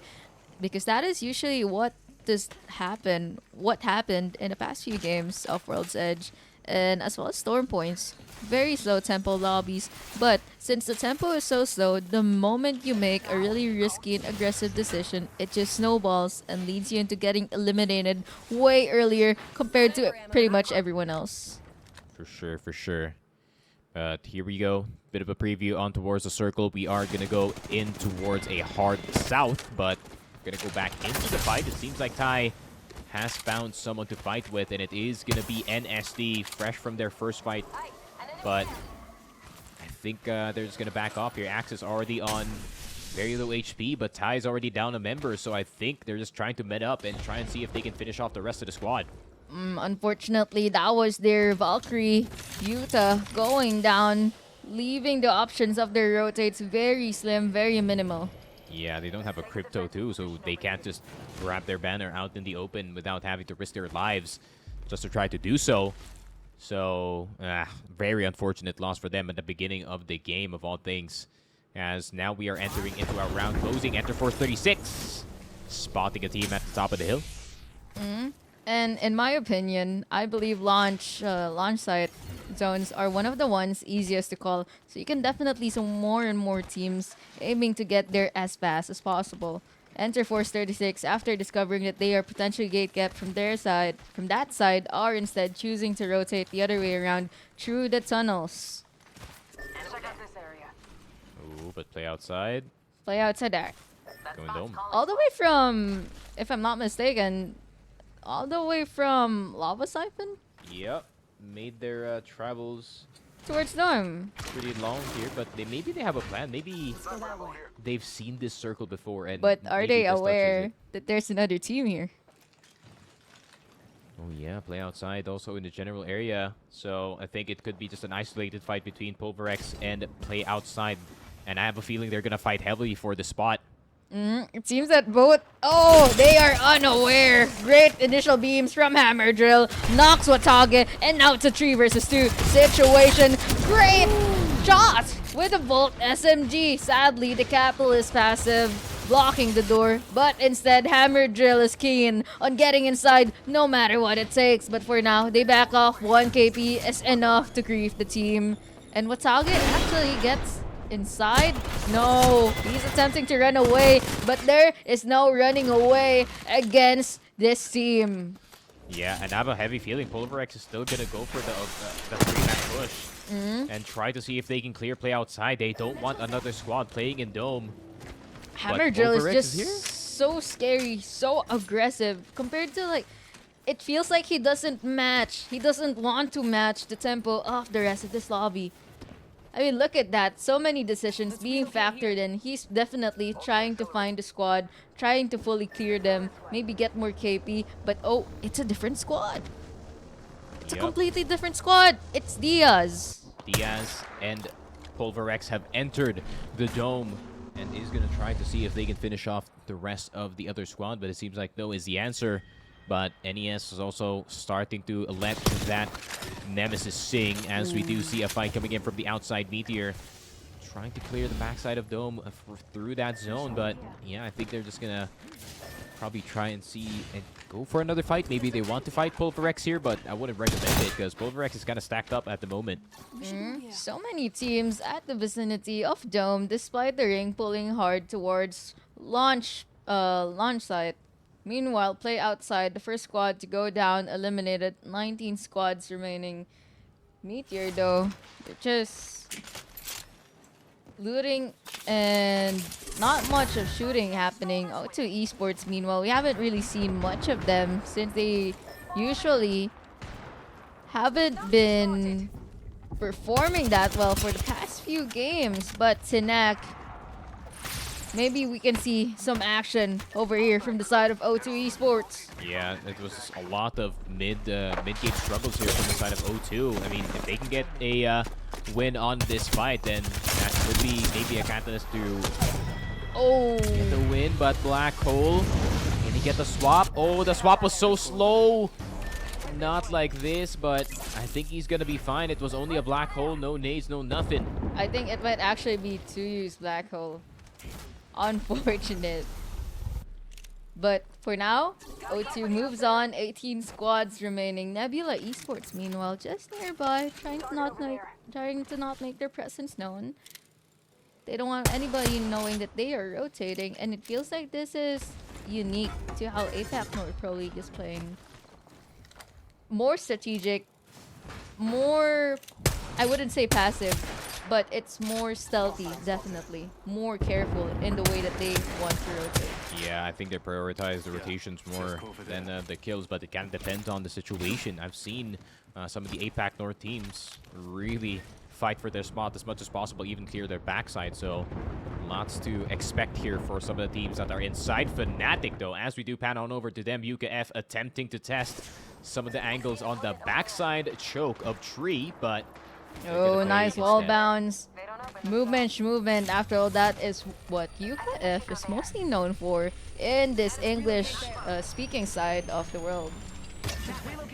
And it seems that they are going toe-to-toe against the rest of the launch side teams. Yeah, Fnatic has to be careful, though. There is a team rotating right behind them. So just gotta keep a heads up on them at all times, or else, I mean, Fnatic, you already know that they're not scared to fight. They're not scared to suggest that we should just wipe off this team off of the face of the earth. But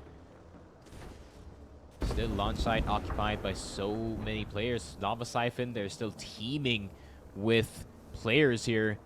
And as we do slowly file on into the round 2 closing, everyone still trying to get their right spots in this situation.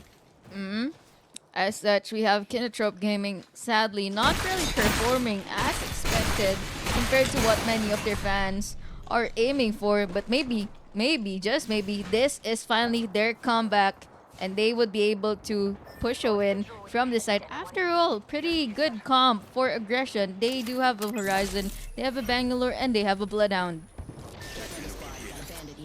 Perfect for their side as the round 2 closing has just finished, and now we go into round 3. Circle just gets smaller, more focused in towards the launch site. And it seems like Fennel's already occupied the control room in the middle. Meteor playing that low ground, trying to play that delay game, but the other squads still not rotated in. Fnatic is outside. NSD is outside. I mean, O2 is also outside. Reignite is also outside of the zone at the very moment. So I think gonna see some of them finally moving in.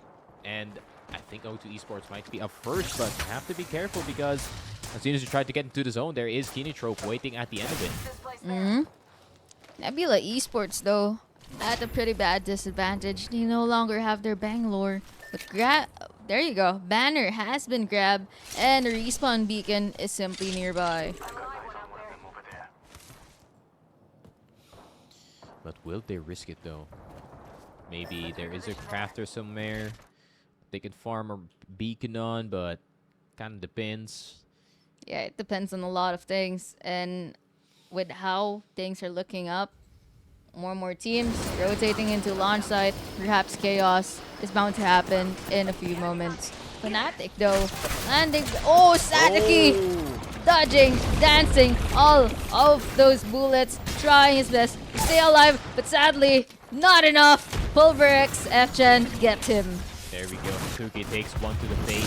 Switch 30-30. Fnatic trying to play survival games here, but Suzuki, they might have to leave him behind because he's too out in the open. But the Conduit is really trying to go far back. And UKF, oh my god, I thought he would kill this man, but apparently not. There is still people on the high ground willing to beat this one. Okay, so much punching happening, and there you have it, UKF leeching off some random generator from someone else. And I'm assuming that's a generator from the side of Pulverex, but oh! The Jenny eats the nade! Yeah, they should have gotten the clue about the fences going in towards the other side. They do have that Watson online. Fnatic just playing the underside of the POI at this very moment. They're playing it extra safe. But yeah, I think this is the one. Oh, it's the one that ends near the east building. It didn't fully completely south, and that might spell a problem for some of these teams. And there you go. Slowly, we're seeing the kill feed catch on fire. As we've remembered, Enter Force 36 was playing from this area, and sadly, they are eliminated. 17 squads remaining. Kinetrope Gaming attempting to hold so much space, but the moment they are pushed, this will spell disaster for the rest of their team. But Miyake and One Savvy very confident on their positioning, aiming to push and take more space away from this squad. Miyake finally getting a purple, and Arufa not too far behind. Meanwhile, Tsuyu and O2 Esports trying to run away, I'm guessing, from Kinetrope. Oh, Meteor eliminated. 16 squads remaining. Yep. They fall to Fnatic as well, so Fnatic starting to gain more points in this game. O2 Esports starting to enter the control room here, but can they get the right amount of control going into this push? Nades are going to start to fly, but O2 Esports is trying to survive, and they're actually contesting Fennel here, who has been here this entire time, and they're going to try to yoink this spot from them, but it's not going to work. Not against Mobon, not against Minotaur, as Tsuyu first is going to go down. And Fennel, they can just back off. They've already done what they needed. There you have it. 16 squads remaining. As you can see in the kill feed, so many people are getting knocked by 30-30 repeaters. Not even people from the same team. It's a bunch of different ones. But oh, someone landed right in front of Pinota. SBI Esports eliminated off screen. 15 squads remaining. Oh, Fennel. Kurihara not looking too good. Fennel eliminated. Kinetrope Gaming actually fogging, actually pushing. 12 squads left, and so far, One Tappy has 4 eliminations on his stat. Yeah, and you can really see the redemption here for the side of Kinetrope. On pretty hard angles, but they got it anyways. 11 squads left, and there is still this rat that is Hunto on that conduit. Oh, trying his best to survive. Not looking too good. Crazy Raccoon eliminated. 10 squads remaining. Half of the lobby gone. Kinetrope Gaming, they're just so aggressive at the moment compared to how the rest of this lobby wants to play. Arufa just looting out in the open. He doesn't really care because everyone else is busy. Yeah, and perfect opportunity to get some meds extra for that final fight especially. But as we do pan on over, PVX holding the right side. Fnatic's really holding the backside of right. So they're once again waiting for that one play that all hell could break loose in just a single moment. And that's where they capitalize with the third party. Gotcha. Look at that scan from Kinetropes. 1 tappy, 6 hostiles have been discovered, and they are maintaining such a good spot. They also have height compared to some of these teams that are choosing to play from the lower ground. Oh, team has been discovered, and 1 tappy is going crazy with the Nemesis. But shots, not enough. No crack so far. Instead, 1 tappy is the one getting cracked. I think it's gonna be fine. Big nade. Ooh, 7 hostiles detected. That was definitely a juicer scan. So now they have so much information of what is in front of them here. But information doesn't even matter for their side. Diaz, Resh is gonna go down. Maker, the last one left alive, gets burned by the thermite, and that's a dead conduit if I've ever seen one. No! Maker survives, defying all odds, defying expectations, and another termite was thrown right in front of his face. But all 3 instead decides to push him. Pulverex going crazy, playing quite aggressively despite their composition. Yeah, and this is what I want to see coming in from Pulverex, especially that bite, that aggression that we have been looking for in some of the lobbies, especially coming in from them, having to catch up in the leaderboards at this very first game of World's Edge. But the Sukhoi impact already out of the question thanks to Soleil Gaming. They're going to get a red as well. Oh, this is so good for their side.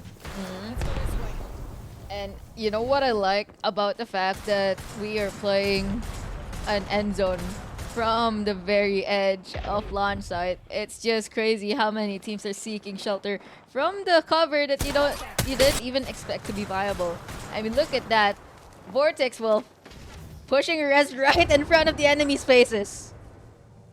Knock knock, who's there? And it's a Prowler. Sammy is back into action. However, it's not enough. And Vortex Wolf is eliminated. Kinetrope Gaming with the aggression. 6 squads remaining. Yeah, Miyake was like, yeah, I got my own weapon. I got my own secret weapon in my pocket as well. But Suzuki, the spray, that's going to be great. Archery's going to go down, but can he go for 2 more? Cancels 2 of his shots, 30-30. 1 to the dome. You're crazy, but you are also 1 HP. It's Satuki against Peace, almost dying, almost not alive actually. But there you go. It seems like it's a rest for rest, but no, Kinetrope Gaming is just dominating. Sheesh. Fnatic is eliminated. At least it's a top 6 finish for them, but still, Soleil Gaming looking to hold on to at least top 3 in this game. But Pulverex doing such a stellar job of just disrupting every single fight here, as well as Kinetrope, to try and just make it a lot easier for your team to win. However, there is now 2 squads exactly like that in this lobby, and it's possible that these 2 are going to be the last 2 left alive. But it feels like finally Kinetrope Gaming found their foundation and are able to capitalize on it. Arufa playing a bit too aggressively, but it's okay. He is still alive and well. 1 tappy, the current kill leader of the lobby, going crazy with the Nemesis. So many cracks, so many damage. And not to mention, he hasn't even bothered to use his Prowler. It's all just the Nemesis. Papico, meanwhile, still alive, attempting to break the Newcastle shield walls. Kanata, though, going down as well. Anemone? Try to go for the reload. Seems like it's not going to happen. And now we only have 2 squads left. And oh my god. That was just a free win. Congratulations to Kinetrope Gaming for winning game number 4. They didn't even need to give up height. It just ended, guys. It just simply ended. They just stood there What at in the height. Apac South? What in the Apac South. And that is it for game number 4. Our first game at World's Edge for match day number 3.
Hello and welcome back to the Apex Legends Global Series for Apac North Split 1.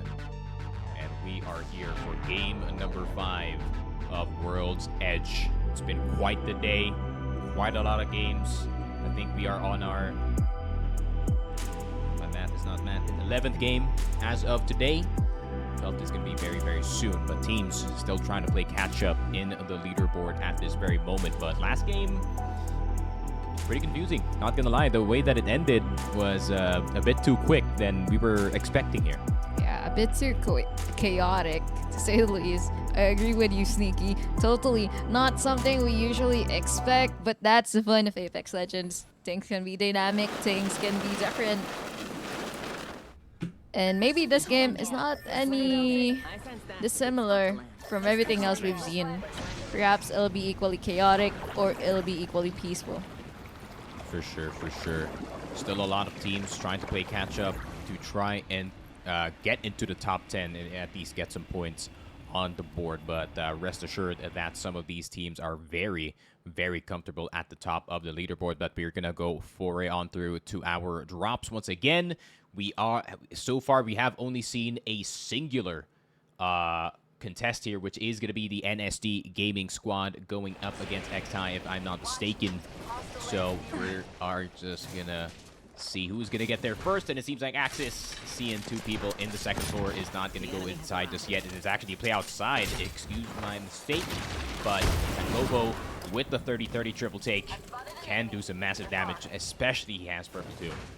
Play outside, seeing as they have the armor advantage, and they too spot another purple aiming to grab all advantages that they possibly can away from NSD Gaming. NSD, no, not looking too good for their side. They have triple whites, and that is about it.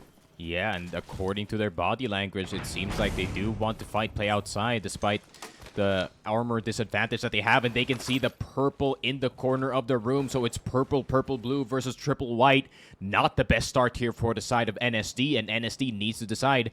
They've already gotten on top, so we're just gonna go on the side. You don't want to really challenge the squad. I think they already are aware that the purple has gone in the way of the OS. So for now, Peaceful Times, Lava Siphon being shared, play outside, getting the advantage for game number 5, and Peaceful Times, I guess, awaits us. Meanwhile, let's pan into the map to see where the zone is pulling. Ooh, I mean, we're back up north. That is gonna be good news for most of the teams who are kind of hanging around Monument, especially maybe Meteor and Reignite, who has stayed in survey camp for the past few games, but still could go anywhere. Definitely, we could be looking at a survey camp zone, or perhaps a zone pulling towards Epicenter, maybe even Fragment and Monument. And just like most of these teams, it has been really chaotic. Some teams playing consistently at the top, whilst others not really doing that well. We've seen Kinotrope Gaming just catching fire for the past match, and they have been doing extremely well so far in trying to maintain that consistency. But with 60 players still in the lobby at the moment, we have yet to see any of these squads popping off for now. Yeah, but we see E36 trying to see if they can move up to this plate, but the problem is Vortex Wolf is already on the choke before they could even breathe on the building that they're sitting on. So are they expecting that E36 maybe is going to go the long way round because they don't want to, you know, get on an uphill fight, especially knowing that Vortex, they do have the 30-30s. Those are going to shred you even if you try to just to get up the mountain. Vortex Wolf going against Enter Force 36, but it's just Pokage. Yep. Nothing too juicy, nothing too meticulous. All simple Pokage, just part of the game, part of comp. Meanwhile, Pulverex, Hammer Drill with a charge rifle, spots a team rotating into Monument. Extended supply bin. Could this be a fight? I think Pulverex is looking to do so. So, just a little movement from their side. There is also Soleil Gaming in the same general area, but NSD Gaming finally, the triggers do start on both sides. Blue, white, blue versus purple, purple, blue. The health advantage doesn't matter because Nefudal does get the kill on Ariakana. But Wakage gonna go through, maybe a bit too hard. Oh, that not like this. That freaking armor advantage, not really that useful. But here comes the third party, and it's Fennel, Kuriara, Pinota, and Momon, all looking pretty good, pretty healthy compared to the squad that they're chasing, which is NSD Gaming. Nefudal running really low on the red health department, and Axis, I think, might have been getting caught up, but thankfully Axis is running Conduit, can passively heal while running away. Not so sure though about Nefudal. Double time definitely saving him from perishing. Yeah, and I don't think Fennel is going to go for the hard chase here. They're just going to leave the rest of the squad alone, and I think they're just going to steal the loot, which was hard work there for the side of NSD, considering they won such a disadvantageous battle. But I think they forgot about Fennel and the fact that they play Southside here. And I think they just wanted to see if there's anyone still in Lava Siphon and maybe they can get some damage in. And the early death for a squad, unfortunate for that one. But, I mean, fortunately for FL, they just get one more point on the board. So I guess that is usually how they want to plan their contests. Fight later, loot first. But depending on how it actually pans out, it might lead to the victory of one team, which can snowball later on into the game. Or it might lead into an unfortunate third party, just like what happened earlier with third party Fennel just cashing in, grabbing off the loot, and scaring away the very wounded NSD. Still, just a whole lot of rotations going on, not much in the way of fights. People still trying to figure out what circle we are having at this very moment. So some of these Watsons are going to hit those consoles. But we are going to move on through into O2 Esports. You can hear the Rolling Thunder in the background already. They're a bit desperate to kind of equalize the fight. And it seems like Synack already has one foot out of the door. Wants to get out of this situation immediately. They don't want to challenge this yet. And yeah, just a bit of a scare for the side of the X-Ties. Very scary indeed. Nobody wants to be eliminated at 19 squads left when you are playing the second to the last game of the day.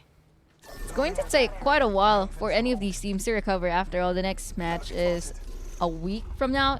If I'm not mistaken, you guys should definitely check out the broadcast schedule. I should definitely check that out. But O2 Esports currently just scouting around, making sure that nobody is backstabbing them or flanking them, but not really good to hold this place, in my opinion, because there's very little cover. And as you can see, very little cover and so many angles that other teams can potentially attack you. Utilities being deployed in order to cover for Kotaman. And I guess that is it for this fight. Very long range, and Maker running an EVA 8 and a Vault SMG doesn't really give him a lot of long range capability, actually. Yep. I think they were more worried about this rotation going into the zone, as they were still kind of far. I think we're going to have another one of those open field zones going into next to the mountain of Fragment, as there's already some teams already there. Crazy Raccoon, Tai, and Soleil's already there. PBX is also found themselves in near the Fragment side. So whole lot of teams already rotating early, but there's still a whole lot of teams kind of outside, and which is surprising because I would have expected them to get here quickly, but I think they realize that space is limited there. Might as well try to play edge of it. And it feels like, oh, Kotaman, unfortunately, getting knocked, but thankfully, over here, Synack does have a golden knockdown shield, allowing a quick reset for his team. Yeah, but the problem is, do they care about the gold res? Because look who's flying in on towards the side of O2 Esports. And it is Fnatic. Fnatic already looking to get the finish despite, you know, getting that golden res. You already know Fnatic trying to go for the full kill immediately. They don't want to get third party, but the third party is still super far. But the margins are super thin here. I don't think they want to fight. There is a team right behind them already trying to roll up, and if DSK does notice that there is a squad fighting on towards the left side, they can actually gatekeep both teams. But it feels like some of these teams are equally distracted, just like their opponents, O2 Esports, trying to figure out what the enemy team is doing. And it seems like one of them is rotating, and the other team, Fnatic, is holding their ground. Longbow getting shot, but shots not connecting. Sadly, Tsuyu one shot away from a purple, which would definitely benefit him. But sadly, Conduit, the jammers are being deployed, and Tsuyu instead gets cracked. In the process, has to pop a shield battery, and Synack goes down. Fnatic is in it for the push. Yeah, a bit of help from the other squad on the other side of the mountain. Yuka F gets the kill, but can they get the finish on this squad? Satsuki is gonna get Tsuyu first, and what a clean wipe from the side of Fnatic. O2 Esports is gone. 16 squads left, but they have to be careful, Lily. There is a team at the top of this hill. They're going to have to decide whether or not they have to go the risky route or the safe route.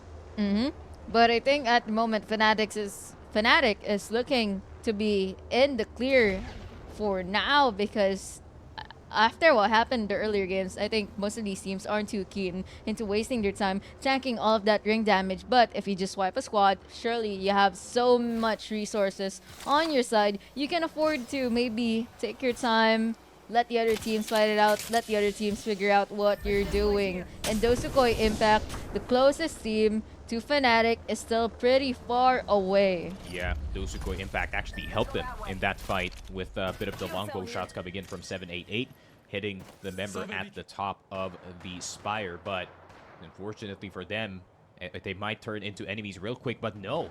Dosukoi is looking for another play entirely, so Fnatic might have just saved themselves a lot of trouble going into these fights. Great freaking longbow shots over here from the side of Tamanaha. Dosukoi Impact aiming to get as much damage as they can. Tamana, the first in the team to get a purple, will definitely help them in their rotation towards the zone. After all, they are not inside it. And, oh, but it feels like instead of focusing at the side of Fragment, Master is possibly concerned over Fnatic, who is just right beside them.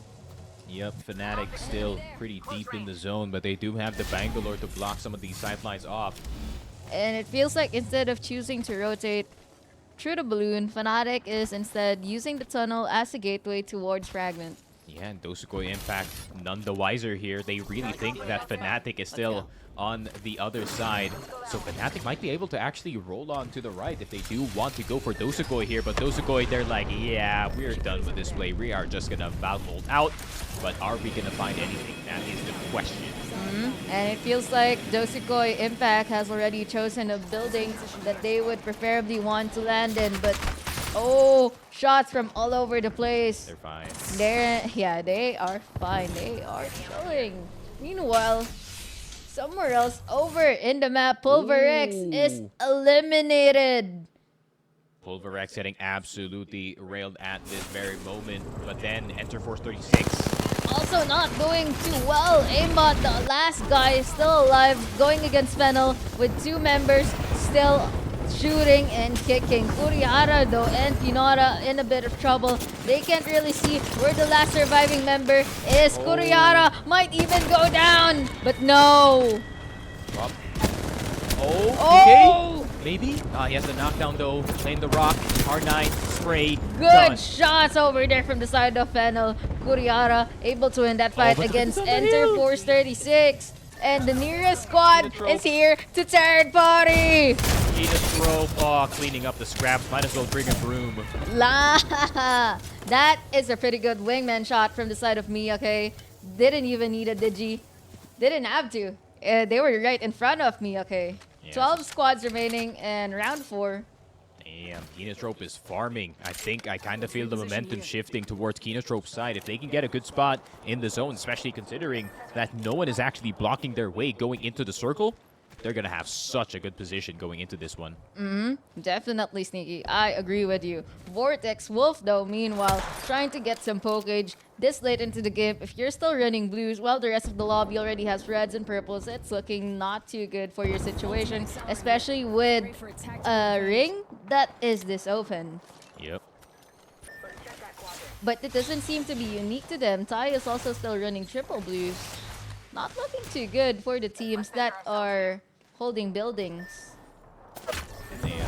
So there's 3 squads in the south, 3 squads in the northeast and the northwest at this very moment, with only Tai who's currently occupying a building with a crazy raccoon. So teams are all over the place at this very moment.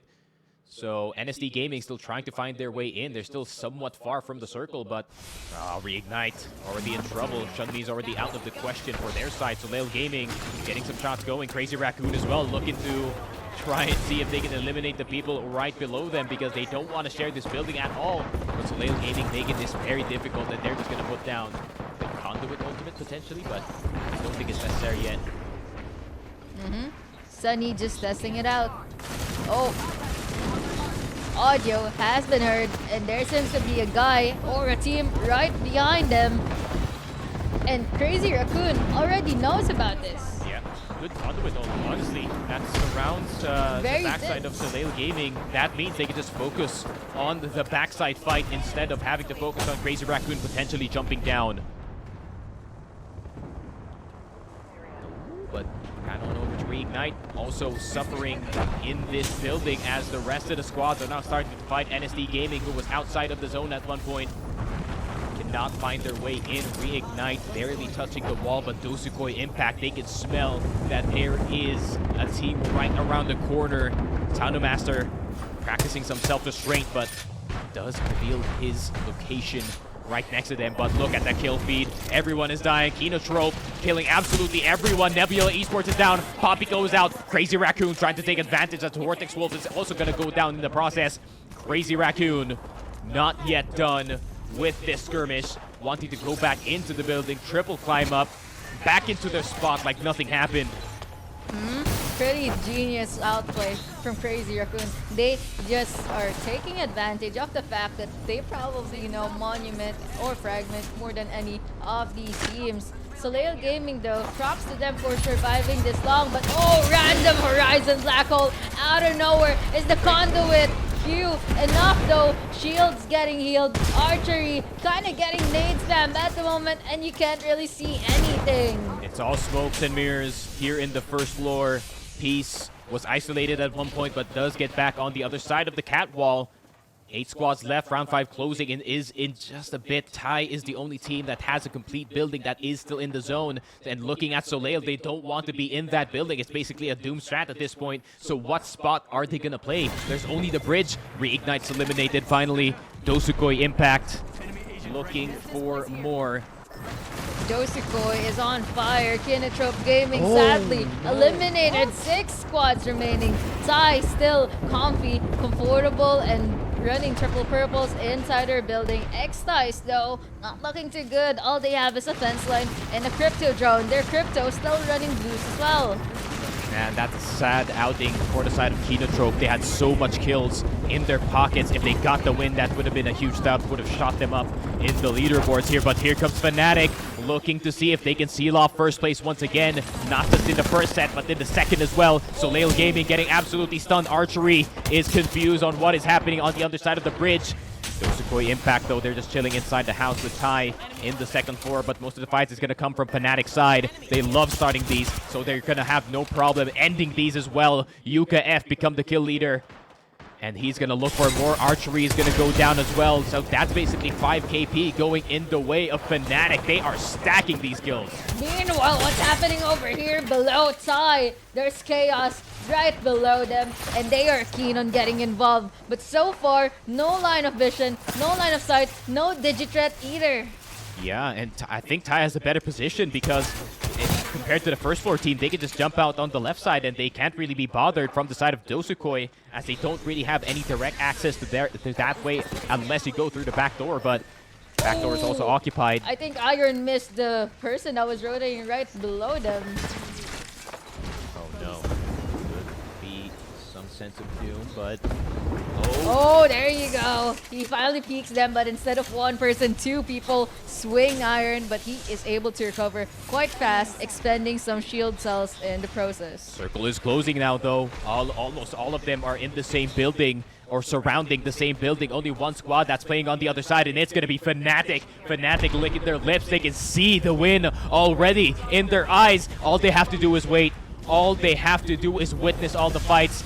Great smoke coming in here for Yuka F to block off, to isolate all these fights back in their way. They just have to shoot the underside of the bridge, and that is going to be their game. But patience, you have to be patient here, Yuka F. You cannot execute this one immediately. You have to back it up. You have to be patient in this one. You can't walk up just yet. If you do, Crazy Raccoon and the others are probably going to spot you and is going to beam from across the board. But 5 squads left, and I think this might be the beginning of the end for the squads that are exiting the building. So Dosukoi Impact's already out. X-Dice could be right up next. The Wingman shots are going to be there. Nice shots from the Wingman. X-Dice is dead. Crazy Raccoon is dead, and it's only going to be Tai with the mono-e-mono situation. But they're on the low ground. Fnatic on the high ground. They split the map in half with the catwall. But Tai instead deciding to play underground. Yuka F, oh no! Gonna be on 1 HP, but Iron instead gets baited in. Oh, Fnatic, what a fight coming in from them. Bit of bait action going on. Yuka F already got the bat off, but it doesn't matter. Fnatic collect a win in World's Edge in Game 5.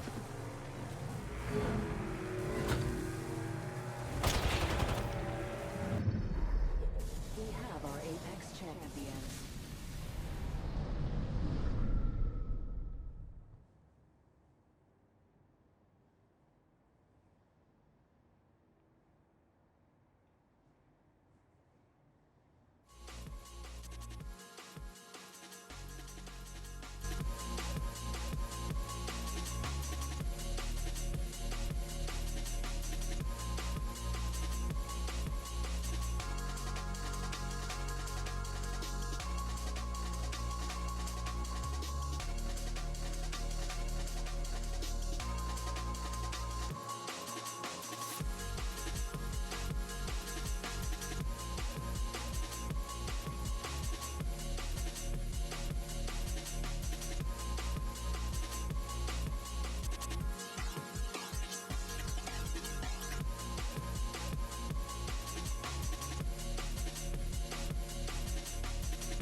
And hello and welcome back to the ALGS official English broadcast of the APAC North Split 1. Last game of the day. And what a series we have had so far. So many stories that we can follow, especially the redemption of Kinotrope from last place to first place in our leaderboards at this very moment. An amazing comeback that we expected. But for now, we are headed into our very last final match of the day, of the weekend. This is your last chance, APAC North. Maybe we will see anyone willing to bring down Kinotrope with their amazing points so far, incredible lead compared to the rest of the teams, or will we see them dominating yet again? Yeah, and it's just due for Kinotrope, honestly. Just like I said at the start of the broadcast, they've just been so unlucky in their first week. The circle pulls were a disaster for them in Storm Point and in World's Edge at the same time, and the situations they got themselves in weren't really the best. But now, Kinotrope safely in the first place at 71 points. The closest is Fnatic at 57. I mean, all they have to do is exist, and they can seal first place. That is true, Sneaky. I agree with that. But for now, anything can happen. We are already seeing teams dropping towards Skyhook, as well as another contest at Lava Siphon between NSD Gaming and, of course, Play Outside. I think we should go there. Yep, it's been, not gonna lie, it's been 50-50 in this POI, NSD Gaming. At times they do win, or the other team just leaves. Play Outside has yet to get a definite win over NSD Gaming so far in the game. And they're just risking it, mailing everybody. Oh my god, the wind-up from that Bangalore. I felt that punch all the way to Manila, but Axis down to 1 HP. What can you do? The swap is so far. You have a Mozambique, my friend. And all you can do is cry because NSD Gaming gonna be out in 20th. Play Outside with some revenge after that last fight. The first squad to be eliminated from the very last match of the day, NSD Gaming. And there you go. That was so sad. I think the very last member of NSD Gaming that was left alive, the Horizon, saw that purple, but the Gondola just took it way away from him, and unfortunate. It was just unfortunate. But that is what you get for doing a contest where you drop at pretty much the same spot as the opposing team. It's just all up to RNG. Not gonna lie, I mean, I can kind of understand that from the viewpoint of NSD because it's already the last game of the day, last chance to really make an impression, and you know, dominating that team in their POI would be kind of like a message sent to them, like, okay, we own this POI, you guys need to get off of it. But seems like Play Outside got it figured out, and they even got the console, and they're gonna get that early circle information. And it seems like we are getting another Southern Circle, this time around pulling towards stacks. We already are seeing teams keen on rotating, but Tanpopo still wants to make sure that everything is all settled, looting the majority of Lava Siphon, but unbeknownst to him, Crazy Raccoon is already in the area. Yep, and of course, Crazy Raccoon, last time that they were here, they were actually third-partying the fight between POS and NSD, and it seems like they even got POS in the process, and NSD just ran away as fast as possible. But Play Outside, now they're prepped for this fight this time. Blue, purple, and a gold armor on their side, but I think they'd rather go for the rotation. I think they're done looting already here, Lily. After all, the ring seems to be ending at the stack side, and stacks is a POI, as you all know, has a lot of buildings in it. Get early. Yeah, you have to get early there, and if you're late, you're just going to get gatekept away. But seems like Jung-hee is instead aiming to get beacon ring console information. Dogma, nice shots with the 30-30 repeater. Damn, a 91 from that far with a 2x. Absolute beamer. And but it's Pulverex, but none of them actually wants to fight. They all want to rotate. They see that when you head into stacks pretty late, it's going to be game over for you very, very fast, very, very early. yeah, because there's limited buildings. You have like choices of 5, and I think at most maybe 17 or only 15 squads can actually occupy all of them. So some of these squads are going to be left on the outside. But I think Fnatic's going to be one of them because, you know, they don't play buildings. They play to fight. They play to fist fight you no matter what happens. So they're going to be A-OK, probably just hanging around the other dome. So, yeah, we're already seeing some teams already camping up, setting up their traps, setting up their jennies, and here for the long ride. But look at that. Diaz spotting some rotators, but The unfortunately not landing 30-30 shots. Gets a 42 though on blue armor. Resh trying to make a play with Synap following just right beside him, but ooh, cover, ooh, line of sight. The 30-30's range is just insane. Especially with the 3x. I mean, he even has a purple attachment on it. I think that is the stock, so he is going to have a good time just shooting and absolutely making everyone's lives a living hell who is outside of the stacks buildings. But we are going to take a look at the map already. Obviously, Dosukoi is going to take their sweet time here in Epicenter to try and see if they can loot as much as possible. Survey camp's already vacated, so they're going to try and see if they can get some extra guns from there. But Fnatic already making their way from Landslide into Harvester, so this is a bit fast coming in from them. So I think they're trying to see if they can be one step ahead of the other teams also playing Edge. But as you all know, and as we have been discussing over and over, if you are late into stacks, it's going to be really hard for you because your team won't be having a building to play on, and more often than not, will be stuck by the fence line or by the walls, which is usually what happens. Either playing tunnel or even the side of the wall, but Crazy Raccoon decided to go a bit Aggression! crazy. Synap is already down. Crazy Raccoon looking to dip their toes into the fight against Diaz here. And the Bangalore already gone, Lily. This is not good news. But oh, right behind you, Resh! Right behind you, and now it's all up to Maker to make a play. But can he actually, as a conduit with no utils and no teammates? Yeah, Synap takes the dirt at that first contact against Crazy Raccoon, and O2 Esports, they have the Bloodhound. They know exactly where the bodies are, and no time for the Bloodhound to go all the way downstairs into first floor to get rezzed by that conduit. And he is just going to lose his life. Stacks is already getting a bit spicy, and it's only round 1 closing. Initially, it was between Crazy Raccoon and the other team, but seems like O2 Esports wanted to get involved into the fight, and there you have it.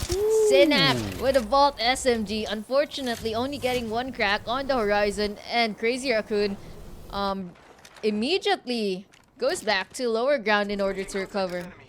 Man, Crazy Raccoon really wants this entire building to themselves, and you can't blame them. They want to be a bit selfish when it comes to this, and Diaz finally eliminated as Maker is spotted out in the open. And 18 squads left. 2 out already before the round 2 circle even is closing. And Stacks, I mean, since the fight, or since the APAC North style is get a POI and don't share it, everyone doesn't want to share it. But speaking of sharing, though, Stacks is not the only POI getting shared at the moment, since we have Ty as well as Vortex Wolf at the side of Big Mod. Yeah, but Vortex Wolf has the slight edge. That roof of Big Mod has a lot of options, especially when going back into cover, but the bottom team already has defenses up, so I think they're going to be there for a while, and Vortex Wolf, they're just going to let them live. Vortex Wolf also doesn't have a lot of HP on their side, so does Ty, so it's a very risky ballsy play if any of them decides to push each other. And aside from that, though, I do think Ty has the advantage at the moment. They do have really good SMGs, but so does Vortex Wolf. And the main difference maker here being Ty is running a bunch of assault rifles, with Vortex Wolf instead having a 30-30, having another 30-30, and finally a longbow, which doesn't really do that well in close range fights. Man, but the purple 30-30 picked up, complete detachment and everything, though. That is such a satisfying sight to see if you are a player just standing and looking for any damage in and across the map. But we do take into the POV of Ties, who is just trying to see if they can get some information in that Big Mod, just to kind of be one step ahead of the 2 teams inside. Maybe they can take advantage and get up to the 5 or 4 KP. But so far, so good. Peaceful times ahead. 18 squads still in the lobby. And we pan into some of the teams that are still by the edge, such as SBI Esports, looking really healthy, but... Oh no, could be the Fnatic Classic here, Lily. It's the Fnatic Classic, the gatekeeping once again. SBI, though, still looking pretty healthy compared to Fnatic, with Laika having to burn a battery for that one. Like a stuck. Oh, more shots, more damage getting taken. Satsuki with the wingman, though. Yeah, China. I think he needs to shoot some shots here because his friend is still under, but I think he's going to be fine. SBI doesn't walk too far forward here. And SBI seems to be distracted by the evac tower getting popped right behind them. Surely, definitely, that is not Fnatic, but another squad coming from the northern side of the map. Yeah, that's Dosukoi, I think, doing a bit of a flyby going into Lava Station, which is already looted, so there's nothing to be found there other than some accessory ammo. But SBI still on towards the bridge side. I think more realistically, the fight is going to be in between SBI and the Dosukoi squad, but Fnatic is already halfway out of the door. They're just here to watch the fight happen.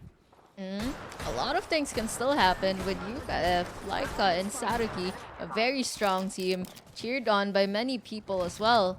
But the other teams in the lobby are also equally as deadly.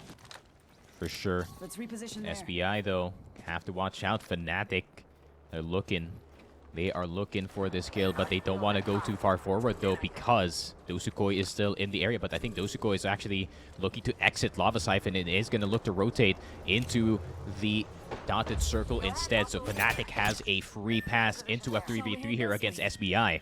Oh, Mikey, after peeking and seeing 3 people all at the same time, decided to back off and reposition. Didn't want to repeat it, because if you repeat that same angle, you know exactly what will happen. You're just gonna get shot at by all 3 of them, and you possibly won't stand a chance. But so far, so good, since Fnatic choosing to rotate instead. They are aware that the ring pull is headed towards Stacks, and there is no point staying and spending more time playing with other players over here at the edge of Lava Siphon. I'm a bit worried about Fnatic's position, not gonna lie. I think the way that they're gonna enter circles, so many teams are gonna see them come in here, and Pulverex, I think it has to be them fighting Pulverex just to get into this spot, but there is also the option of fighting Papico here in order to get the entry. But problem is, look at who is in Geyser at the moment. There is someone creeping around. Nebula Esports it is. Nebula Esports, though, hasn't really shown much presence since Fnatic doesn't seem to be pinging, nor is concerned about them. But I think the two squads are about to meet. You can see the shadows on each other, and Fnatic, UKF sees them, shoots a 30-30 shot, doesn't land anything, and comes back. Trying to reposition, goes to height, but oh, decisions. Yeah, that is just a hard fight, because after that fight, you still have to deal with the team in the choke point, and Papigo is just watching over this hill, and they have the option of going back up. But I think they're more focused about the south zone pulling at the moment, and unfortunately for the team that is still in the choke point, Nebula Esports is going to be the ones pushing them. Actually, Fnatic, they can do maybe a re-hit in towards this fight and maybe try and go for a third party. But it feels like at the moment it's more of a standstill, and they are instead choosing to rotate away instead of fighting any of these teams. But that might actually work towards their disadvantage. Saruki getting shredded right up in the air, but thankfully lands safely. But I'm not too sure about holding this position. It's very out in the open, not enough cover, not enough space for all three of them. They have to shoot left here. Their left side is wide open, and they have to protect it as much as possible. But it seems like Fnatic has enough cover all around them, so they can just stay here the entire time. But look at the damage coming in from Satuki. One of the main reasons why he is one of the highest kill players in this set. That wingman is absolutely beaming so far, but they need to beam Pulverex, who is currently kind of blocking the way going into the white circle itself. Oh, Pulverex, though, already missing one member. We probably won't see much of them anytime soon since they are very busy resetting. Fnatic trying to see where Pulverex went, deciding on what to do next. Hemlock in hand, Volt SMG on the other, and another 30-30 for the side of Fnatic. Pulverex, though, able to reset, but I'm not so sure what their game plan is. Yeah, but thanks to the distraction that was served from another team, Pulverex didn't notice that Fnatic is already crossed towards the left side, and now they're going to try to fight for space. Catwall is going to be popped, and let's see, can they get the clean 3v3 going, just like the usual Fnatic. Down goes the ultimates from the conduits, and it's doing so much damage to the down player, and he's almost down. Good shot on the wingman, gets the 50 tag, but Satuki down, no armor. UKF spots that there is a low player going into low ground, and they're a bit separate in this situation, and everyone is starting to fall on towards the side of Papigo, unfortunately. And it feels like Satuki is just now aiming for the turrets on the kills, getting that delicious KP for the team of Fnatic. 17 squads remaining. No one eliminated from that very extended fight, very extended poke cage. But Pulverex on fire at the moment. They need to get into the zone soon. They don't want to rotate at the same time as Fnatic. SBI Esports eliminated. Papico also eliminated. 15 squads remaining. And I feel like usually most teams die out at around round 4 closing. The kill feed slowly catching on fire, and we are seeing more and more teams struggle to get in the kill feed.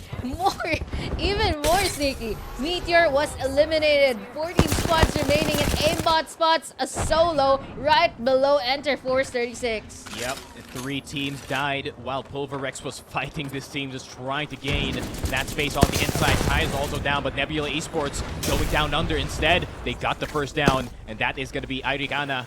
But they need to get 2 more from the side of way outside. But the spikes, the catwall, everything being thrown at them. Hunto is only seeing black and white at this point. Nebula Esports having to stay underside, but I think they've done they actually successfully staved off that team from playing that under. But I'm not so sure if they have it just yet. This is a very hard ring pull. After all, it is stacks. There's so much cover that you can play with. But at the same time, if you don't have a Watson, if you don't have the resources to defend your building, you're just going to get nade spam. You're just going to get poked at over and over by teams that have more resources than you do. But the alternative is possible, such as what is Nebula Esports is doing at the moment. Playing by the tunnel side, playing below. Meanwhile, Fnatic actually eliminated 12 squads remaining.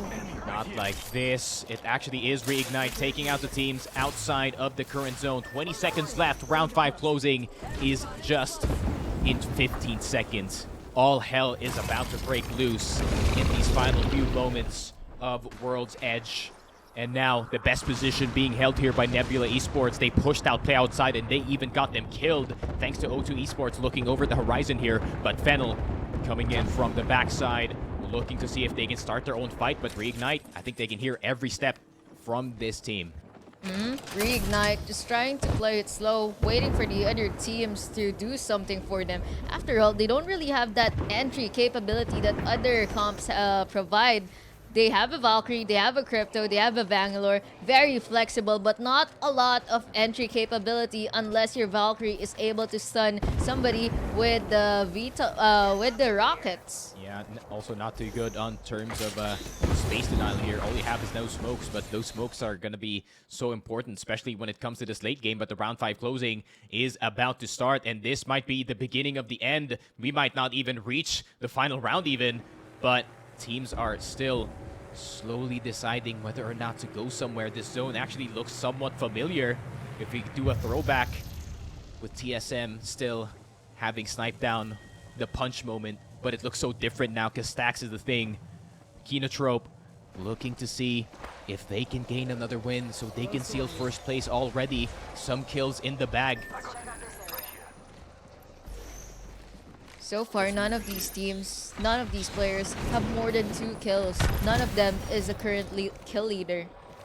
Pretty unfortunate because I believe that title was being held by someone from Fnatic, if I'm not mistaken. Yep, Satuki was actually, I think it was Satuki was actually holding that that title, but him dying early, someone else could actually take it, possibly from the other side, but here it goes. You can feel the pressure. 20 seconds left. 15 actually. Oh, the time is ticking. You can feel the teams are ready and roaring for the timing. The final round circle next to a building, so another team can actually stay inside on towards that left side. So I think there's actually 3 squads who can still kind of live in this situation, and the others have to fight. They have to fight desperately just for any space that they can gain. And oh my word, who's gonna fire first? Who is gonna go down first? And look at the amount of X-rays on our screen here, Lily. The amount of people just crawling in stacks here. Oh my word, the population is at an absolute high. This is an actual city, Sneaky. This is Apex land. You can see so many people just sharing these buildings, coexisting, but each and every single one of them would kill you when given the chance. Such as that, Arufa. Such as that, and now Arufa has to spend a shield battery in order to recover. Kinotrope Gaming going against actually Crazy Raccoon. Fennel eliminated, 10 squads remaining, half of the lobby is now gone. Yep, and Enter Force 36 tried to slip by Nebula Esports here, but Nebula Esports have a different idea. They do have the Bloodhound. So many players scanned, 10 plus hostiles even. And man, everyone is playing oh so careful. The buildings, the condo is still up, but who's going to be the landlord in this final situation? Zone hurting this squad a bit. Nebula Esports holding a really good spot, but the rest of the squads are going to start to pile outside. Someone's trying to get the finish on the right side here. The Soul Conduit is going to be up next, and Nebula Esports, who held the best position, actually, out of everyone here, suddenly goes down, but the fences are going to go clutch. Reignite are going to eat some electric fences here. And just like that, they might be eliminated. X-Tai is getting absolutely exploded in the low ground. Dosukai Impact going to be eliminated. X-Tai is trying to survive. Yudu, 1 HP. Oh my word. Everyone is everywhere at the same time. Pulverex is trying to survive. They do have the Newcastle ult in order to block some of the players from entering. Here comes the fight. Arcstars are going to be inside of the shield. 3 squads left. Reignite, Crazy Raccoon down 4th. X down. Everyone's going down. It's all going to hell. Pulverex trying to survive. The sprays are going to go through. Kinotrope is out. And there we go. Pulverex throughout all the chaos. Throughout everything. The Newcastle. The ult was worth it. Oh my word, what an intense last game here in Stacks. We have our Apex champions.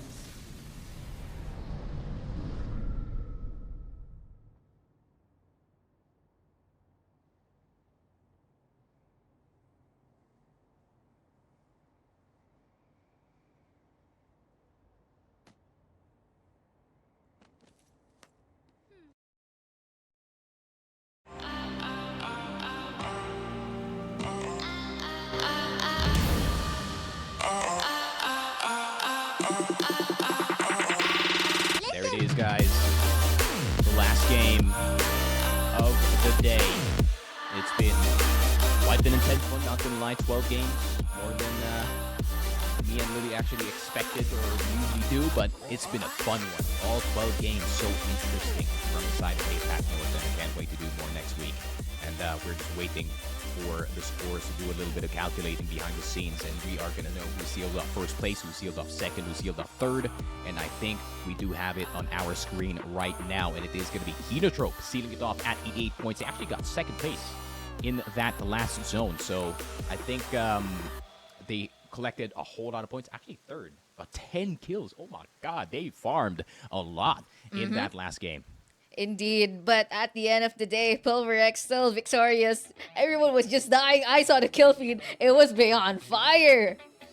Wow. I mean, so many teams that are outside of the top 10 possibly could have shot up into top 5 here, but instead Pulverex, who didn't really have the best start in the day, got themselves a 5th place finish by the end of the day. So I guess that's pretty good for their standards. Crazy Raccoon going all the way up to 4th. Kind of the same thing with them as well, not having the best of starts. But when it comes to these late games, Crazy Raccoon is always a team that you have to watch out for being a threat.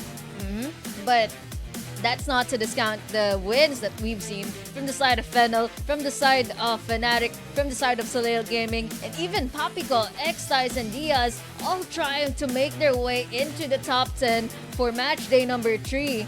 And so far, so good. Anything can happen. And a lot of these teams are actually doing so well. Yeah. Like, not necessarily popping off game-winning, dropping a 20 bomb, but you've seen how dense the end zones are and just how complicated the games can be. The death boxes were all stacking on top of each other at the end of game number 6. Yeah, I mean, casting like this, I mean, it's competitive from rank 1 to 20. I mean, you can see, despite SBI Esports only having 9 points on the board, there is some situations where they could have actually gotten more. And unfortunately, some of them situations, they got third-partied, another squad came in. So I think Kinotrope's bad luck just went in the way of SBI today, unfortunately. But that's about it for match day number 3. It started pretty slow actually. We were talking about how the tempo seems to be slower compared to Group A versus C. Group B versus C actually moving in really slow. But then it suddenly started speeding up. It's as if something was awakened in the side of Kinotrope Gaming, and they just decided to play aggressively, very smart, but at the same time, not risking too much and not griefing their game plan. Yeah, Kinotrope had a goal today, and that is to win. That they did. Redemption arc here for the side of Kinotrope, and successfully they do collect that 25 points in the group stage. And yeah, I mean, we can say that they're back in contention here to gain those top 10 spots for that playoffs. And that is it for match day number 3 and for the weekend for APAC North. Again, we will be broadcasting again the next set of matches. Match day number 4 and 5 next week on Sunday yet again. And we will be starting at the following schedules. Anything you look forward to, Sneaky, for the next week? I mean, you've seen the teams. It went from slow to fast, back to slow. And then it became fast again. It's as if APAC North isn't even keen on defining anything. They just play what they want to play. They love Watson. They love Bangalore.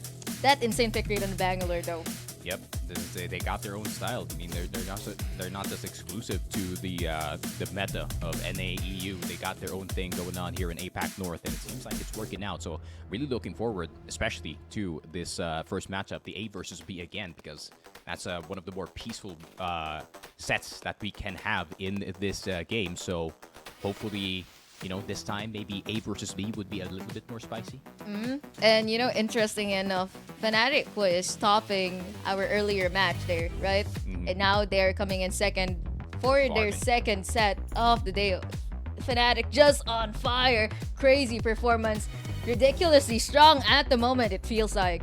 Yeah, they are absolutely farming. I mean, the scrims don't lie about Fnatic here. They are going to be consistently placing top 1 or top 3 in most of these games, and the consistency from the best team for the longest time has been this. I mean, the UKF really performing out of his mind. But I think I really do want to highlight Suzuki here being an absolute beamer on that wingman and leading the kills at one time in the entire server. Just amazing performance and amazing fights coming in here from Fnatic.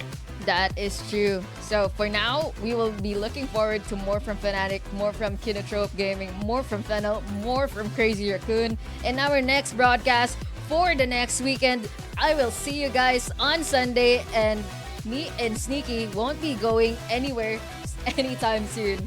Stormpoint and World's Edge awaits APAC North Pro League. This is your official English broadcast, and we will see you guys again February 4, Sunday. If I'm not mistaken, am I mathing right? February 4, Sunday, 11 a.m. Singapore time for match day number 4. And for match day number 5, we'll be seeing you starting at 3 p.m. Singapore time. We'll see you guys again next week, and this is goodbye. It is I again, Rexolily, and Sneaky Frog. this is the APAC South Hub official broadcast for the ALGS APAC North Pro League split number 1. See you guys again next time.